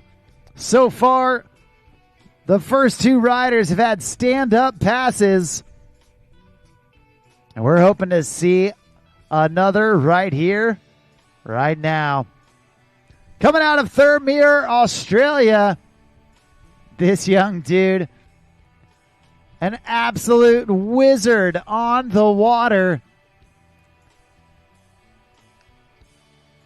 He has got some of the most unique grabs in the entire sport of wakeboarding. Doing it for La Familia. Your last rider in Heat 5. This is Sam Brown.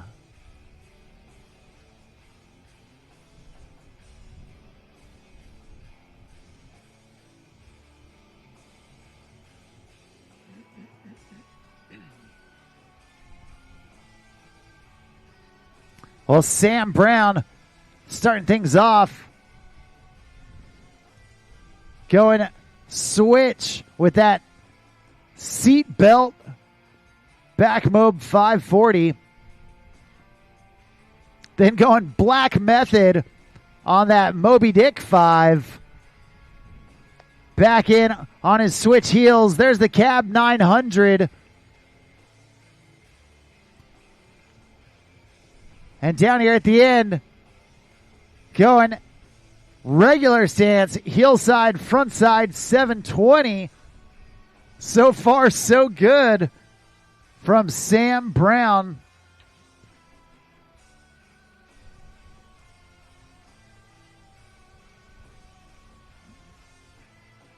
You can't ask for much more than that. Check out that Nautique replay.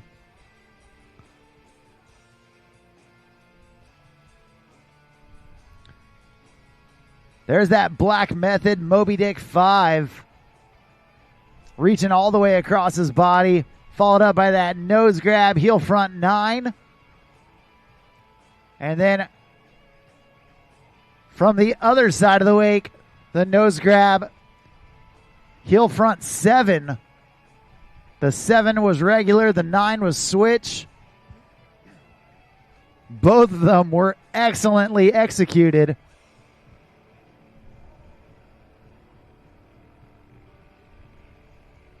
But he's not done yet.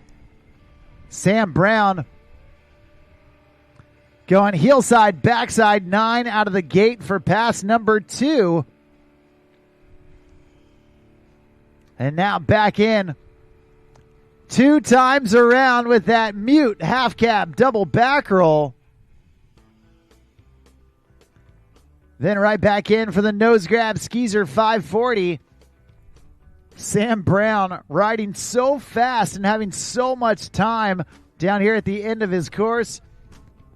Wrapped up. One of the most unique looking slim chances out there. 3 stand-up runs in heat number 5. I do not envy the judges whatsoever. Give it up for Shota Tazuka, Kai Ditch, and Sam Brown. Laying it on thick in heat number 5.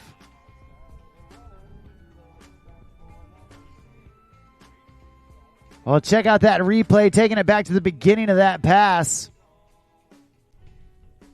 And you can see Sam going 2 times around right there. There's the nose grab, skeezer 5. And then down here at the end, it's actually a fat chance, not a slim chance. The switch front mob. Killer stuff from Sam Brown. Coming up next, we've got heat number 6.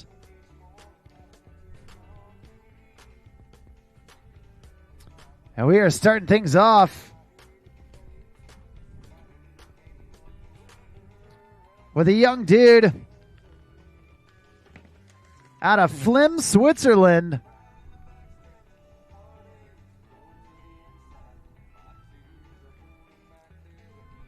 An incredibly talented rider. And one of the riders that has started to popularize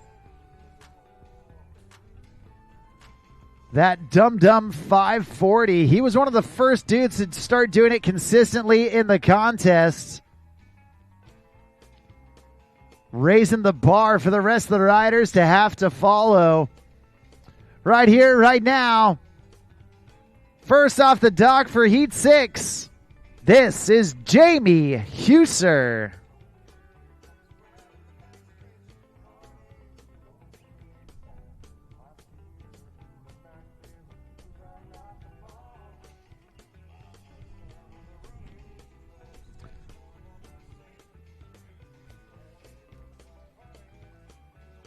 Well, Jamie Huser going heel 9 out of the gate. And now setting up for a toe side approach. Going up and in. Going nose grab, skeezer 540.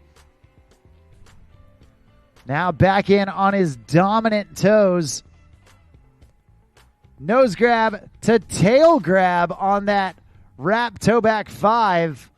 Down here at the end, KGB 5 automatic for Jamie Huser. So far, so good from the young Swiss wakeboarder.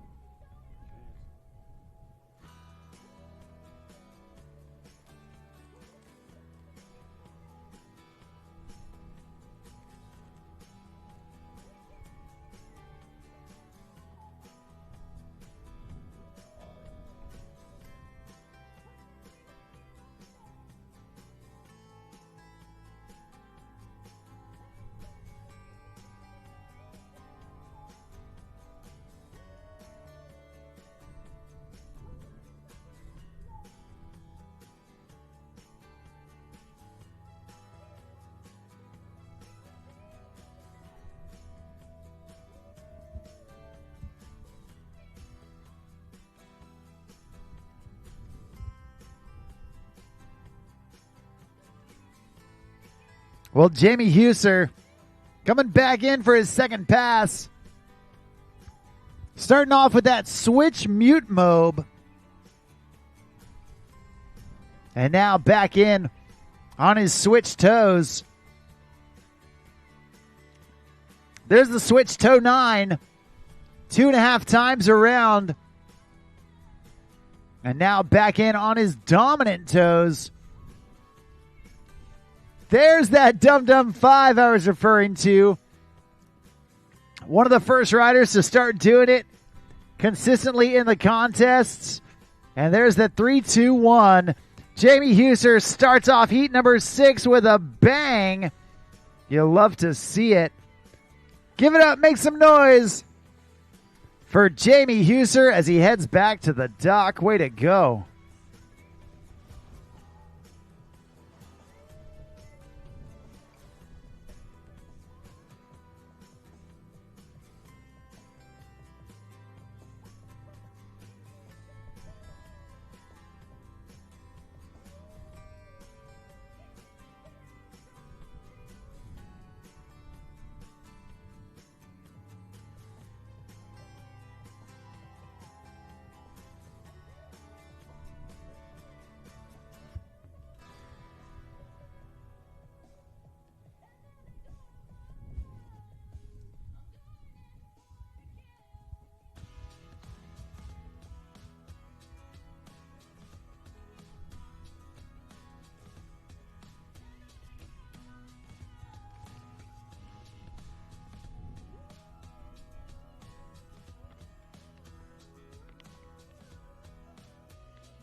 Well, next up on the water, coming out of Lake Hamana in Japan,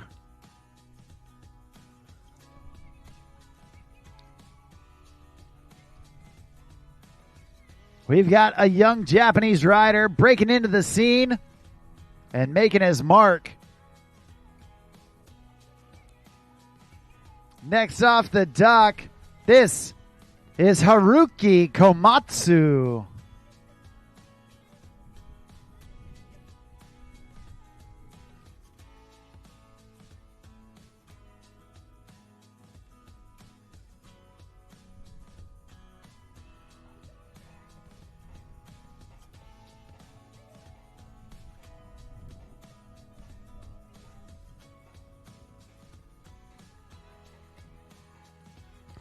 Well, Haruki starting things off.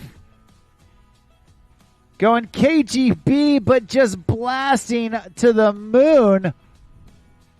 And going a little too big, over-rotating. Not able to get his landing gear back underneath him. That's all right. Only his first fall. So we're going to get Haruki Komatsu back up, back at it here shortly.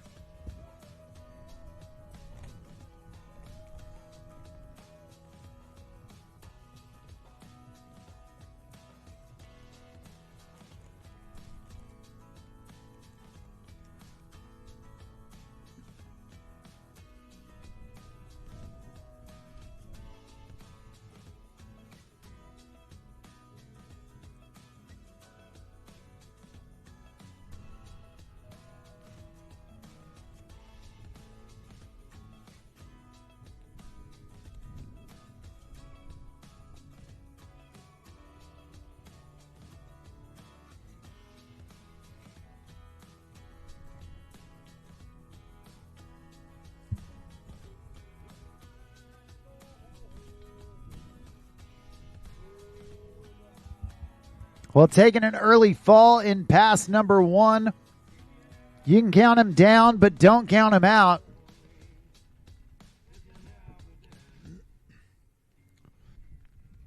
Haruki. Back up, back at it.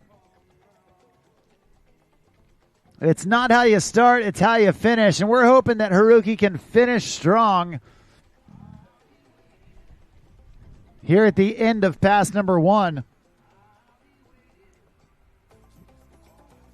There's heel side, front side, 360. He may have won a little more, but the good news is he's staying on his feet. There's Batwing to blind, starting to feel a little bit more comfortable out there. And that's going to do it for his first pass.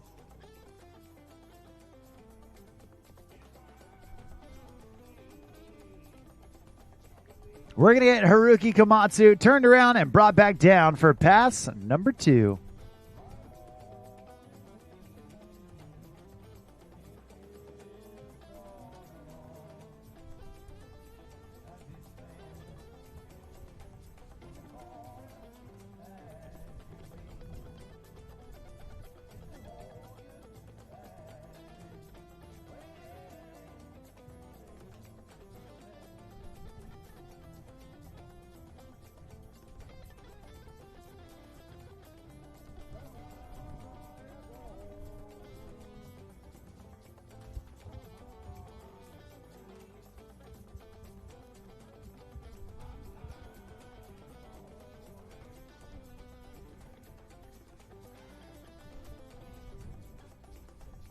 Well, Haruki coming back into his second pass, starting off with a bang.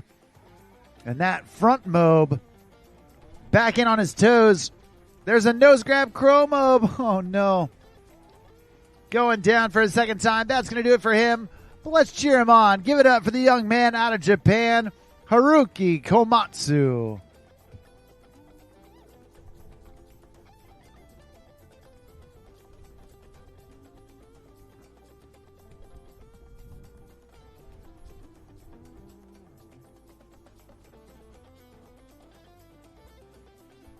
Just sending it a little too deep on that crow mob. Not able to absorb the landing.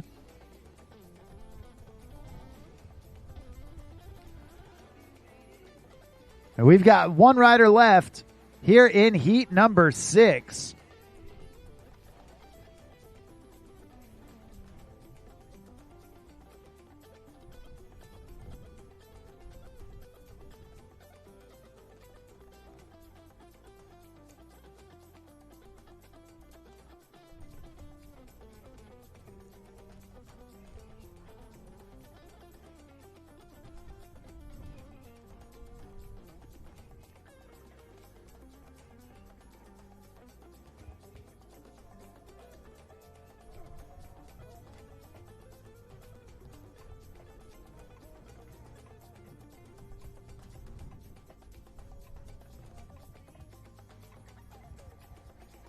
Well, this next rider on the water, your final rider here in heat number 6. This year has been a sharpshooter for sure. Taking the win at the Wake Fest shootout. Taking the win at the Wake Point Open shootout. Originally out of Bend, Oregon. But for the last handful of years, he's been calling Orlando, Florida, his home. Doing it for La Familia.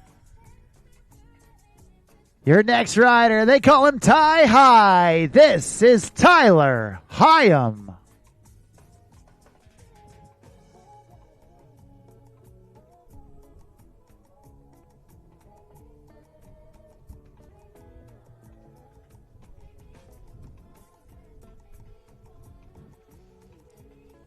Well, Ty High starting things off, hillside approach. Going mute, half cab, double back roll right out of the gate.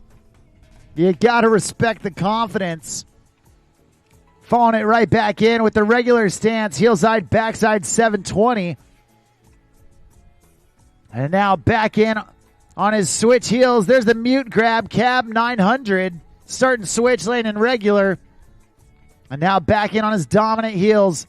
There's the tail grab. 3, 2, 1. Blast off for Ty High. Crushing through pass number 1. So far, so good from Tyler.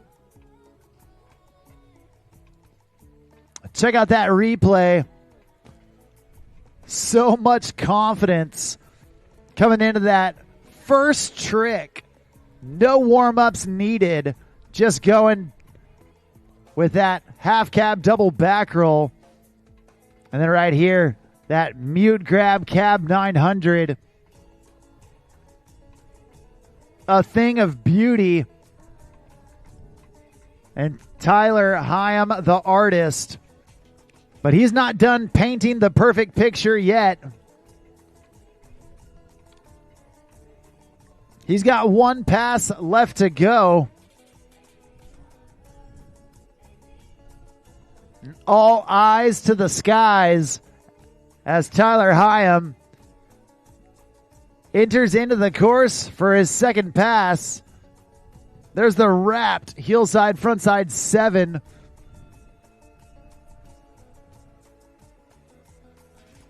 And then going Japan style grab on that switch mob. Back into his dominant stance. He's going wrapped nose grab KGB 540.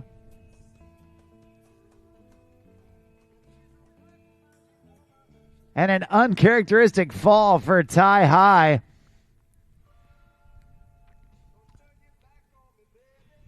That KGB 5, long been a staple of Tyler's. But as soon as you let your guard down, sometimes those tricks that have been your friend your whole life, they can come up and bite you.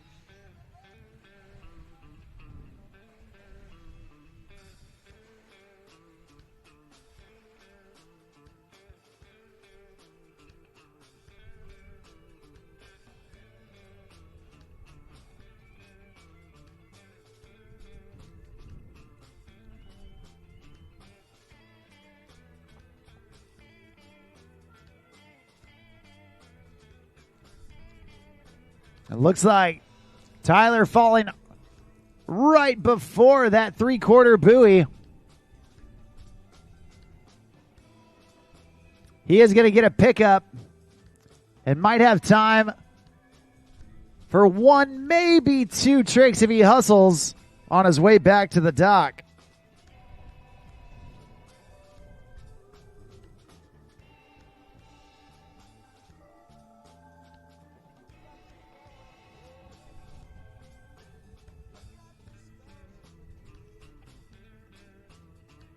Oh, try and toe back 9. Going for all the marbles right there. That's going to do it for heat number 6. Awesome job from Jamie Huser, Haruki Komatsu, and that dude right there, Ty High, Tyler Hyam.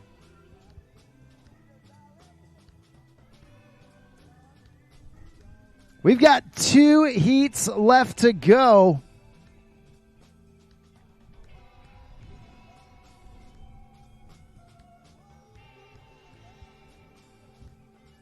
And this next heat, a fully international affair.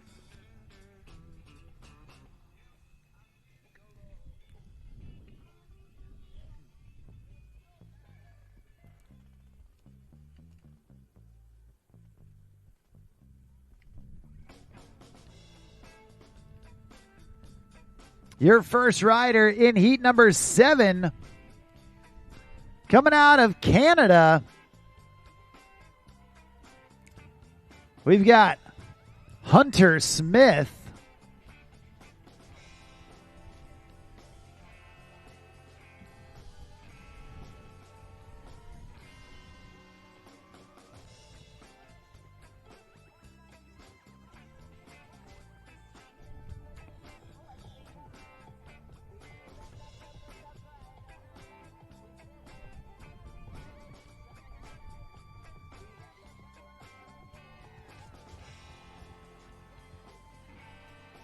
Well, Hunter Smith, originating from Vancouver, Canada, but he has been spending most of his time lately down in Claremont, Florida,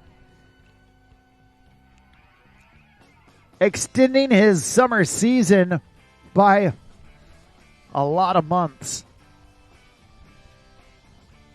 And now coming in, wrapped front side. There's the wrapped Pete Rose 540. Now back in. Going heel side, front side 720.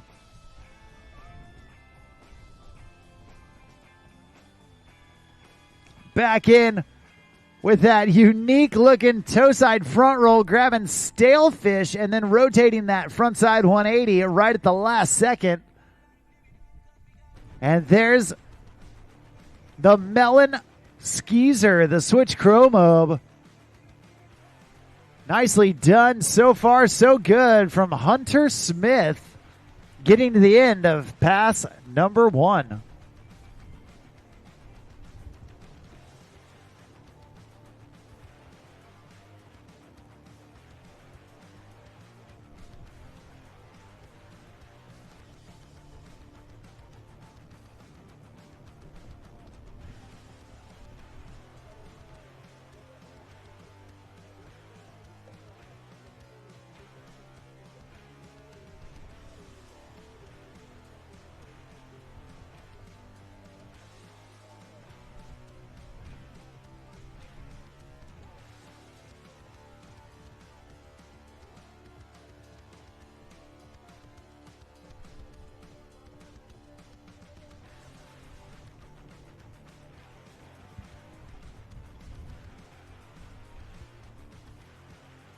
Well, Hunter Smith coming out of the gate for pass number 2 with that front mob.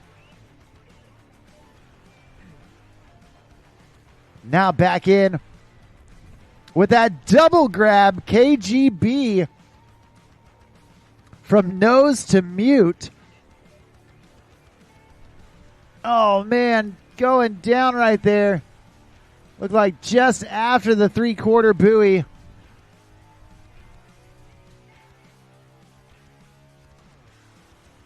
And I believe that's going to do it for him. A great job from Hunter Smith. You see that melon slim chance. And there's the double grab on that KGB. Following it up. Trying to go toe front 9. And a great way to kick off heat number 7 of the Pro Men quarterfinals.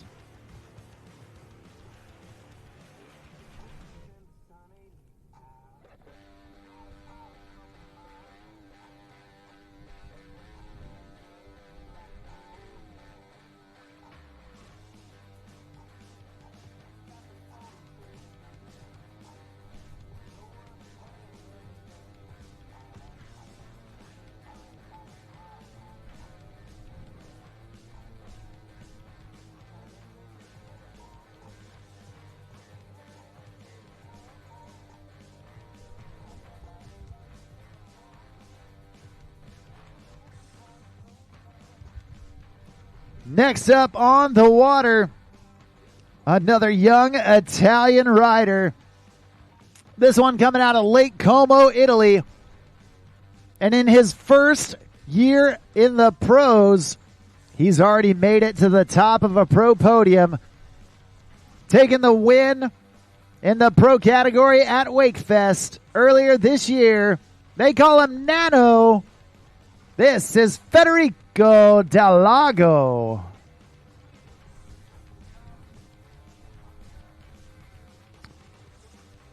Oh, no.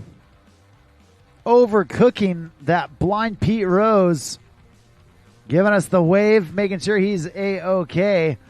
But, man, Federico dropping out of the sky on that blind Pete Rose attempt.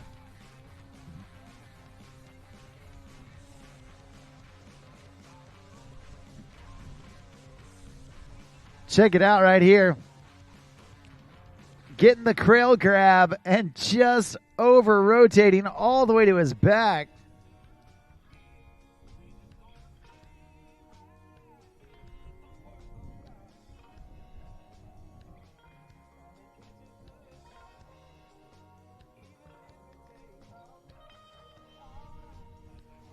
Well, that's only his first fall.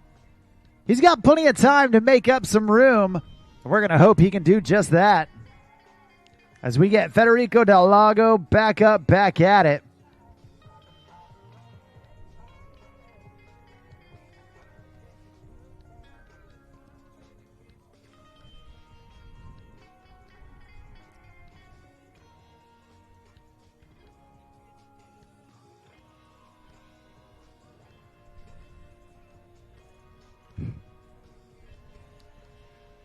Well, he's back up, back at it.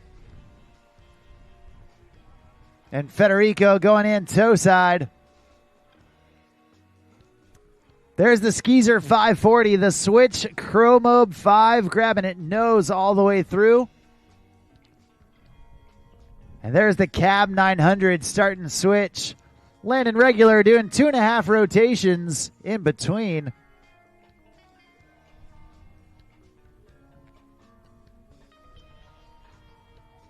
You see right there, getting right back up, doing exactly what he knows how to do. Getting that Skeezer 5, followed in by that nose grab Cab 9.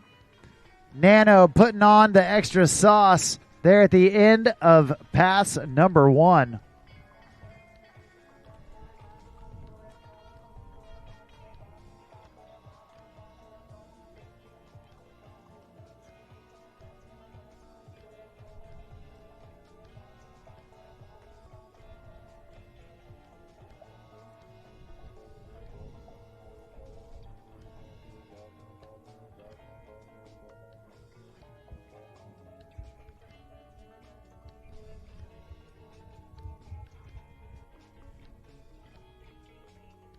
All right, well, he's getting ready, getting set to go back into pass number 2.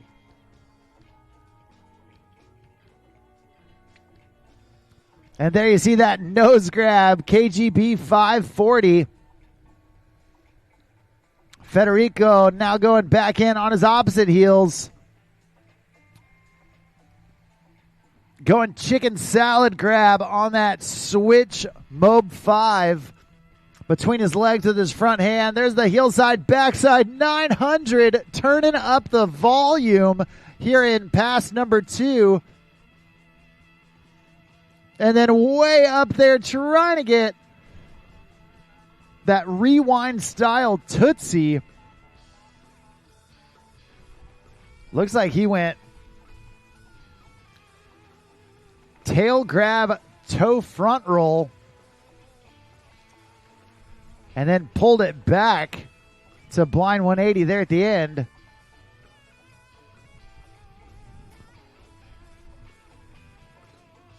And there was that chicken salad switch Mob 5.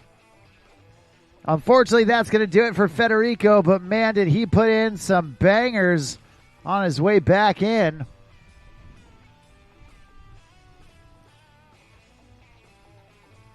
There's that switch Mob 5.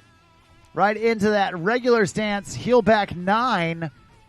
And then right here, the trick that took him down, going tail grab, toe front roll, rewinding it to backside 180, that late Tootsie.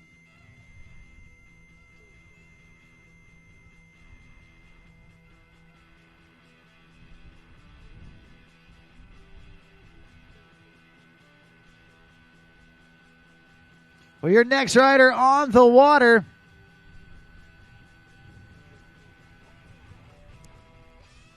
Coming out of Australia.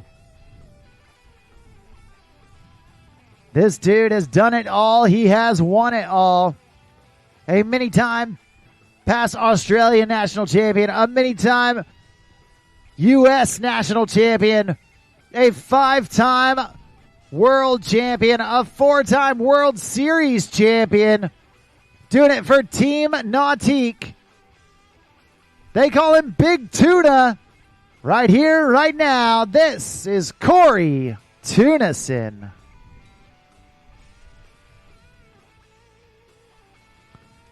Cory coming out of the gate, swinging for the fences with that nose grab Cab 900.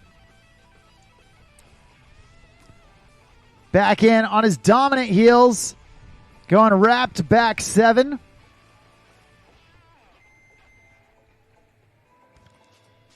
Cory, trick number 3, going 2 times around with that mute half cab double back roll. Clean as you like. And then going melon skeezer 540 there at the end of the course. Nicely done from Nautique's own Cory Tunis, getting halfway home to that stand-up run.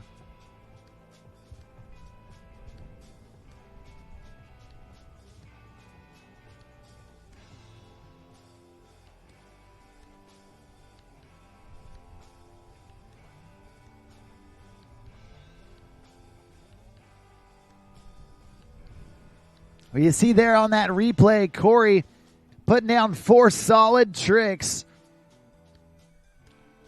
Looking as clean as ever.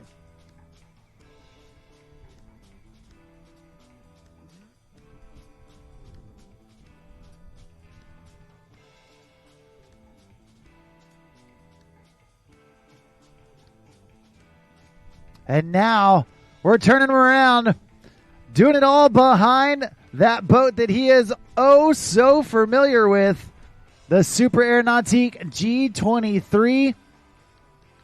There's the toe side, front side 900.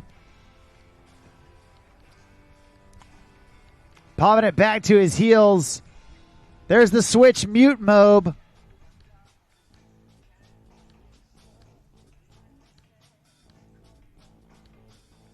And now back onto his dominant heels. Cory going 2 times around right there with that double Indy back roll. And here at the end of the course, going crail grab on that toe back roll to blind. Absolutely epic. And Cory Tunis doing it for Team Nautique Boats. Getting all the way back to the dock with no bobbles at all. That's going to tie a ribbon on heat number 7. And we've got 1 heat left to go.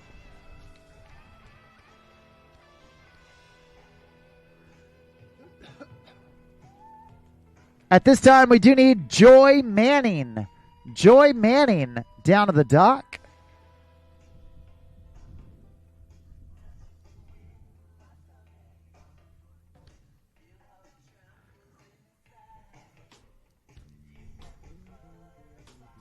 We do want to remind everybody that for every division that has gone and had their final today, we are going to do our award ceremony.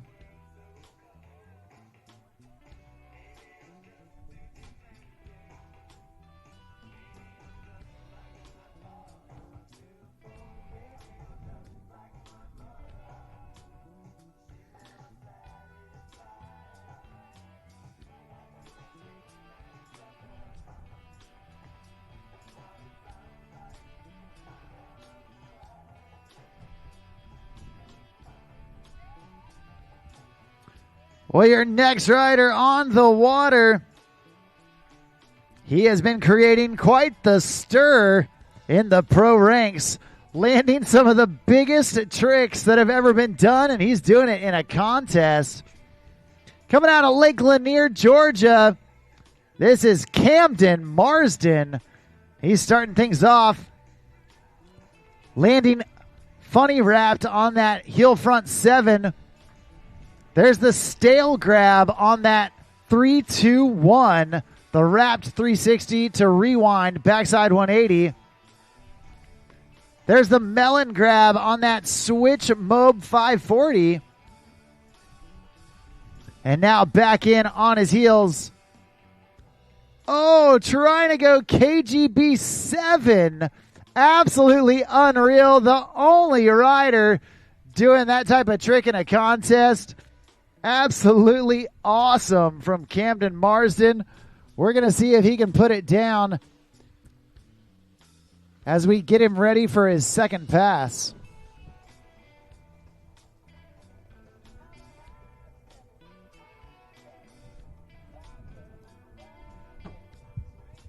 Well, you can see that KGB 7 right here. Unreal how quick he's able to get those rotations in, all while upside down. So much of that trick just doesn't make sense.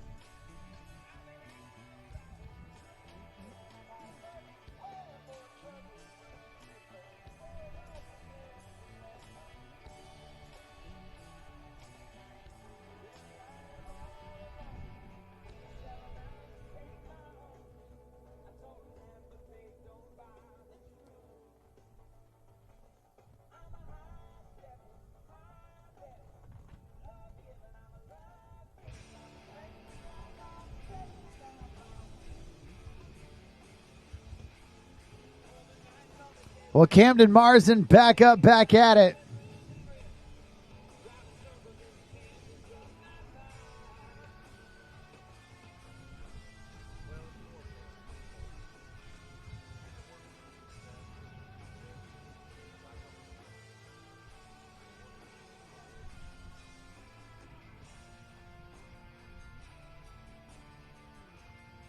All right, Camden Marsden coming back this direction.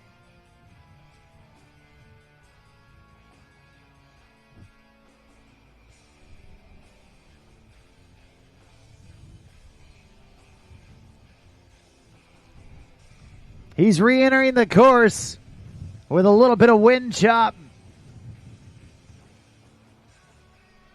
Wanting to start off his last heat of Pro Men with a bang. There's the Scarecrow. And now coming in wrapped, going toe back 7 from that cuffed position.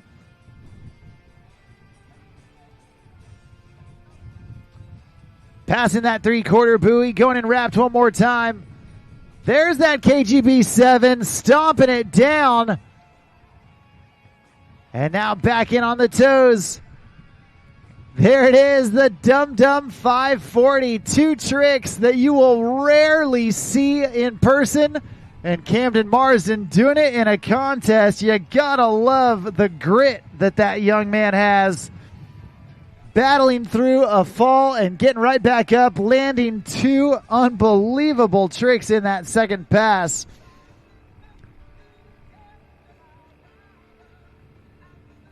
Check out that Nautique replay. Coming in cuffed right here and going toe back 7.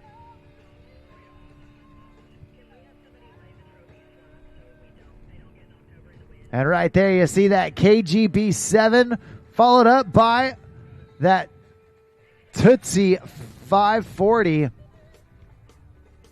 I should say Dum Dum 540.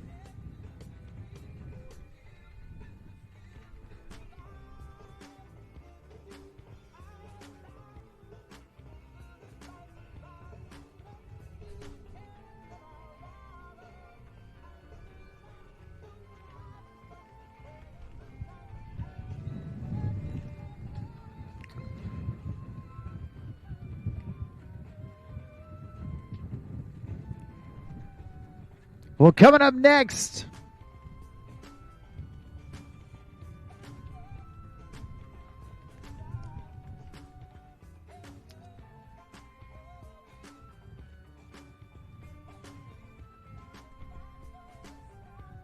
coming out of South Korea, we've got Yanso Kim, and he's starting things off with that hillside, frontside 720.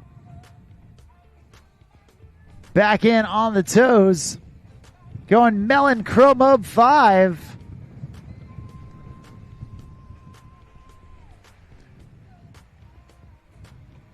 There's that Melon KGB.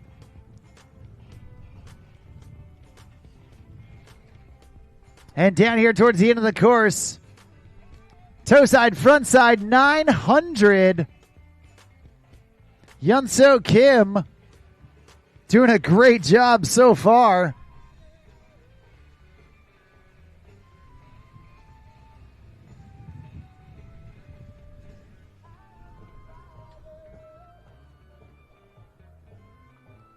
Hey Jeff, I think we're going to want to cover some of this equipment in the announcer's booth. Ops crew want to cover the soundboard.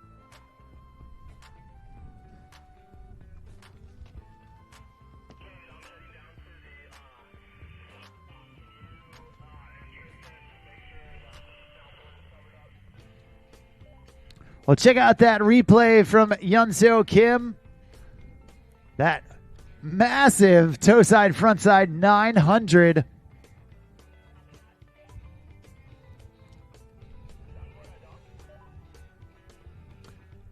Coming back in, big heel front 5. Asking for a bit of a speed adjustment on his way back towards the dock. Yanso going heelside back roll. Not what he wanted, but staying on his feet. That's what's important at this point. Oh, trying to go heel back 7 right there. It looks like that is going to do it. Going down just past that 3/4 buoy. I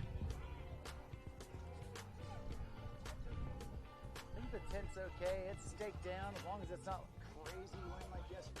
It'll probably be all right.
the power on this? Power just, oh, there it is. Here's the cord.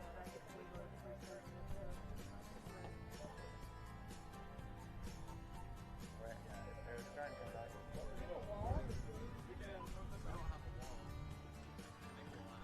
I don't know if you want to move it up with if wind's coming. Are we done or what's up? We're going to pause it now. Pause? I think we pause it.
I live life on the edge. That means accidents happen. Things break. Including my brand name sunglasses. But thanks to Fuse lenses, I don't have to worry about that. Fuse helps me replace my lenses for less with high quality, guaranteed to fit lenses. Now if they only had a website for a fractured ankle. Fuse lenses. Break a lens. We've got you covered.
For 50 years, we've been more than just a manufacturer. We've been part of the journey.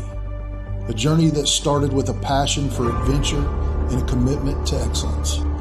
And now, as we celebrate our 50th anniversary, we proudly unveil the future, a symbol of our legacy, our commitment, and our relentless pursuit of performance. Welcome to the future. Welcome to the power behind the passion, performance that moves you.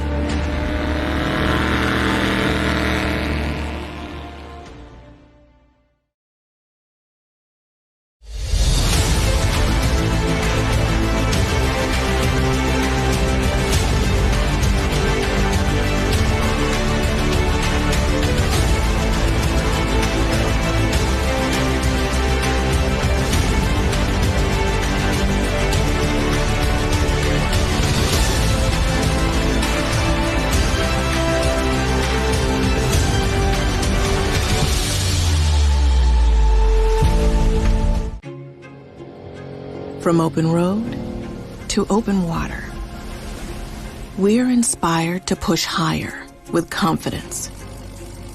We revel in our achievements and then seek out the next great thrill.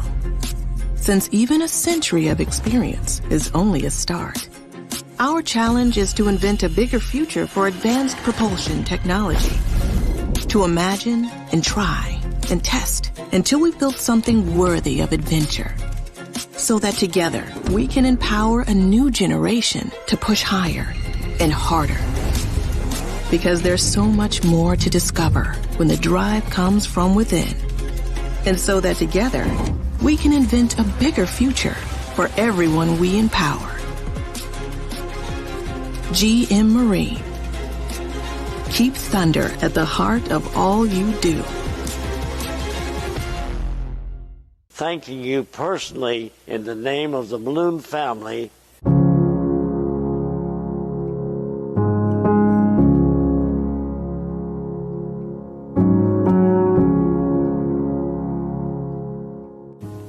Our family originally have been boat builders way back into the 17th century. At that time, we were in England, so we gathered together a group of boat builders, Christian boat builders. We built us a ship, we crossed the ocean, we landed in Portsmouth, New Hampshire, and this is where our family started. We had to fight in the war. We ended up winning the Revolutionary War.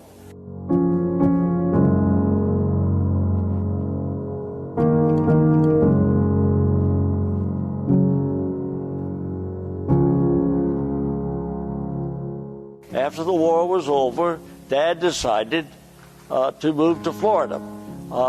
We started building boats because Dad looked around and saw all these beautiful lakes in Florida, and he thought this ought to be a place to be able to build boats, since I'm a boat builder. So we started building boats. We built anything that anyone wanted, whether it was a fishing boat, a sailboat, or no matter what it was, we built all of it.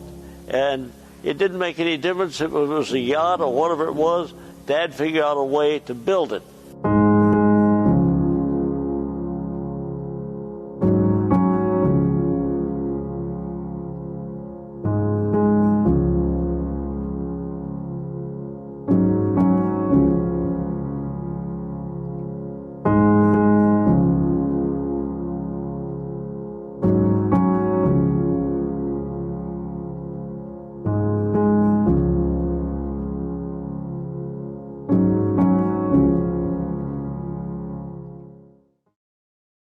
So in my eyes, Nautique has been so successful because of their commitment to excellence and also their commitment to the Lord Jesus Christ. I know from the very beginning, it's been the heart and soul of the Malone family.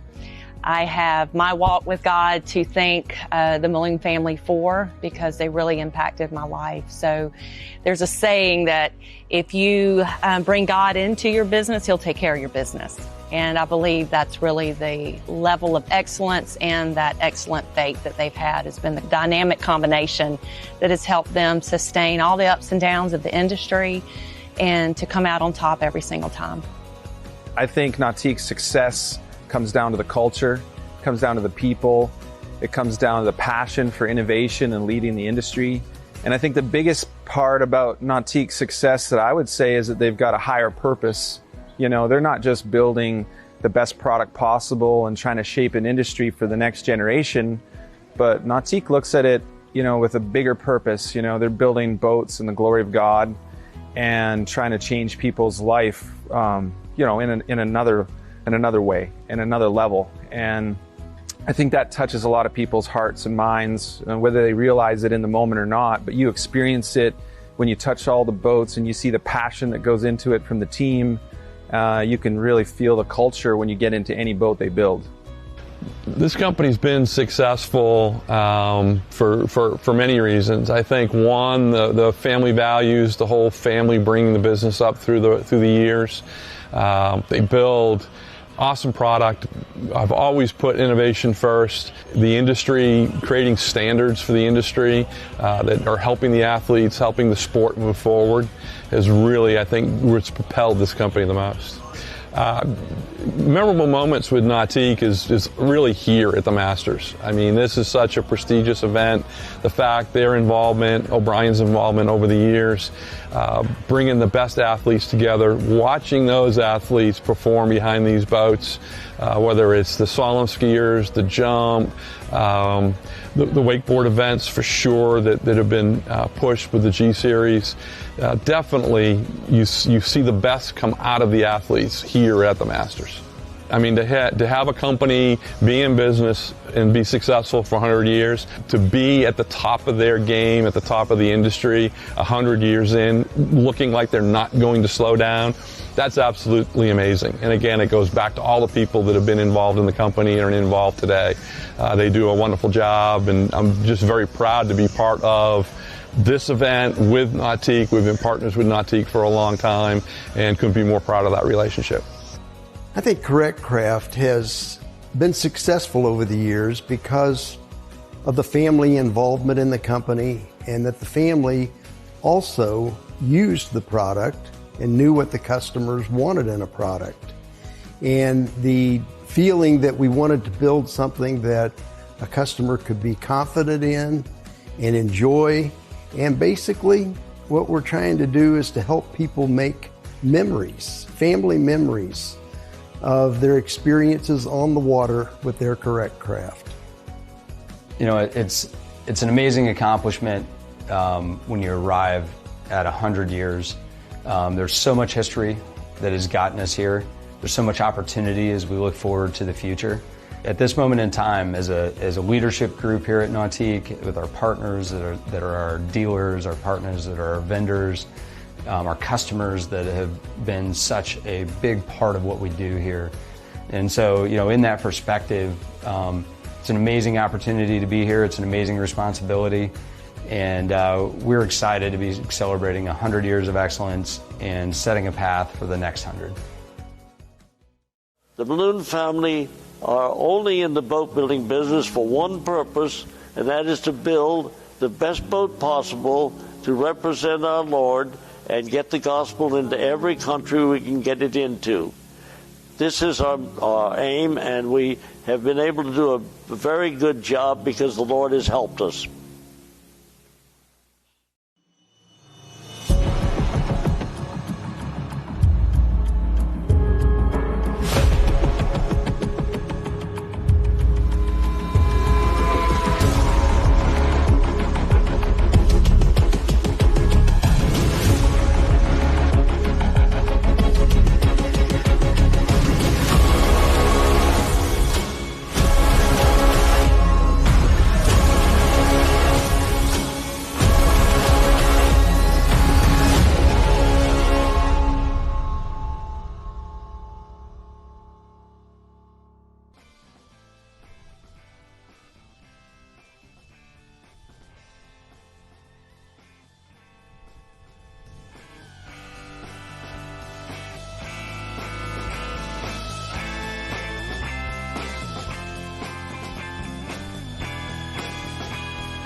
thanking you personally in the name of the Malone family.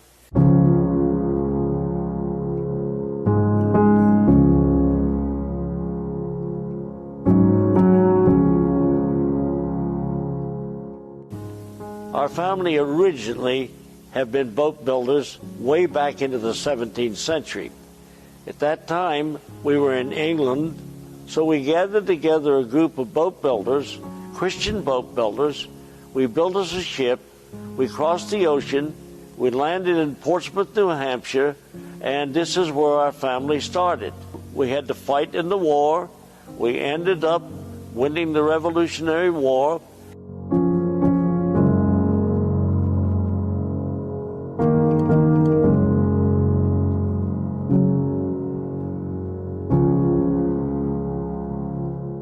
After the war was over, Dad decided to move to Florida.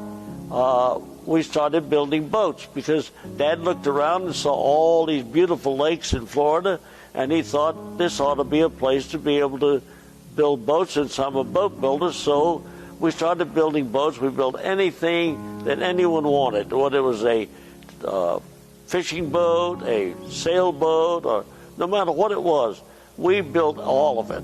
And it didn't make any difference if it was a yacht or whatever it was. Dad figured out a way to build it.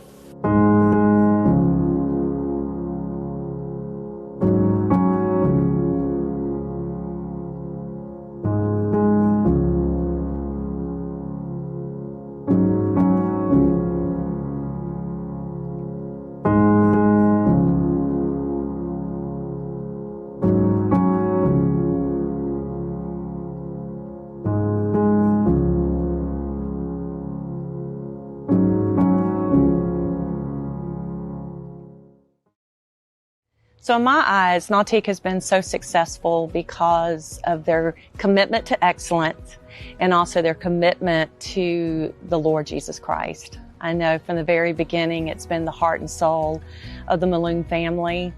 I have my walk with God to thank the Malone family for, because they really impacted my life. So there's a saying that if you bring God into your business, He'll take care of your business.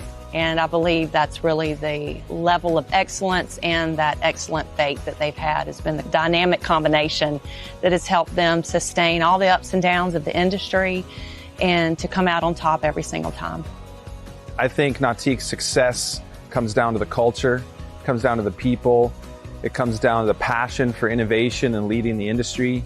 And I think the biggest part about Nautique's success that I would say is that they've got a higher purpose.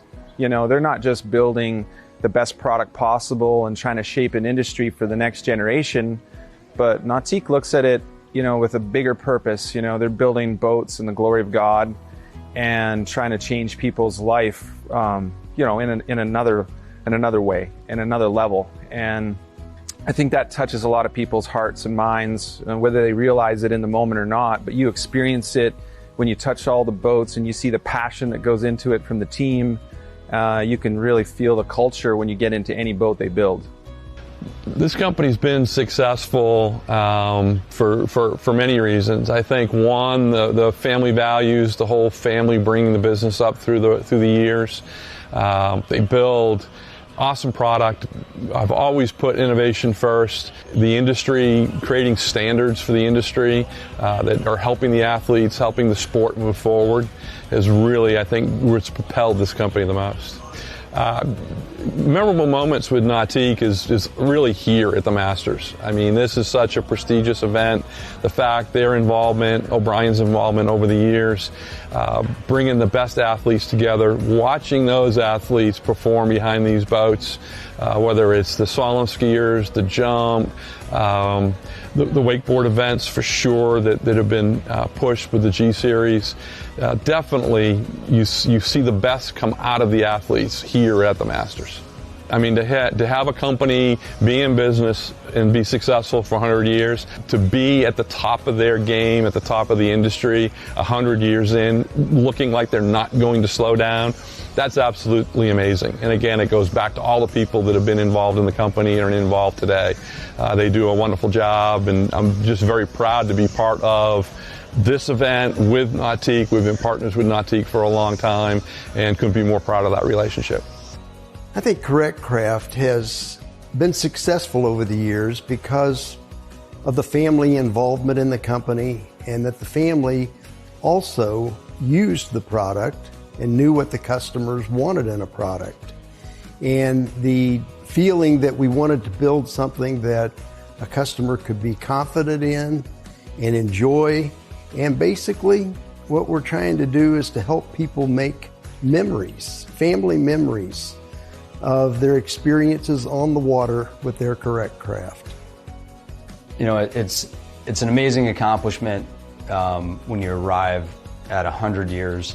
There's so much history that has gotten us here.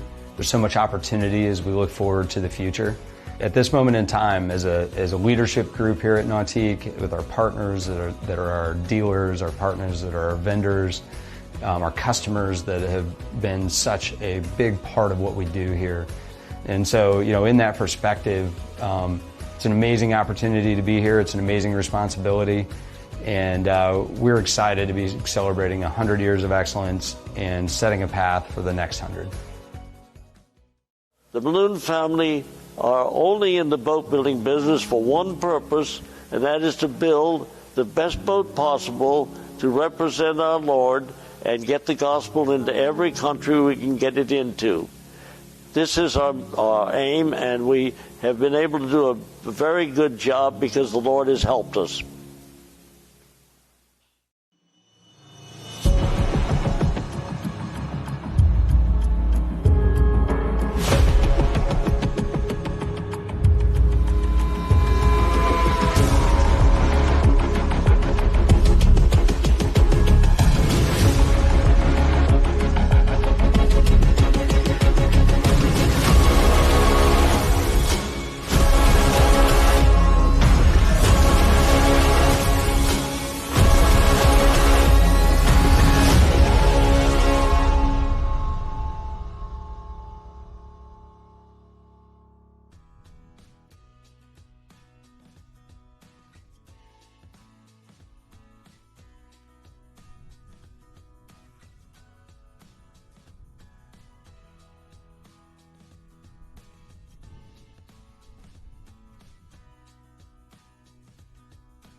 Audio check. 1, 2.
And as I said earlier today, he has been putting a lot of the pro riders back on their heels, landing some barely been done and even some never been done tricks.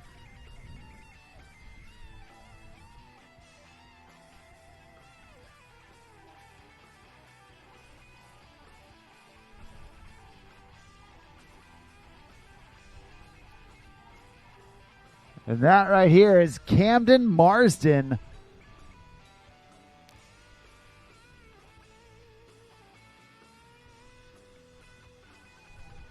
And here we go. The young dude out of Georgia.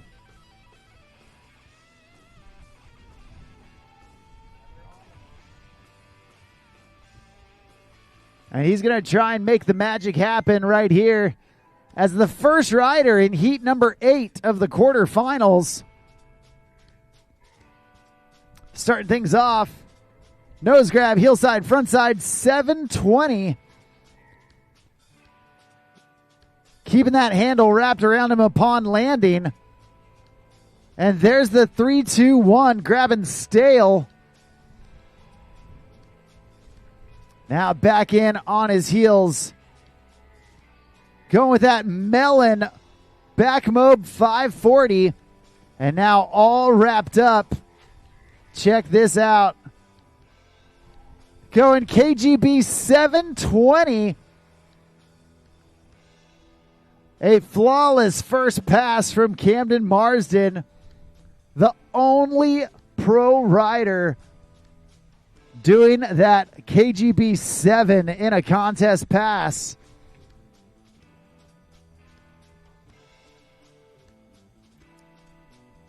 And Camden doing it so well.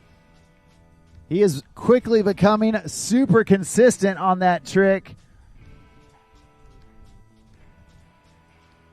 Right there, you see that melon back mob 540. Starting switch, landing regular.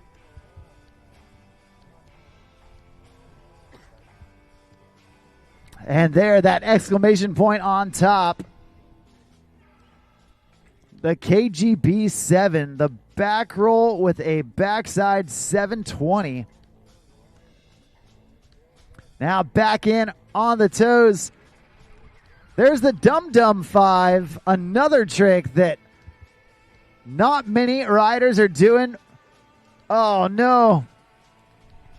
Trying to go with the Skeezer 540. Unfortunately, losing the handle, but fortunately for him, having it happen before that 3/4 buoy. So Camden Marsden is going to get a pickup. And we're going to get him back in the action to try and get a handful more tricks down at the end of the course.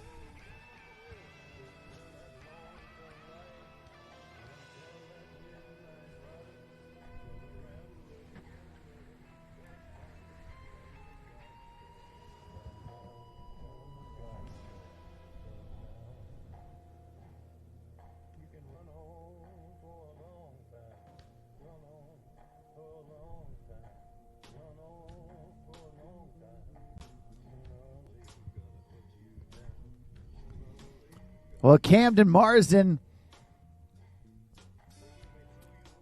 knows he's got his work cut out for him, being first off the dock in this last quarterfinals heat. He wants to do as much as he can to keep the riders coming behind him at bay.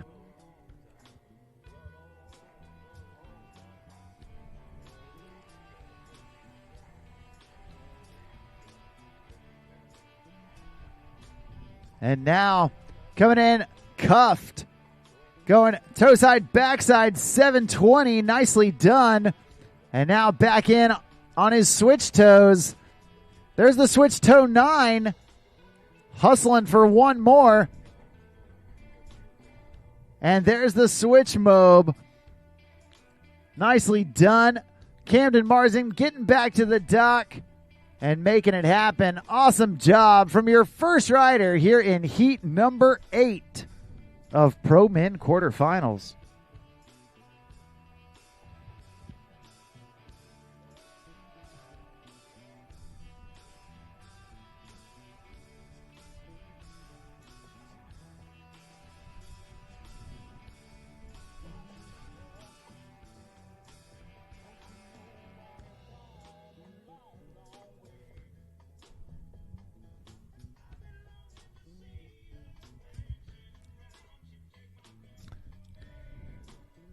Well, your next rider coming out of South Korea.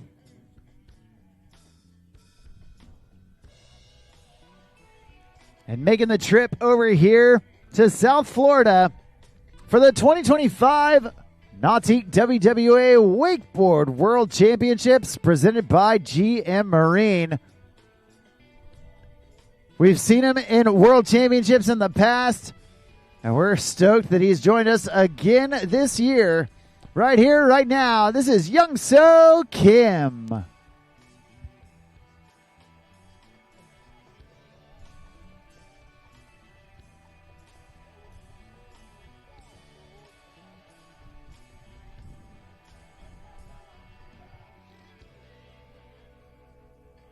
All right. Yanso going hillside, frontside 720. Then back in on the toes. Going with that melon crow 5. Edging out to edge back in. There's the KGB, the back roll with a backside 360.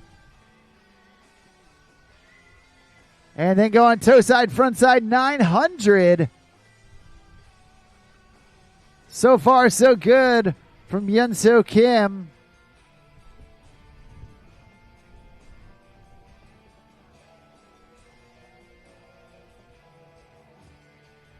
Once again, at this time, we do need Joy Manning down to the dock, as well as our junior boys beginner. Junior boys beginner, start making your way down to the dock. That's Nick Withers, Sloan Smith, and Will Holslander.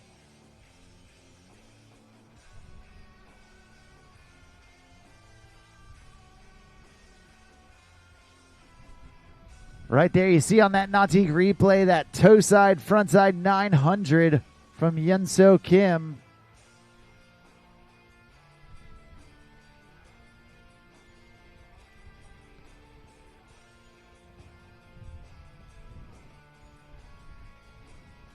Now back in for pass number 2, the double grab, 3-2-1.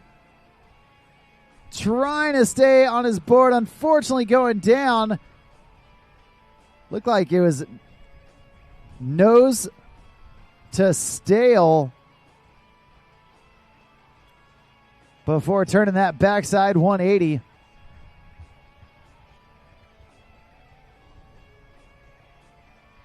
Let's check it out here on that replay. Going mute to stale. Going with the front side 360 to rewind backside 180.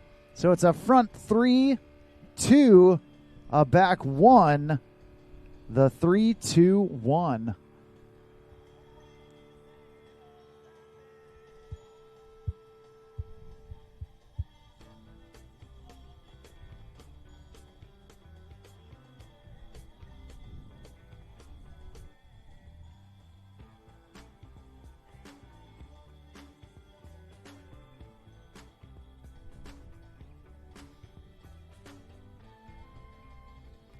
All right, back up, back at it.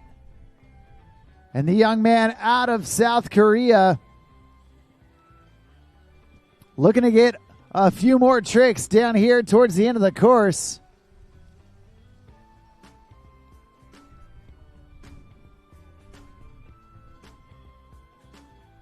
Oh, trying to go with that Indy double back roll. And unfortunately going down. Looks like that is going to do it for Yanso Kim. Just a little off the axis he was trying to be on.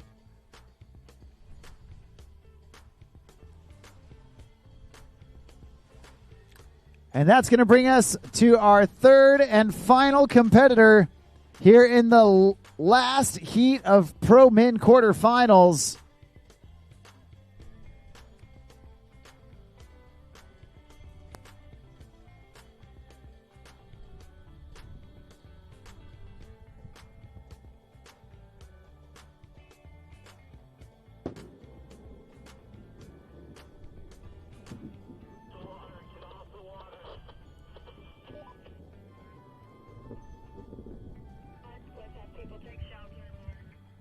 Yeah, we gotta get everyone to shelter.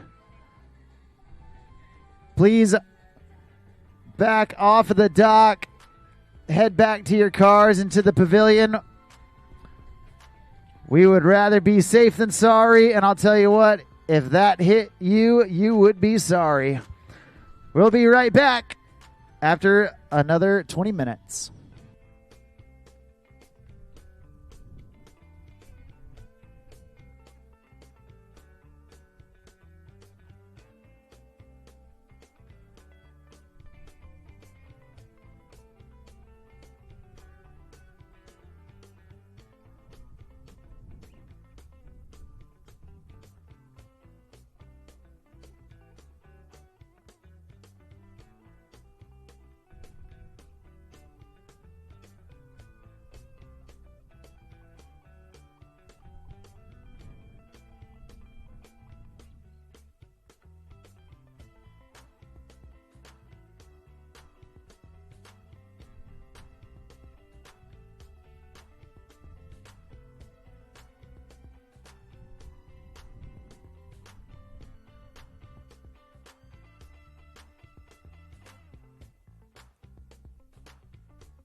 All right. Hey, we are about to get reset and restarted.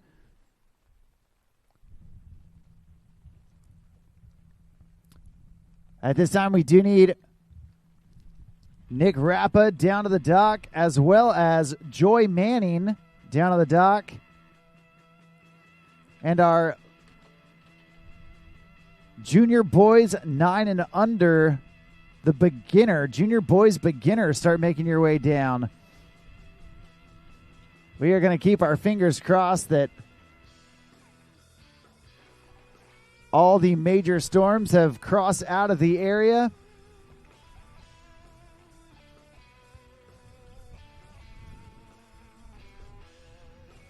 And if it's just a little bit of rain, that shouldn't be too bad.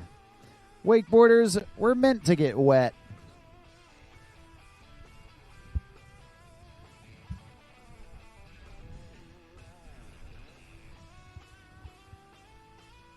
So once again, Nick Rappa on the dock, followed by Joy Manning and our junior boys beginner wakeboarders, Nick Wither, Sloan Smith, and Will Holslander. Make your way down to the dock. Thanks.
All right, well, we are just moments away from getting restarted.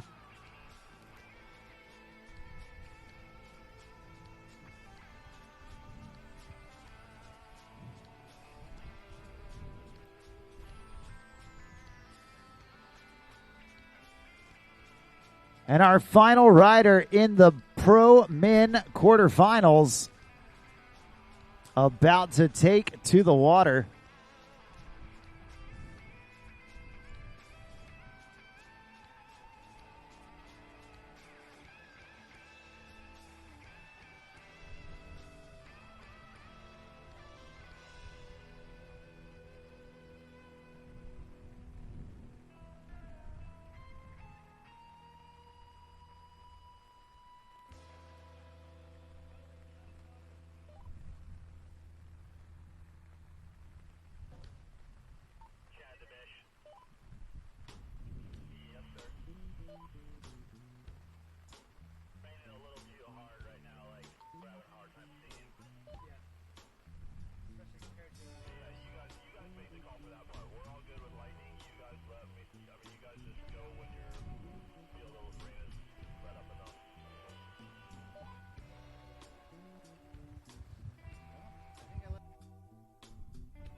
All right, well, the last 3 times I've said this guy's name, lightning has struck somewhere. So I'm not going to say his name. But he's from Australia. He is your current and reigning 2025 U.S. National Champion. He has done it all and won it all. A past Australian National Champion, a past Moomba Masters Champion, a past Nautique Masters Champion, a past World Champion. And he's wearing that gold bib because he is currently the leader of the Wakeboard World Series. And he's on the water right here, right now.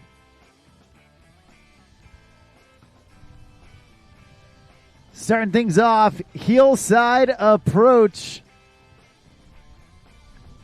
Going with that switch, mute mob 5. Back in, back at it.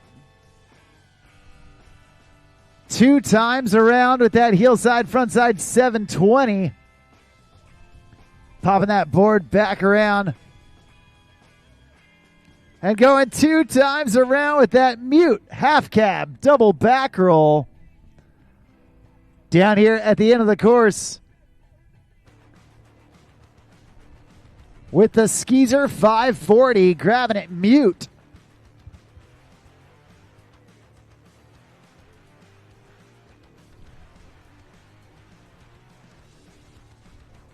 Check out this replay.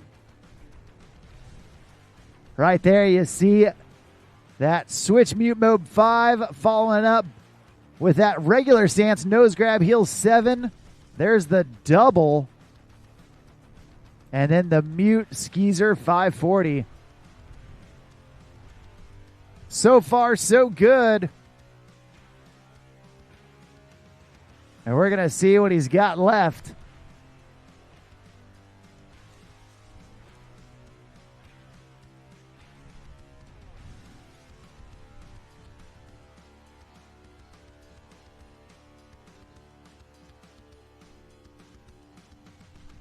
Here we go. Pass number 2 just for you. Starting off on the toes. Nose grab, toe side, front side, 900.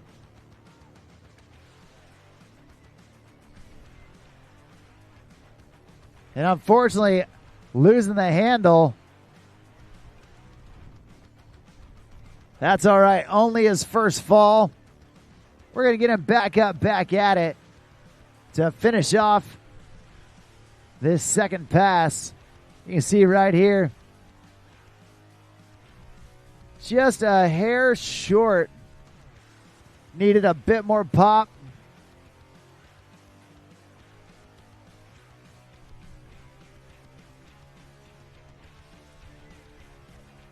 Once again, at this time, we do need Joy Manning down on the dock, as well as our junior boys beginner division.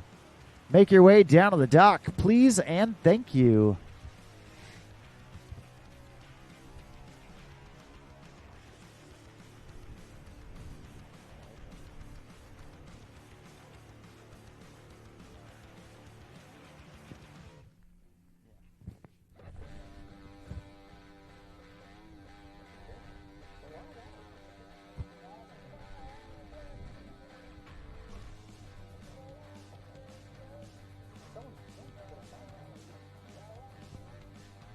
All right. Well, Nick Rappa back up, back at it. Passing that 3/4 buoy. And he's going back up and in. Mute grab, heel side, front side 7. That one was switch. And now back in on his dominant heels. 2 times around with ease for that double Indy tantrum. And it looks like that is going to do it. An awesome job. Give it up. Make some noise for your current and reigning U.S. National Champion. Looking to add another world title to his belt. Give it up for Nick Rappa. We did it, guys. We did it. We got through. And when I say we got through, I mean we got through with pro men, which we started at 10 a.m. Well done. Well done to everyone out here at the event site. 110%. You persevered alongside all of us.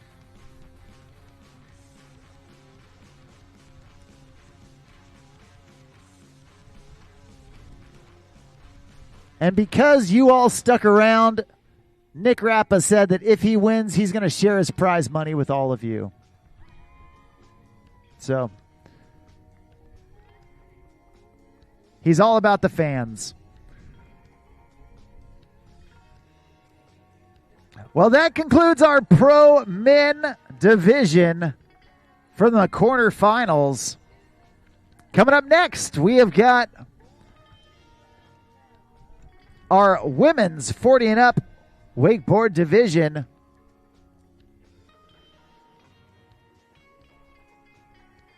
And Joy Manning about to take to the water. Once again, at this time, we do need all of our junior boys beginners down to the dock. Junior boys beginners, you guys are on deck. Also, boys beginners, the 10 to 13. You guys start making your way down as well.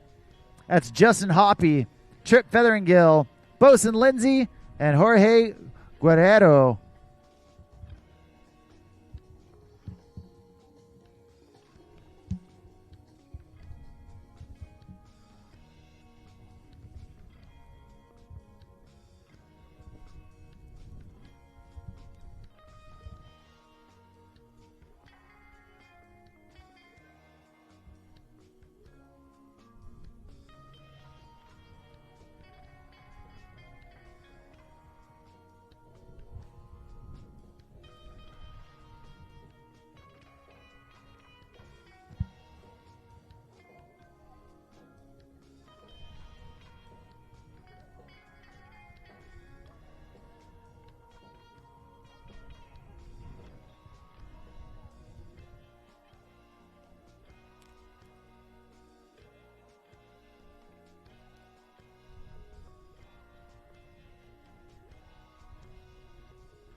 All right.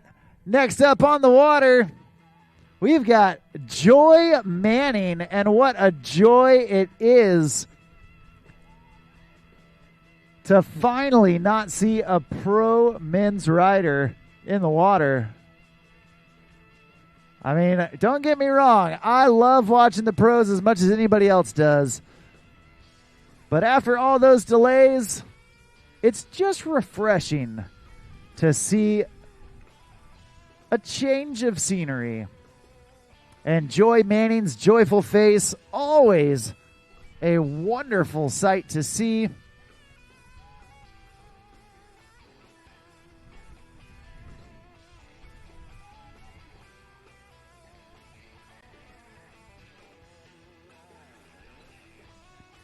And here we go. The throttles go down. Joy gets up.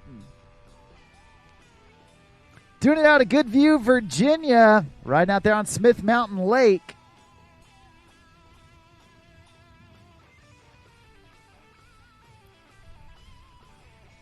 Joy Manning, a 10-time world champion. And she's starting things off with that tantrum. Now back in on the toes. There's the toe side back roll. Oh, man.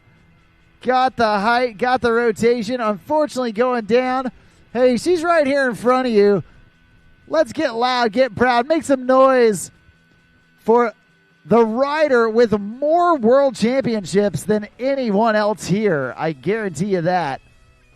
10 world championships under her belt.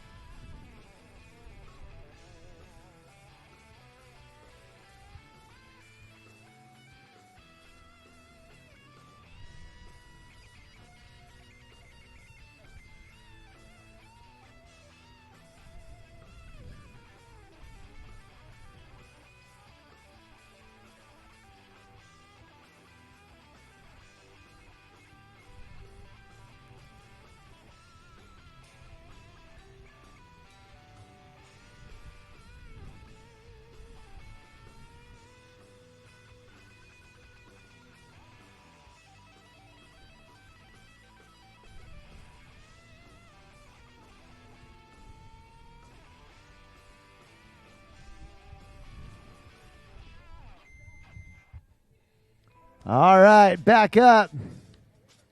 Back at it. Joy Manning popping right back up. And looks like she's going to get right back to it. Taking a heel side edge. Going wake to wake, no problemo. Just feeling it out. Getting resituated after that fall.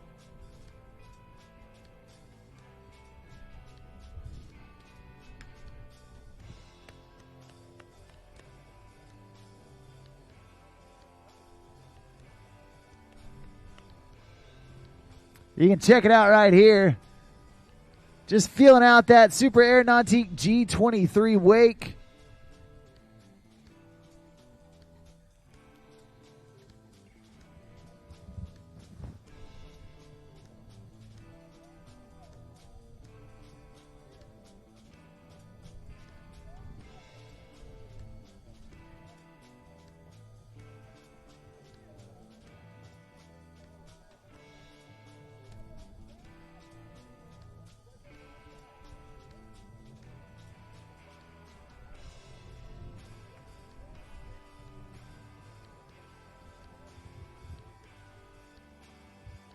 All right, Joy Manning back up, back at it. Trying to go heel side back roll. Unfortunately, going down. Looks like that is going to do it for her. But a great job, nevertheless, from Joy Manning.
All right. Well, it looks like we are doing a little bit of a shift in the schedule. We are going to have our boys 10 to 13 beginner division go first.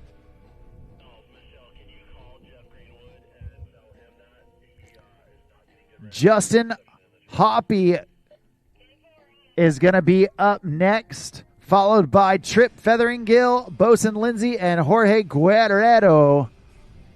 Once again, we are switching to boys 10 to 13 beginner division in order to assist a family with a flight.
All right, next rider on the water, going to be Justin Hoppy.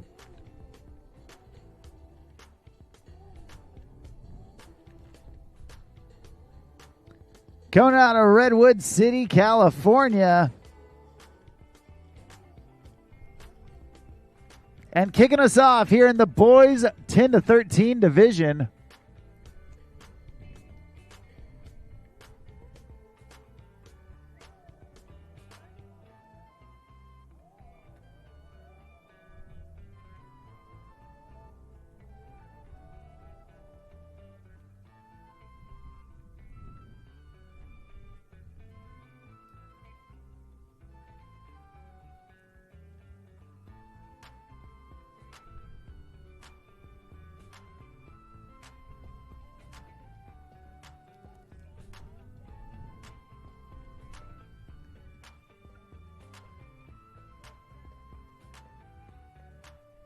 All right, Justin starting things off with the tail grab, going wake to wake.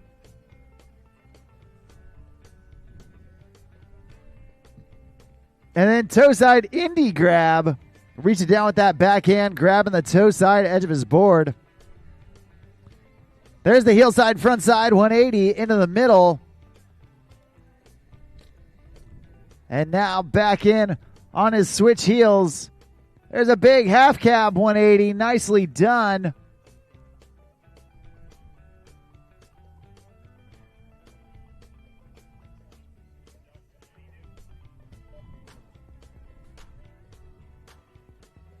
It looks like pass number 1 in the books.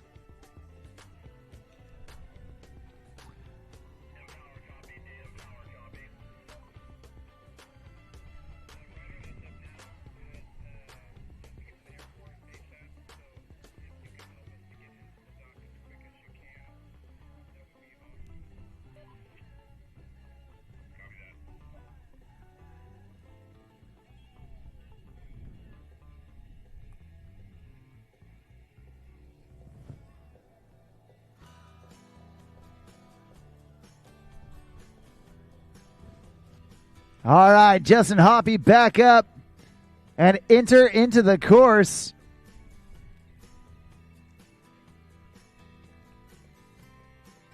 Big stalefish grab right there to kick off pass number 2.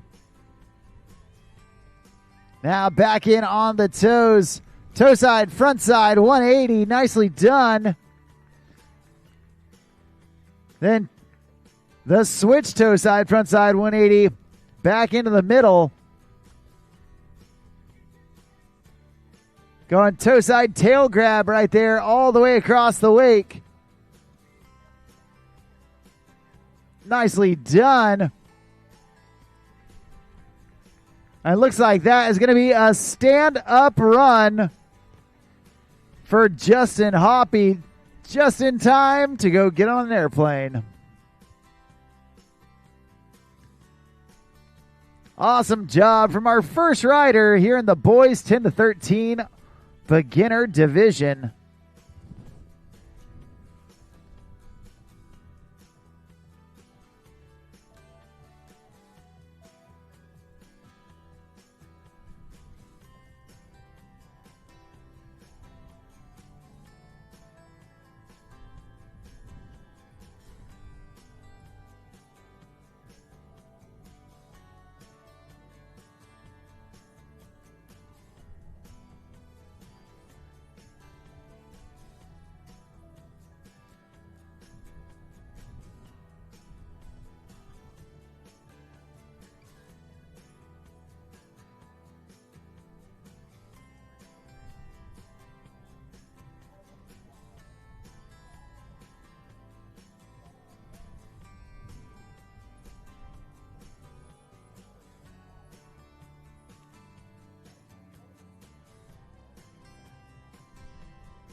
Well, next up on the water, we've got Trip Featheringill. And Trip going wake to wake with that indie grab. Now back in on the toes. Toe side indie grab as well. Indie grabs from both sides, the heels and the toes. And there's the nose grab. Oh, saving that landing right there. Nicely done. There's the ollie front side 180. And now coming in switch stance on his heels. Going half cab. Nicely done. Recovering well. And looks like he's going to take that first pass all the way to the bank. Awesome job so far. We're going to turn him around and bring it back down for pass number 2.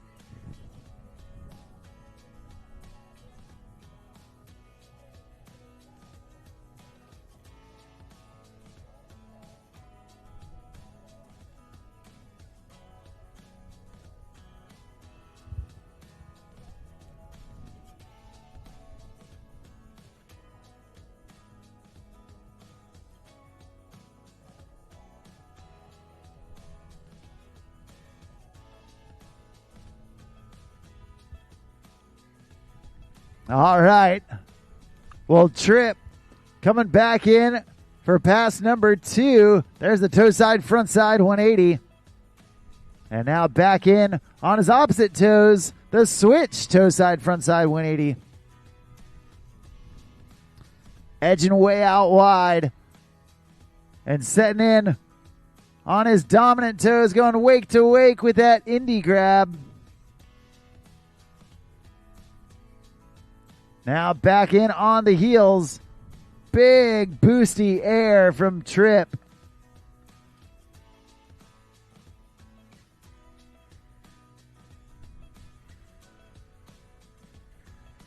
It looks like that's going to do it. He's going to whip into shore.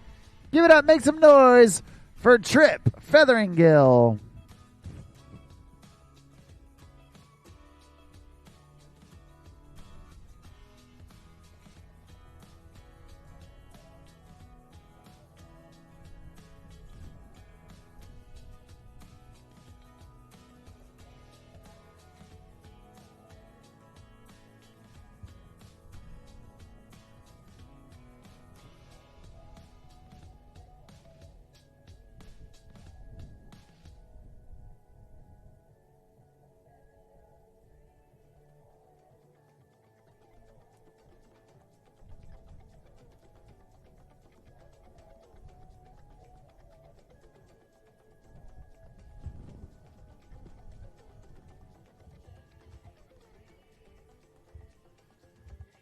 Well, next up on the water,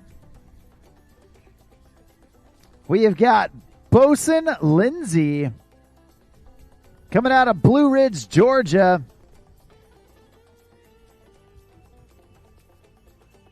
Not only a boat rider, also a cable rider as well.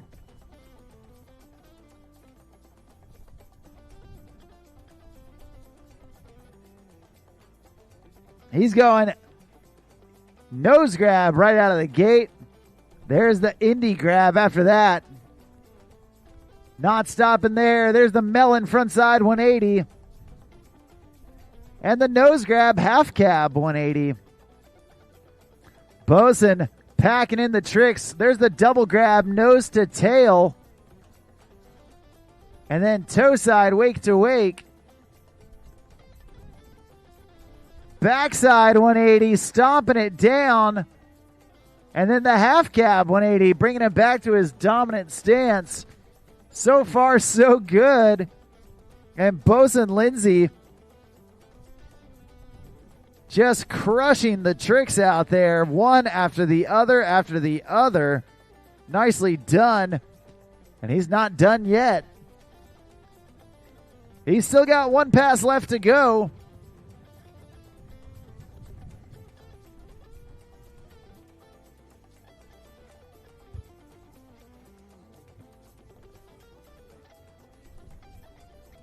We're going to turn him around, bring him back into the course for pass number 2.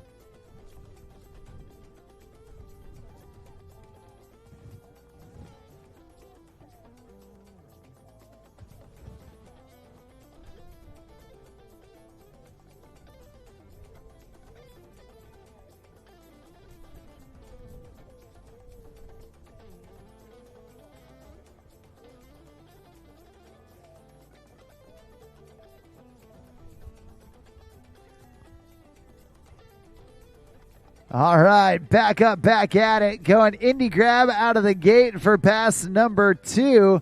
There's that toe side wake to wake. Ollieing his board around into his switch toe side stance. There's the switch toe side 180. And then the half cab 180.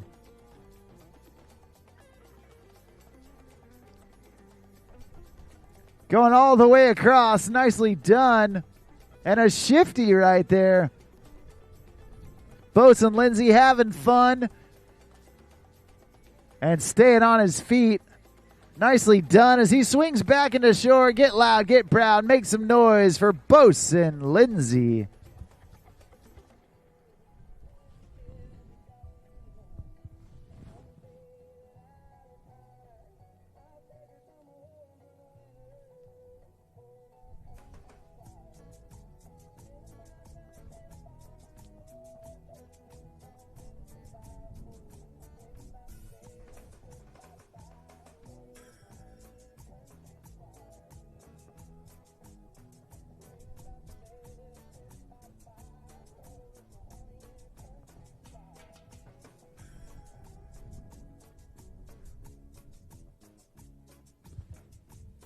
Well, just like that, we've got one rider left to go here in the boys 10 to 13 beginner division.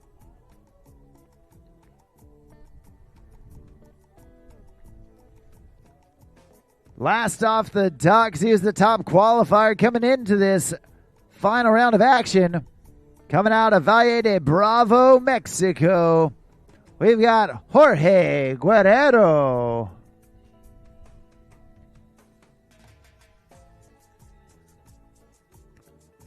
And here we go. Jorge Guerrero on the water.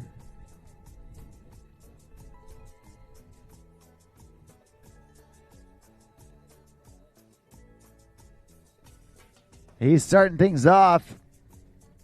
Edging in on his heels.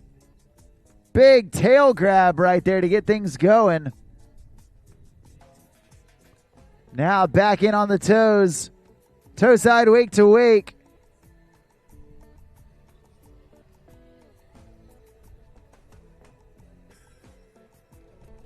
Nose grab, heel side, front side, 180. Big boosty air right there from Jorge.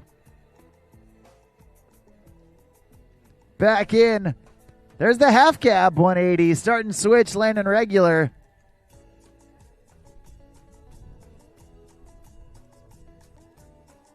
It looks like he's going to take his time as we turn him around and bring him back down for pass number 2.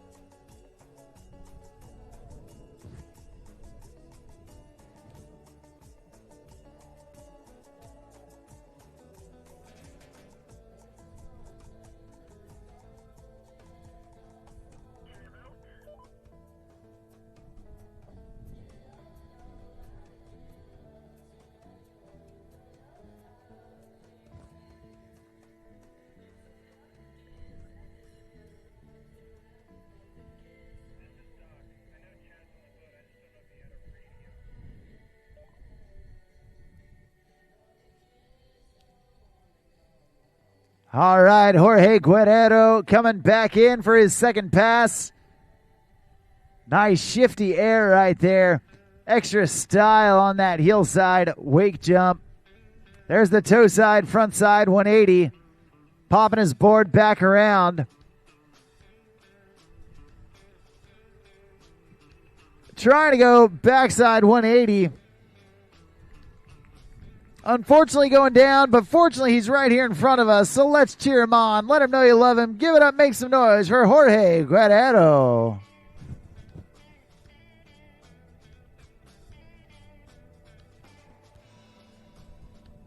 Hey, Chad, after this, we're going to go back to junior boys beginner, starting with Nick Wither. Is that correct? That is correct.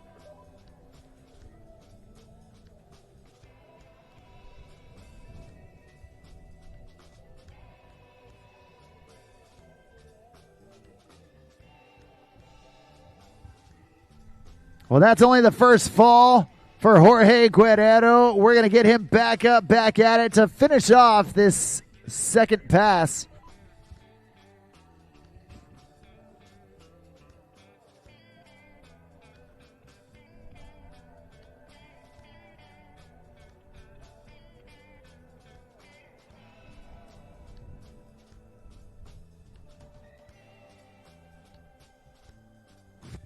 All right, Jorge's back up and taking that heel edge.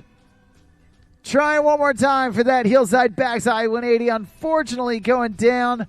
It looks like that might do it for him. Awesome job from all of our boys beginner wakeboard division. Justin Hoppy, Trip Featheringill, Bosun Lindsay, and that kid right there, Jorge Guerrero. Way to go.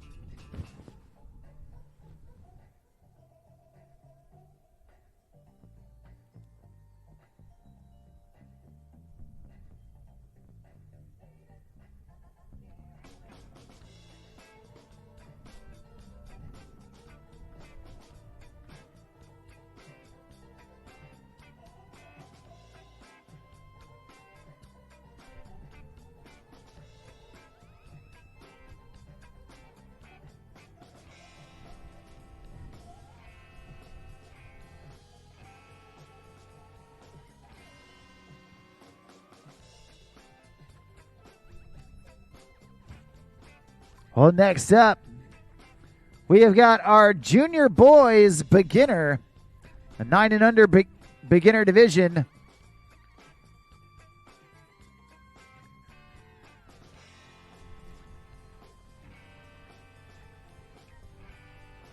And we are kicking things off with a young dude out of Ohio. Starting us off, this is going to be Nick Wither.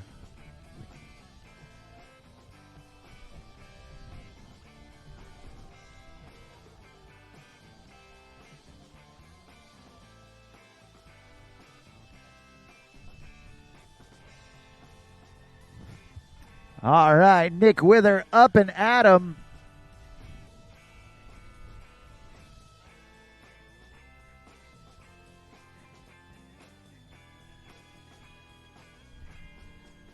He's starting things off with an indie grab, doing it into the middle, reaching down with that backhand, grabbing the toe edge of his board, and there's the ollie out there in the flat water.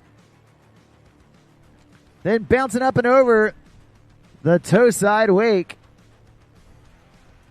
Launching himself into the middle. Nicely done. Big air from Nick Wither. Another big toe side jump. He is continuing on down. Getting into the middle again. And looks like he is going to play it cool to the end of the course. So far, so good from Nick Wither.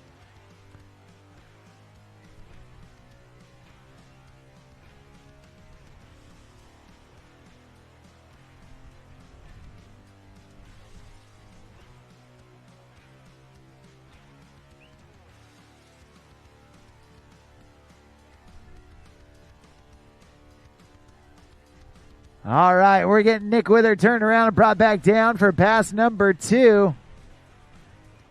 So far, so good. He's got a stand-up run in the making. And we're going to see if he can make it happen once again.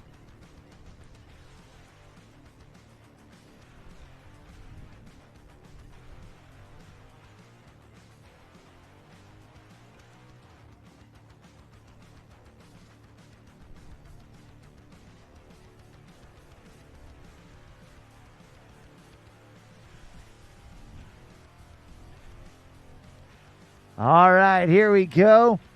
Back into the course and jumping in and out of that wake. Toe side in the middle, nicely done. Popping off that Super Air Nautique G23. And then back in. Nice heel side air. Jumping into the middle, jumping out of the middle. Nice toe side indie grab.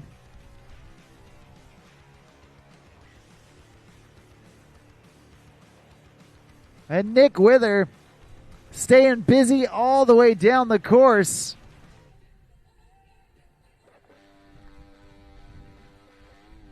Packing in the jumps and doing it with precision. Nicely done from Nick Wither. Awesome job from that young dude, getting all the way back to the dock.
Well, your next rider on the water, going out of Heath, Texas, riding out there On Lake Ray Hubbard, we've got Sloan Smith.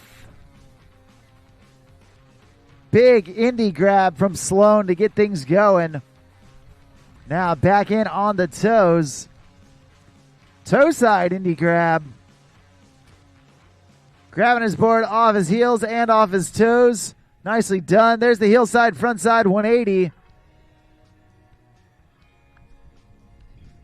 And now back in for that mute half cab 180.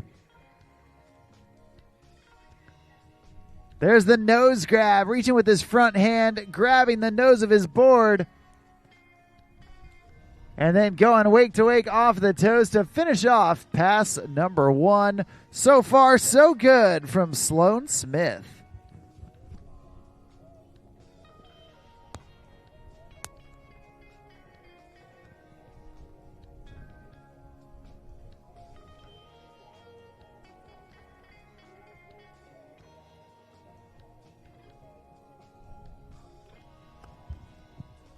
Well, you can see there on that Nautique replay, the 180s, the grabs, Sloan Smith putting in work in pass number 1. But he's not punching out on the clock yet. He's still got that second half as he makes his way back towards the dock. All eyes on the water.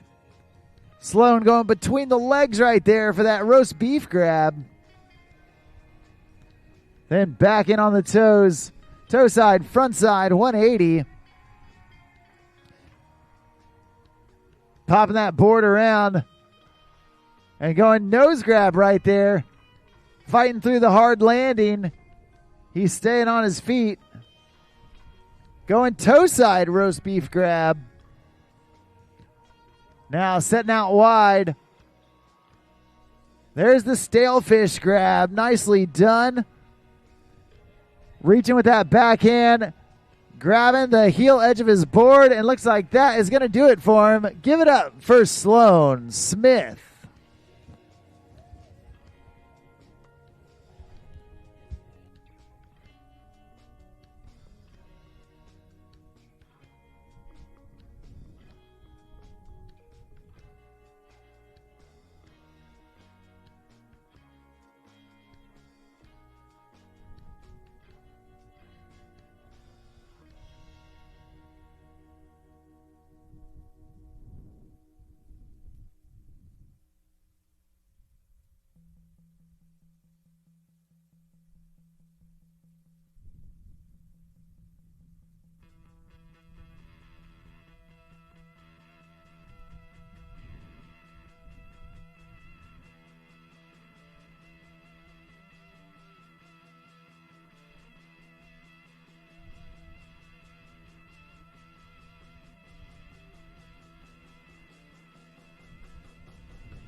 All right, your last rider.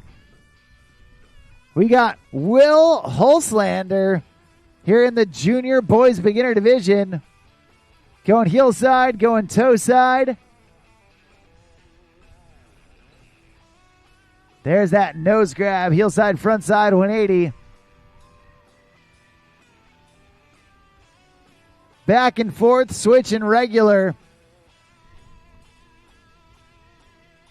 There's the backside 180. Oh, trying to pull out of it. Unfortunately, just falling back on his heels.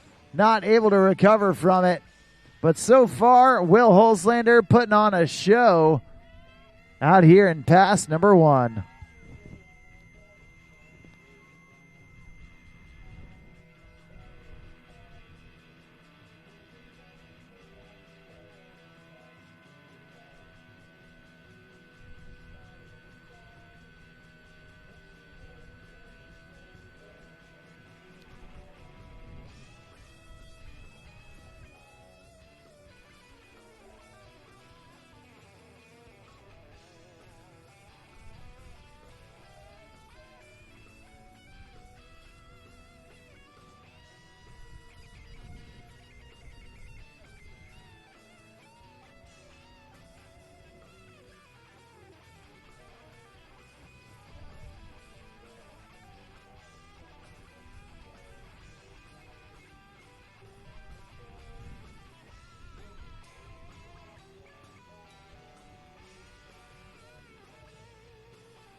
Well, Will back up, back at it. Looks like he's going to play it cool to the end of the course and wait to swing some more as he gets back up to the plate for pass number 2. At this time, we do need our junior girls. Junior girls 9 and under down to the dock. That's Electra Gold, Akila Rose, and Maria Nep Giardi.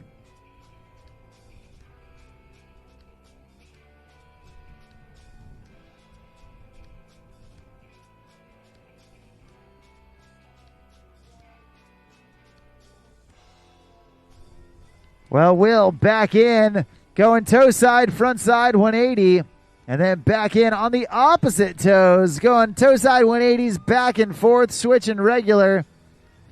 There's the backside 180 into the middle. And continuing on down. Big backside 180. Landing the trick that took him down.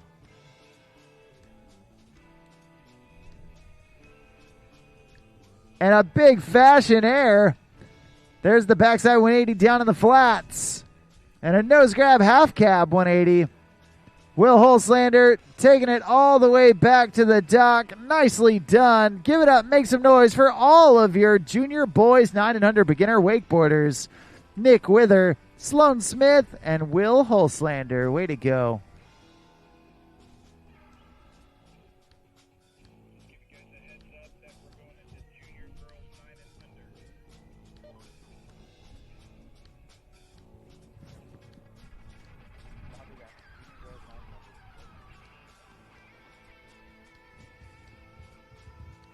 Well, you can see Will Holslander getting that backside 180. Nicely done.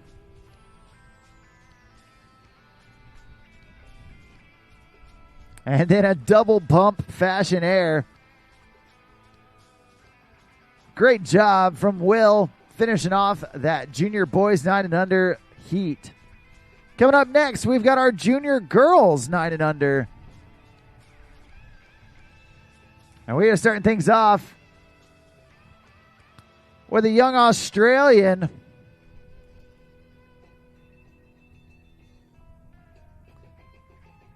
The youngest in the family, but ready to get shreddy. We saw this girl try a front roll yesterday. Why? Because she's tough enough. That's why. Right here, right now. This is Electra Rose. Excuse me, Electra Gold. I keep doing that. All right, Electra starting things off with that toe side indie grab.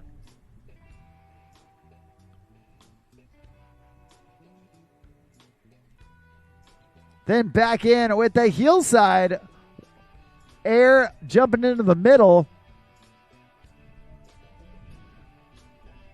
Edging way out there.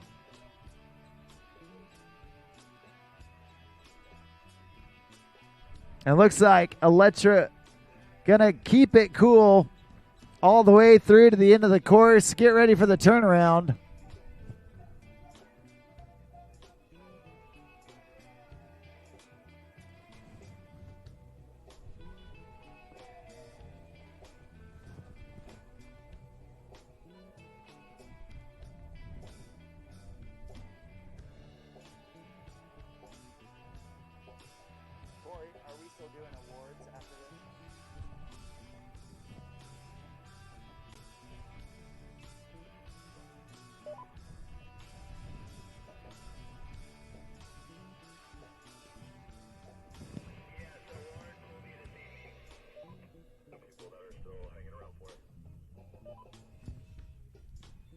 Well, Electra jumping back into the middle as she jumps back into the course.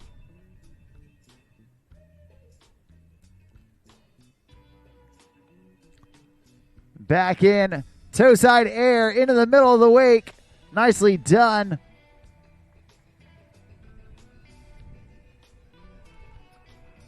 And a heel side jump in the middle. Awesome job. Electra Gold. Putting it together, laying it down. Awesome stuff from that young Australian. Hey, we do want to remind everybody that after the girls 10 to 13 division, we will be doing an award ceremony for all the riders who have had their final round of action today. That is the women's 40 and up, the junior boys 9 and under beginner, the boys beginner, the junior girls 9 and under, and the girls 10 to 13 division. We will have your award ceremony immediately after the action concludes on the water.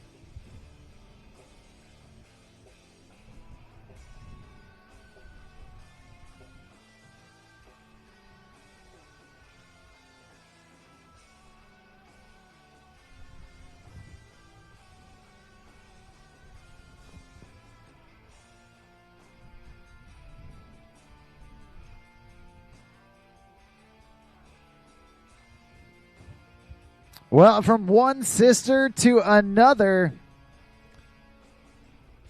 Next up, we've got the older sister of Electra right here, right now. This is going to be Akila Rose.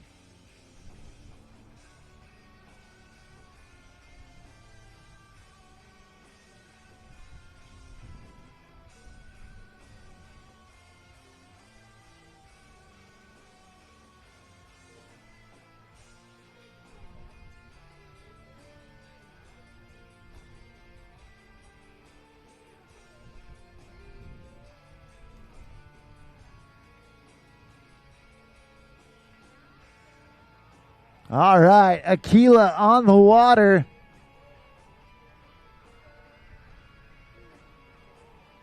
She's going heel side, up and in. Nicely done.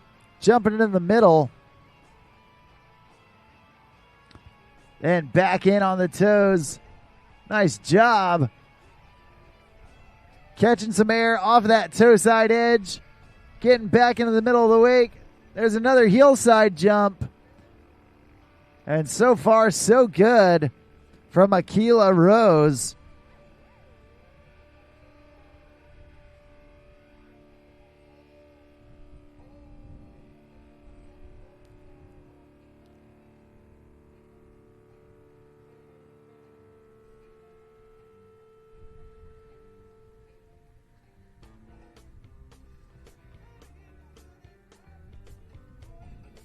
Great job so far. A stand-up run in the making.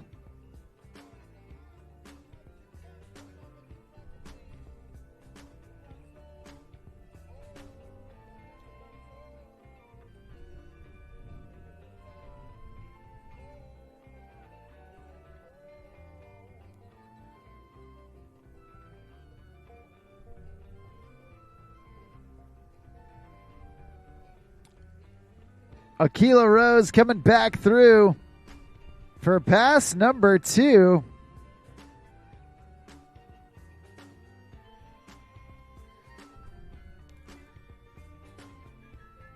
And once again, jumping in the middle, doing it off of her heels.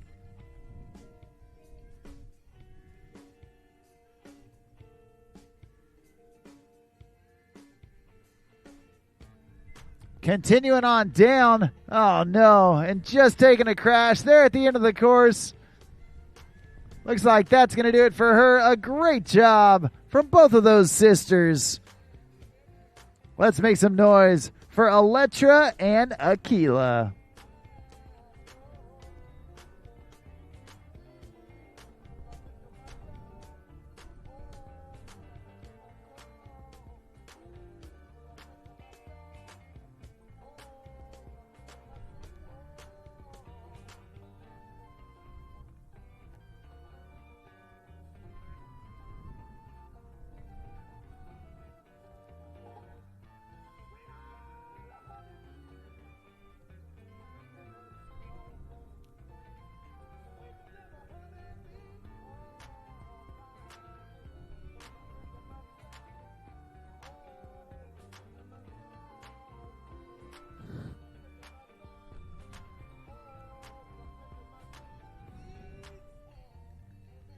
Well, next up on the water, coming out of Brazil,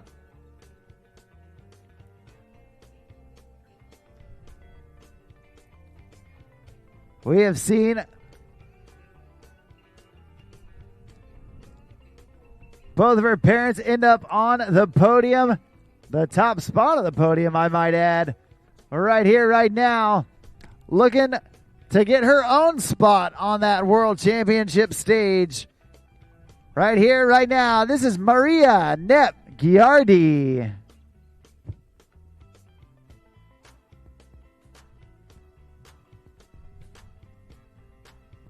Maria coming into the course.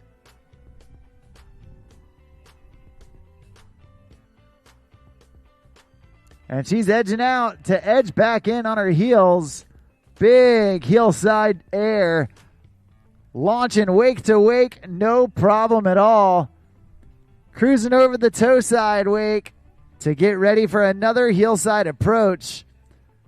She wants to get more time in the sky.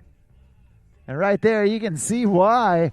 Awesome job from Maria. Another hillside wake to wake.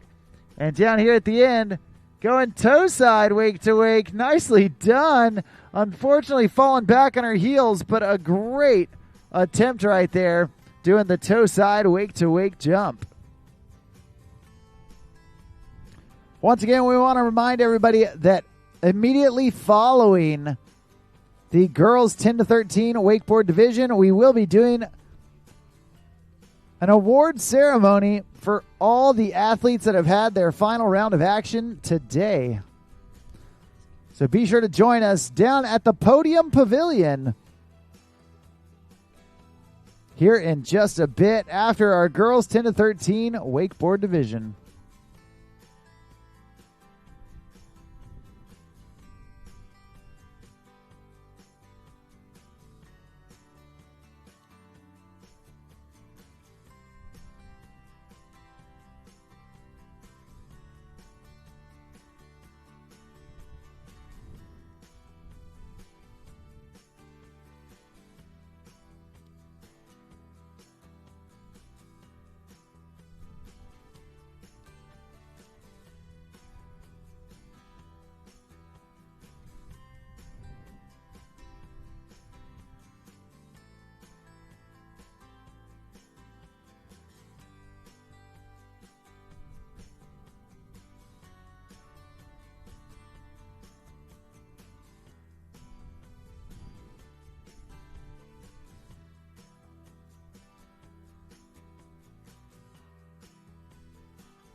All right, well, Maria Giardi coming back this direction.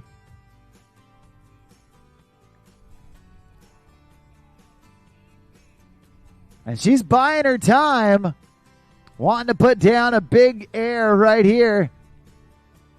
There's the hillside frontside 180. Awesome job.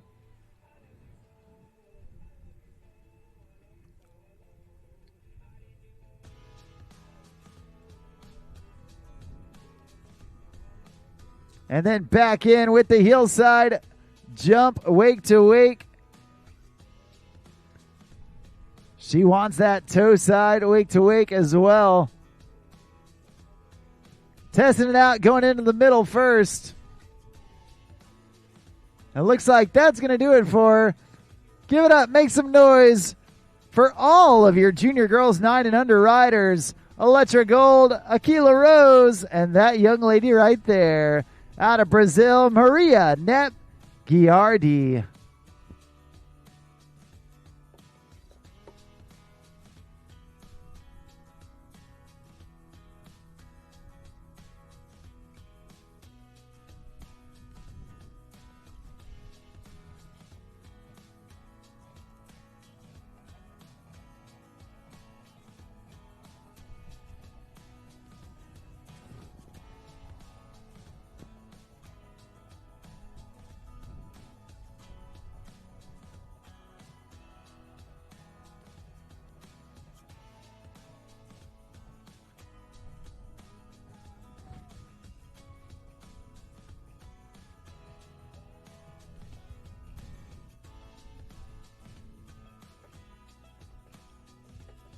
Well, that brings us to our final heat of the day.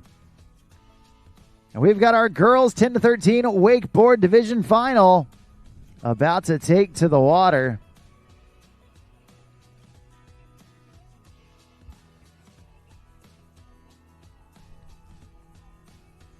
First off the dock,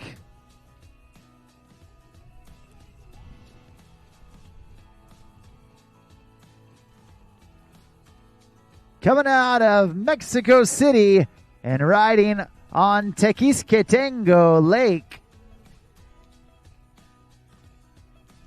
we have got Natasha Lanzamanas Abbott.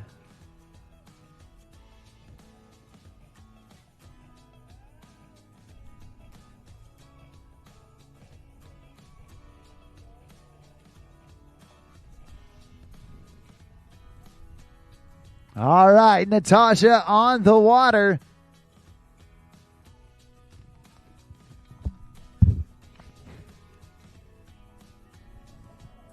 Almost there, dude. All right, here we go. Your first rider in the girls 10 to 13 wakeboard division. Natasha going nose grab right out of the gate.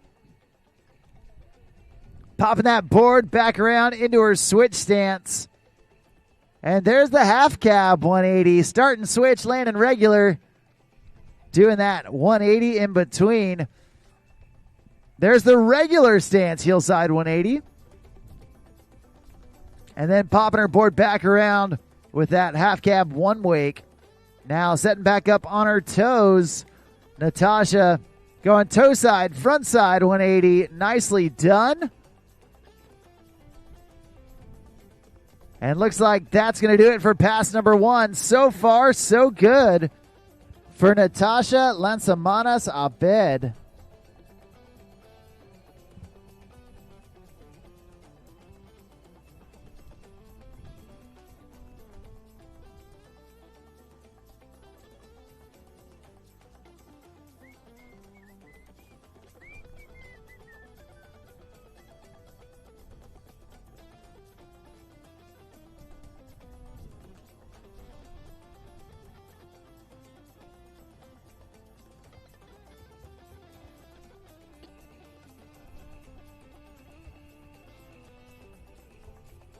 All right, back up, back at it.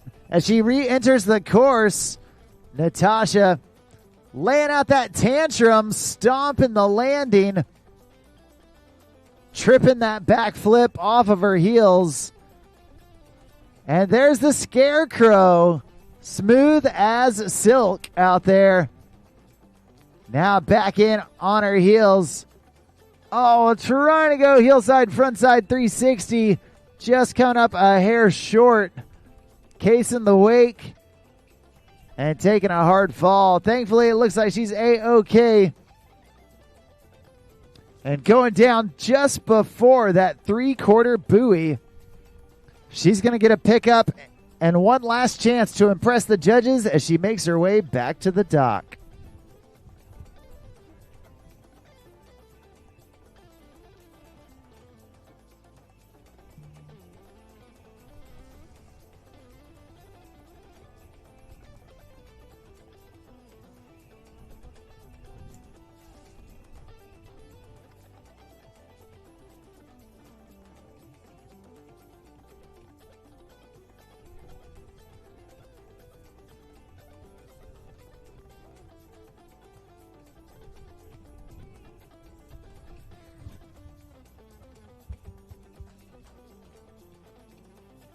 All right, well, Natasha back up, back on the water.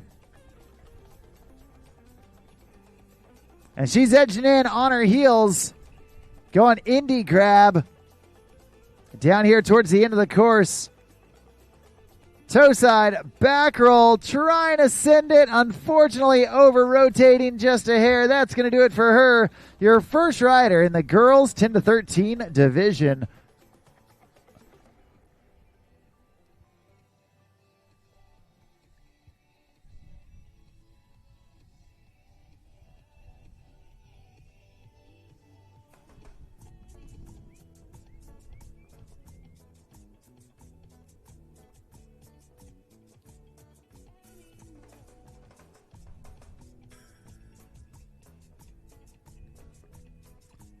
Well, next up on the water, a young lady out of Claremont, Florida.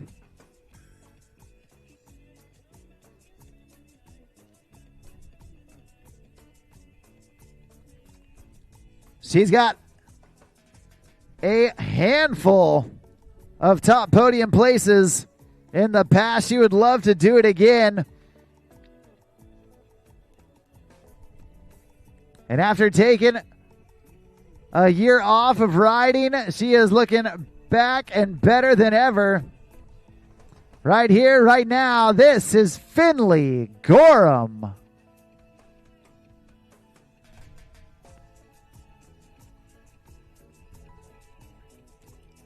Well, Finley starting things off. Hillside up and in with that indie grab. Now back in on the toes. Big air, big amplitude, going indie to toe side, front side 180. There's the hillside back roll.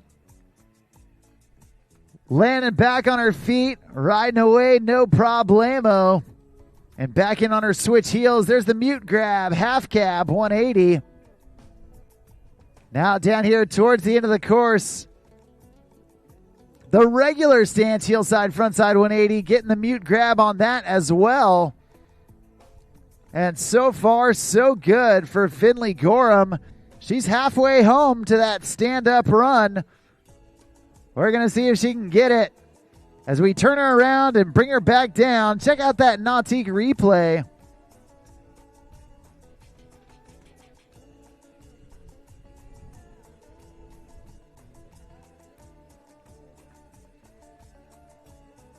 There's that hillside back roll. Tons of amplitude. And then right here, the series of 180s. Nice job as she re-enters the course. Toe side, wake to wake, getting the grab on it. Then back in on her heels. There's the tail grab, taking that backhand, grabbing the tail of her board. Now in on the toes. Toe side front roll, leaving it just a hair short. But hey, the good news is she's right here in front of us. Let's cheer on, make some noise, give it up for Finley Gorham.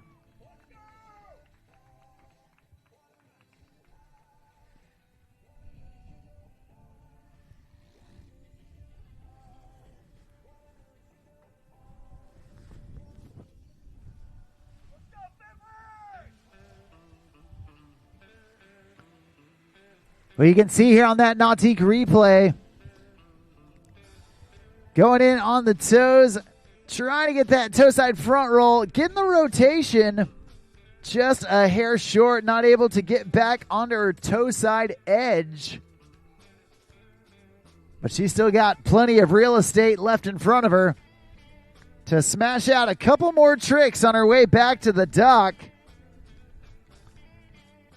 And here she goes.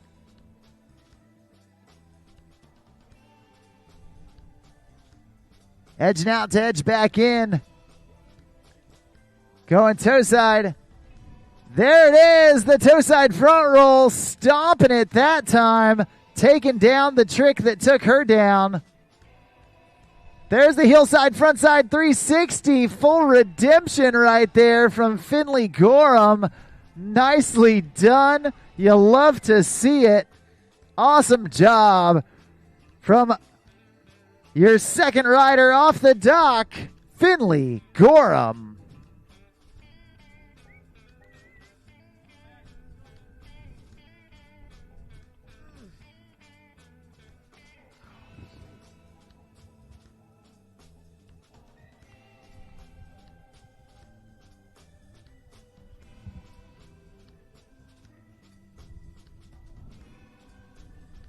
Well, that's two riders down, two riders left to go here in the girls 10 to 13 wakeboard division. And next up on the water, a young lady out of OHIO. That's Ohio, baby. You saw her younger brother ride just moments ago. Well, now it's her time to shine. Third off the dock. Next up on the water, this is Maddie Wither.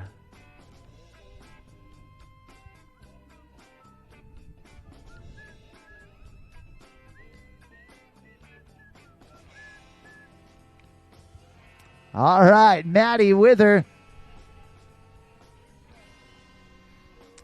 coming down the course and starting off hillside. Nice hillside jump, feeling out that Super Air Nautique G23 wake. There's the toe side jump. Nicely done. So far, so good. And then getting to work with some grabs. Going between the legs right there with that roast beef grab.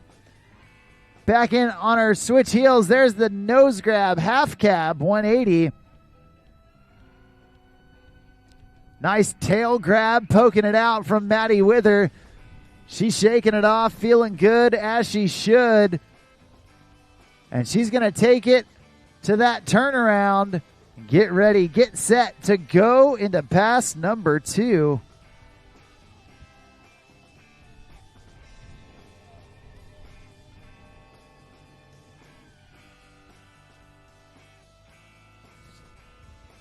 You can see how it all went down on that Nautique replay. Putting it together when it matters most here in the finals.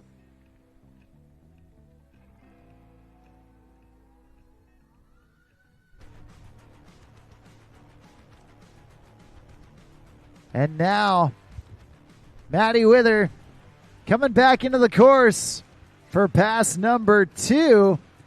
There's the front side 180. Nicely done. And the half cab 180, grabbing both of them. Adding the style with the tech. There's the tantrum, laying it out as she's laying it down. Now back in. Toe side back roll. Oh no. Going down on that toe side back roll. Just a hair over rotated. Now she fell right before that 3/4 buoy. We're going to get her back up to finish this second pass.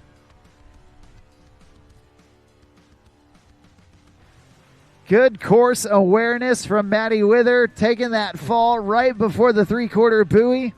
We're going to see if she can get back up, get back after it.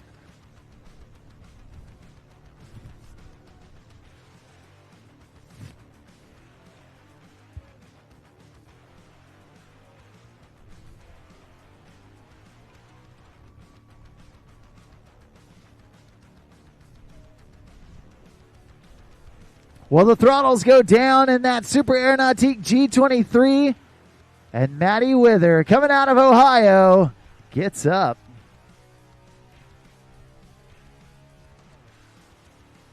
There's the 360. Popping her board around. And looks like that might do it. I believe she is going to cruise on down. Killer job from a killer rider. Put your hands together for Maddie Wither.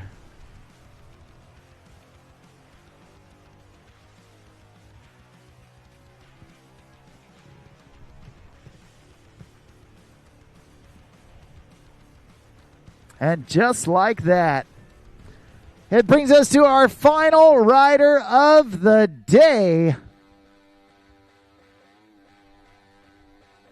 We started with our junior pro men, followed by our pro women, and then after like 8 hours, finished our pro men to get into the amateurs, and now our last rider in our last division of the day, this girls 10 to 13 division, about to take center stage. Originally out of Cartersville, Georgia, but now she's been calling Orlando, Florida, her home. pursuing that wakeboard lifestyle. Right here, right now, this is Anna Thomas.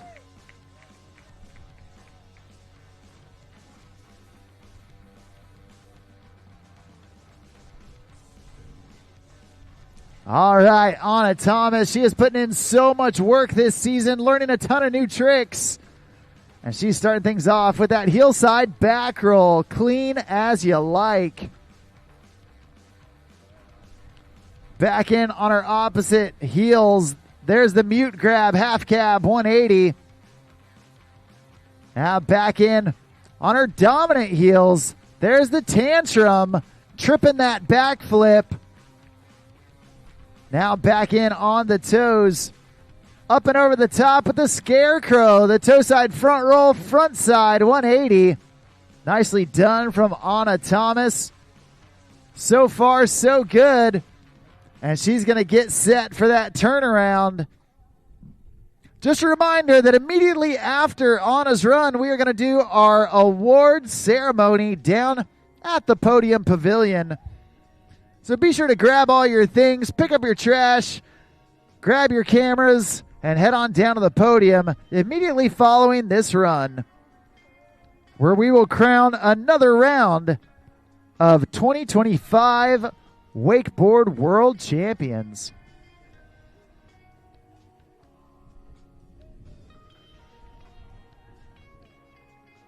Well, Anna Thomas all wrapped up with that handle behind her back. You know it's going to be something special.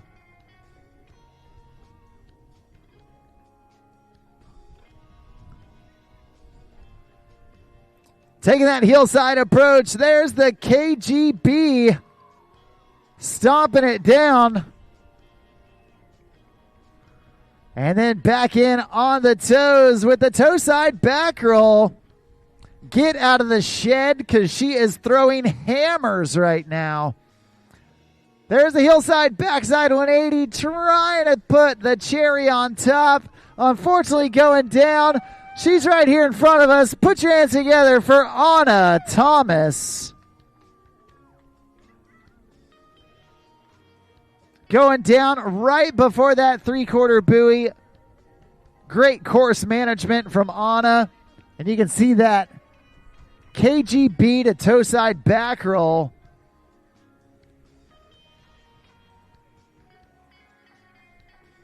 She's got a little bit of time left.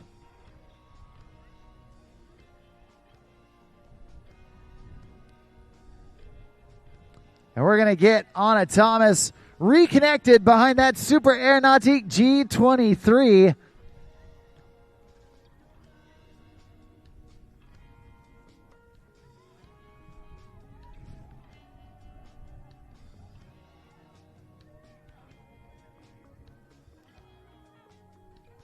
All right, for the final time, the throttles go down.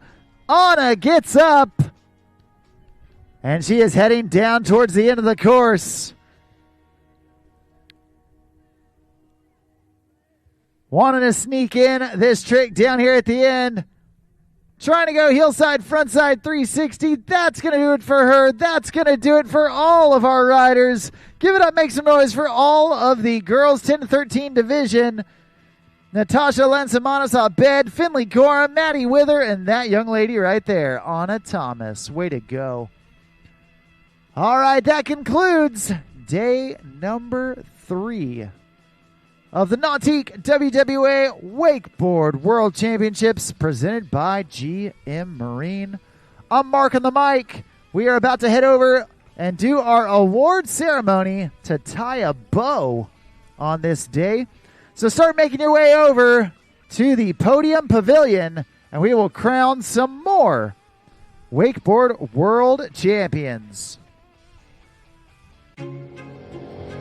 From open road to open water, we're inspired to push higher with confidence. We revel in our achievements and then seek out the next great thrill. Since even a century of experience is only a start, Our challenge is to invent a bigger future for advanced propulsion technology. To imagine and try and test until we've built something worthy of adventure. So that together we can empower a new generation to push higher and harder. Because there's so much more to discover when the drive comes from within. And so that together we can invent a bigger future for everyone we empower. GM Marine. Keep thunder at the heart of all you do.